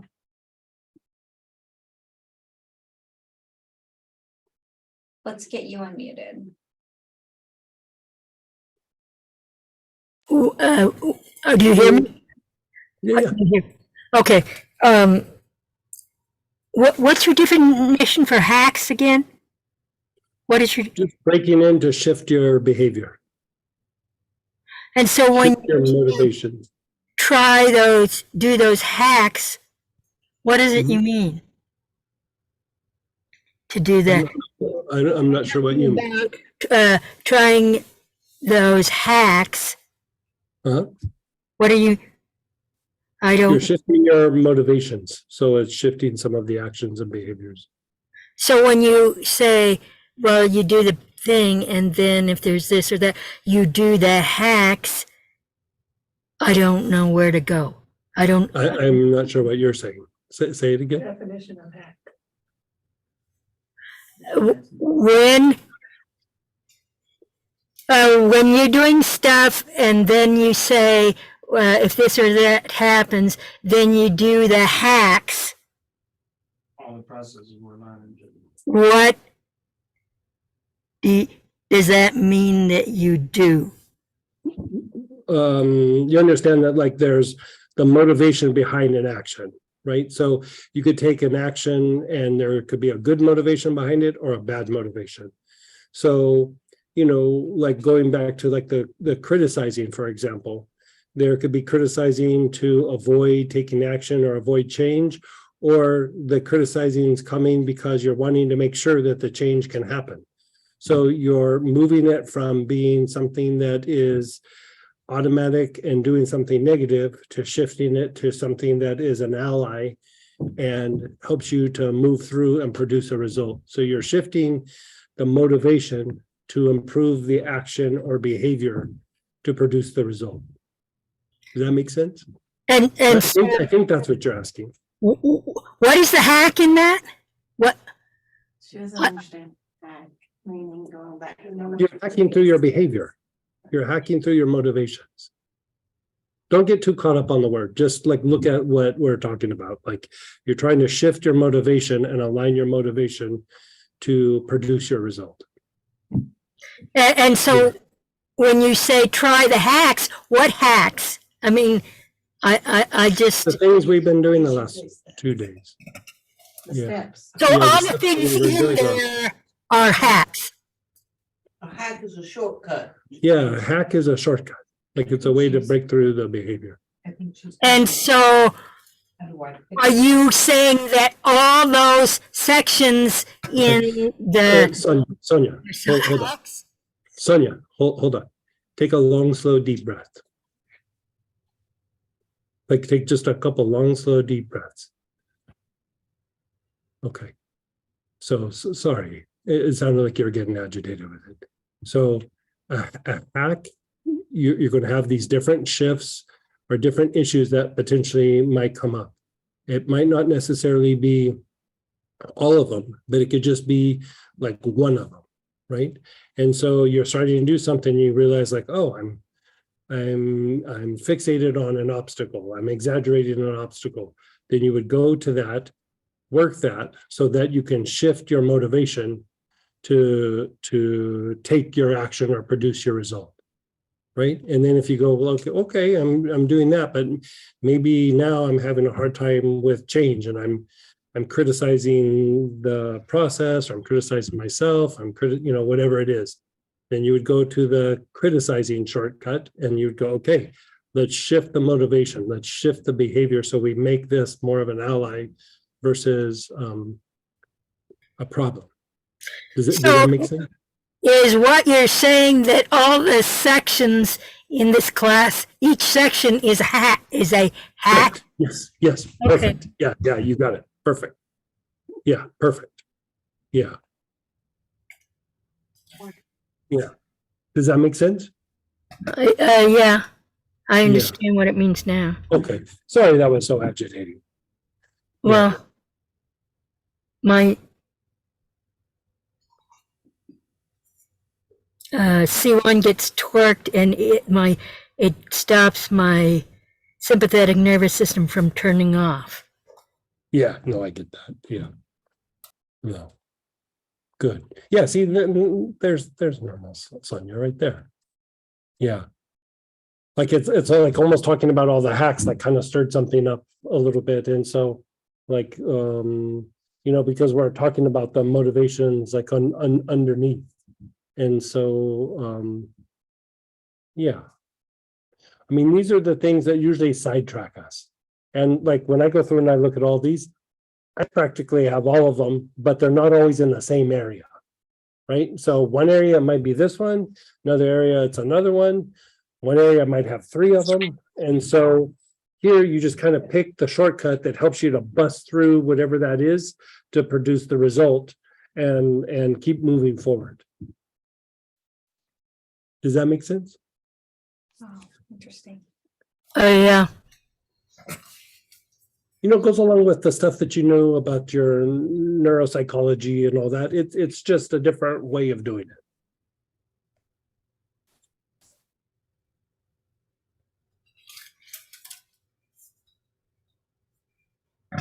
And then go ahead, Lucinda. Hey, Lucinda. Hey, how are you? Hey. Good. So the thing I've been working on, I've tried it going at it from the, creating obstacles, exaggerating. One of my personal favorites, like I'm just going to say, creating obstacles. I think I have a whole toolbox of these issues. We all do. Honestly, we all do. My question is, because nothing comes up specifically, so there's no specific problems or outcomes that run through my head, or no specific reasons to hold up. It's more of an emotional response. The brain just sort of goes blanks. Right. Which of these hacks would you So that's focus on? that's a great question. So this is what I do. Like if you sit and you look at the situation and you go like, I don't know. I don't really know if I have any of these or, because there are going to be times where that happens, right? I would go to under C, where it says defensive expectation or thinking through all the outcomes. It's usually number one. Like defensive expectation or lowered expectation. Like if you really don't see anything in a particular area, that could be the one you go to work, or it could be that one is laying low and it's harder to see. Like out of all of them, that one's the hardest to see. And so like if I have a project and I'm going through and I'm like, I don't really feel any of them, I always go to that one. And I'm like, okay, I had way too low of expectation in this. Right? Like way too low. And, we don't realize it until it shifts, and then you can kind of see it. And so if none of them really resonate, go to that one. All right. Is that would be what you would do for self-sabotage, or which one would that fit in? Because sometimes that's what it feels you could like. do that one for self-sabotage, and then also, because like these are like motivations, self-sabotage really kind of falls under the heading of like resistances. And so in the resistances, like Poplar breaks down all those resistances, because you have repetition, you have repression, you have transference, you have secondary gain, and then the need to punish yourself or self-sabotage. And usually for most people, those last two, the self-sabotage and need to punish yourself, those are usually the biggest out of all the resistances. Yes, but I can see how it goes hand in hand. Yeah. Well, they're just different ways of saying the same thing. Yeah. So if you inhale the Poplar, Yes. Just do long, slow, deep breaths, it breaks down those resistances. That resistance is actually in the basic chakra. It's in the basic chakra, and then it's on the protective webs. That makes sense. You can just inhale it. You can do it in the heart, back heart. But if you really want to go deep, inhale it on the arms and the legs and the basic chakra, and it's how you would unwind it. Okay. Thank you. And it really, even if you had like repetition or repression, it hits them all. Like it's not like it's specific to one of them. It hits all the resistances. All right. I will.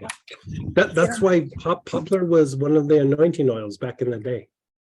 Back in ancient times, they would put Poplar on the forehead, and it was to diminish resistances to healing or to the divine.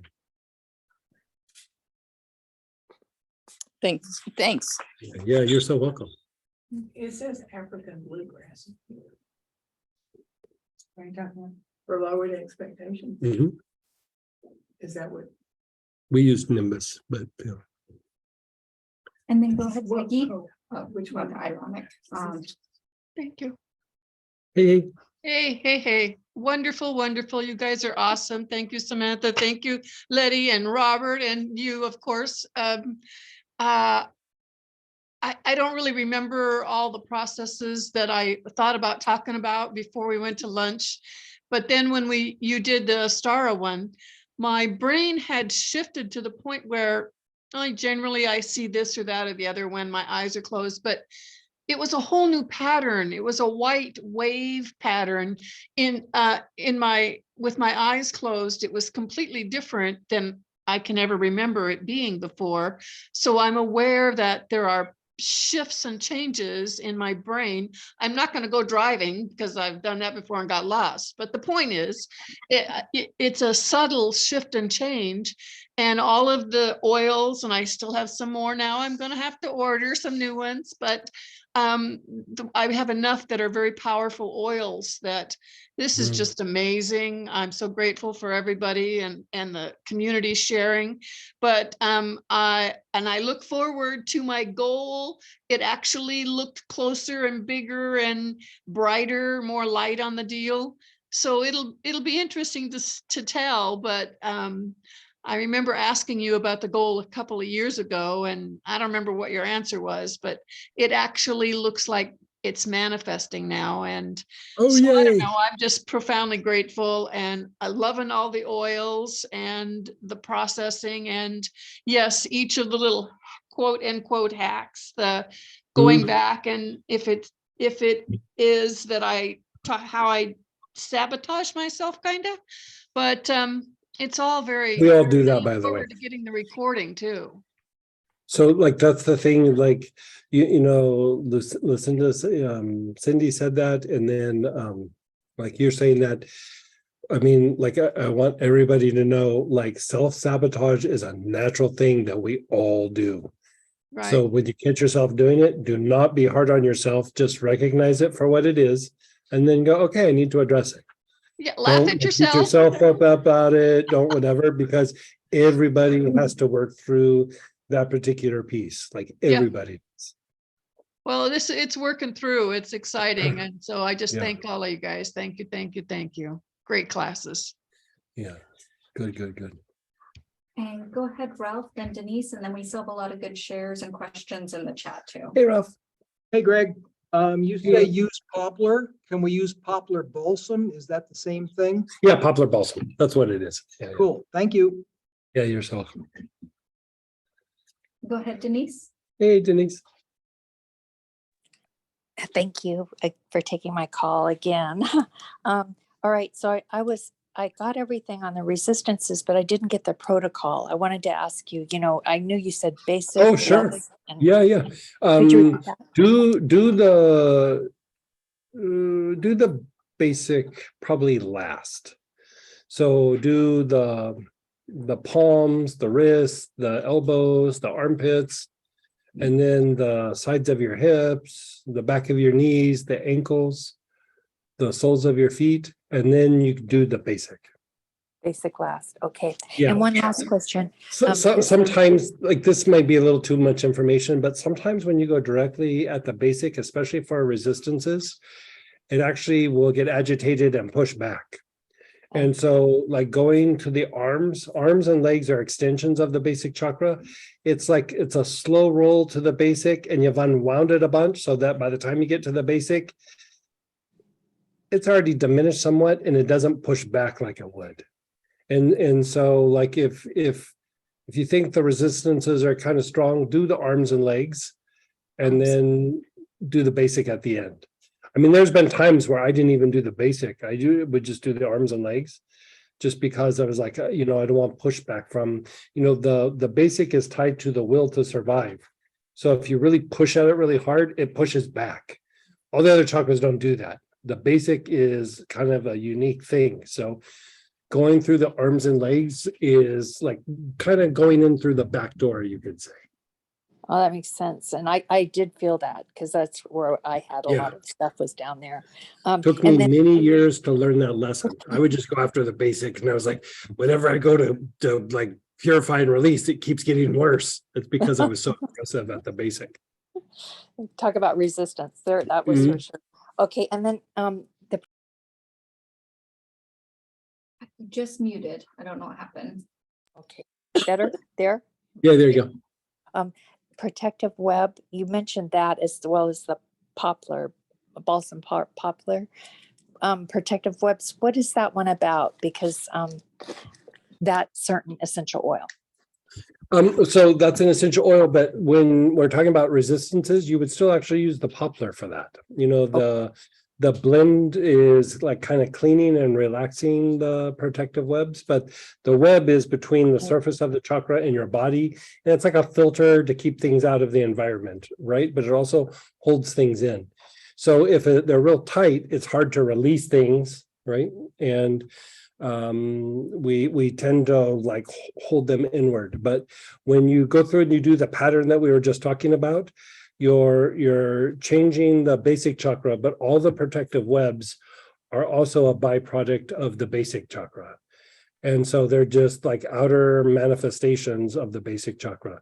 So by doing that pattern with the basic, you're getting the resistance that's in the basic chakra and in the protective webs. So you're kind of nailing it all with that little protocol. Thank you. Thanks for explaining that. That's great. Yeah. Yeah. Well, it's complicated. Like, you know, that's the thing is I was lecturing over in like via Zoom in India, and these were people that were longtime practitioners and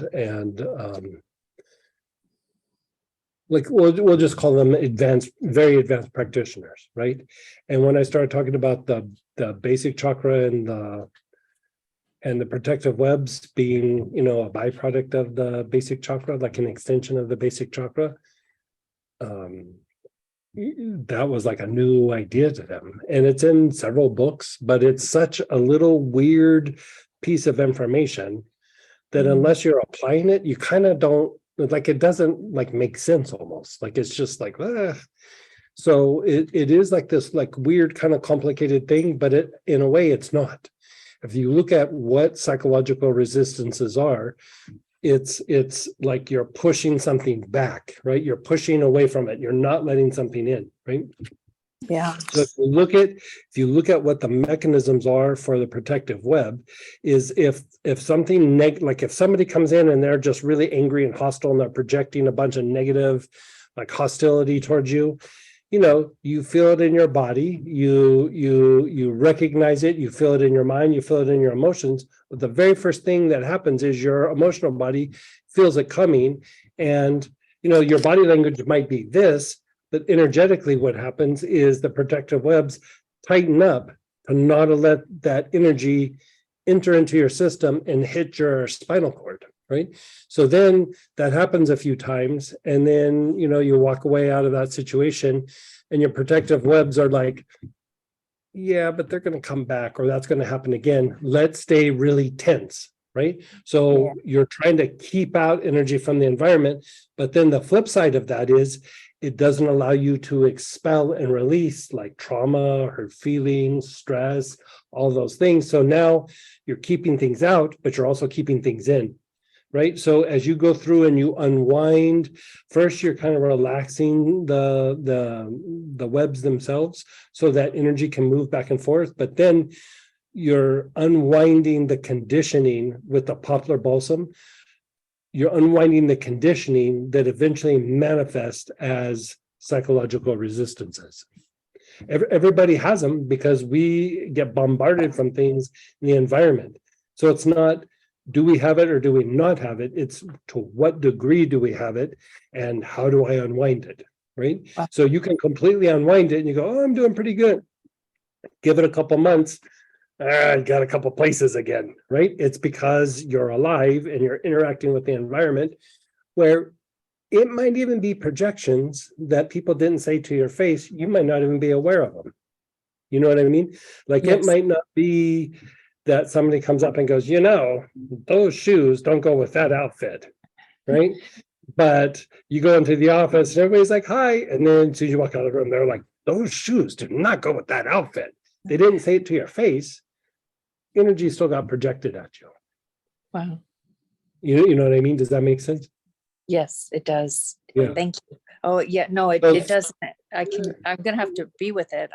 And listen to it again. But yes, I can understand it. It's either way, you have to kind of be more aware and work and cleanse those protective webs or kind of build them up once in a while, right? So they're more pliable, Right, exactly. And think of it like you need to take a shower from time to time. You need to charge your battery from time to time, right? It's the same thing with these webs. Like you just got to clean them off from time to time. Doesn't mean every day, doesn't even mean every month, but from time to time, you got to clean them off, right? Okay. So one of the things that happens with like somebody who's maybe doing deep meditation, they're doing meditation, all of a sudden they go, I'm going to stop for a while, right? Or they just stop, right? And, you talk about like, oh, what about this? What about that? How can I get motivated again? A lot of times it's the webs are super congested. So even by doing the poplar, you're unwinding what's there, and all of a sudden you go, I can go back into an expanded state again. But before, when they're all impacted, the cup is full, like you're full. Like, so meditating doesn't make sense because nothing can come in, nothing can go out, like it's too impacted. So it's a way to kind of go through and unwind all that. Oh, I know what I'm ordering. Okay. Thank you so much. Well, it's also a little bit expensive. So the spray, we made the sprays to cut down costs. Like you could just spray it, or if you want, you can get a little tiny bottle. So, but Okay. it's one of the more pricey oils. So just to give you a heads up. Well, thank you. Thank you. I appreciate this. This is great. Thank you. And Yeah, you're so Sam welcome. and everybody. Thank you. Jenny? Hey, Miss Channing. Hi, Greg. Can I just add something that I've used that you taught us after class one time is with the Mhm. poplar balsam spray in the mornings, I just do 1 or 2 squirts directly on my tongue. Oh, that's interesting. Did I tell you to do that? Oh, that's a great thing to do. We I don't know did if I that did or after you did. Yeah. we did that after we consumed some after class when you were in Seattle. That sounds like something I could do. So I don't know. You didn't actually say to do that, but I just remember doing it, and it's Yeah. Hey, that works. good morning ritual. Yeah. Yeah, that works.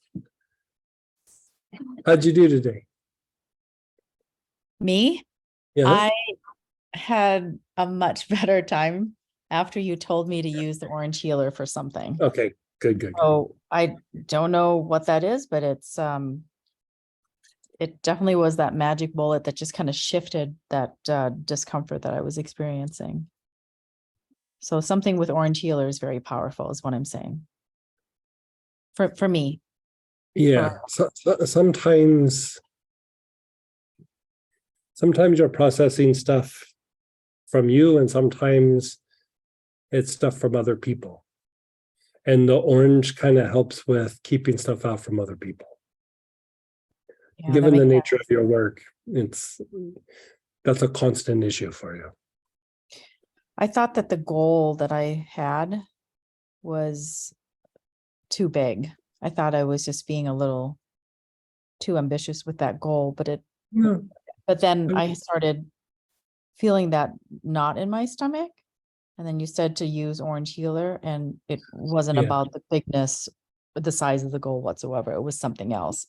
When you're in charge of a team, you get criticized whether it's to your face or not from other people, and you constantly have to clean that off. Doesn't mean you're doing anything wrong. It's just you're a little bit of a target. Thank you so much. I love this Yeah. class Yeah, so good, much. good. Yeah. Sometimes people think if I'm successful, I'll be less of a target. It is usually the opposite. If you're doing something or you're in charge or things start improving, a lot of times you become more of a target. So you just have to spend a little bit more time cleaning things off. Yeah. Mhm. I did fine with the exercise from today, but attempting to do this one from yesterday with obstacles / hacks, I get so fearful that I just have to go back to the original one of focusing on the chest and the goal. Yeah, that's fine. Yeah. The whole goal is expanded, filled with light, and I can't really hold on to it. As I continued to keep my eyes closed, I saw a strange vision of a loose door hinge on the door. The door was still attached to the wall by the other hinge. Any ideas? Do I use a loose screwdriver hinge. to screw the hinge back? Do I unscrew the other one? LOL. For me, what comes to mind as soon as you say that is your interaction with the environment and the inner. So that one that's number 2, thinking through all the outcomes with the spine awareness. just that description, that's what that feels like to me. It's like, you know, think of it as like you keep going back and forth through the door and the hinge is coming undone a little bit. It's like, at some point it's not going to work. You know, it's either something coming in that might be a little too much or a little painful, or expression might be a little bit scary. And so taking the action might be a little scary. So that door is starting to get compromised. And so I would work that aspect of the spine. You know, there's an alchemical process for going through and opening up the spine. And I've yet to teach it because it's very short. It's so flippin' intense that it just, I mean, the first time I did all 3 steps, I was bedridden for a day. Like I was just like, I'm out. Like I need to sleep this off. So then later I started doing just one piece at a time, and my dreams were crazy. And so this idea of the spine is a way bigger deal than you would think. A way bigger deal. And so that last little piece, you know, we tapped into it, we did it, we didn't overdo it, but that's a much bigger deal than you would think. Like those last 2 where defensive expectation and then thinking through all the outcomes, reflectivity, those 2 are really big for motivations behind your self-worth, you know, or motivations of action. Yeah. More. Yeah, Go ahead, Channing. yeah. Hey. Greg, that class, alchemical process, spine. Can we do that, please? I'd be glad to teach it, but like yes, please. I could probably teach it in a single day.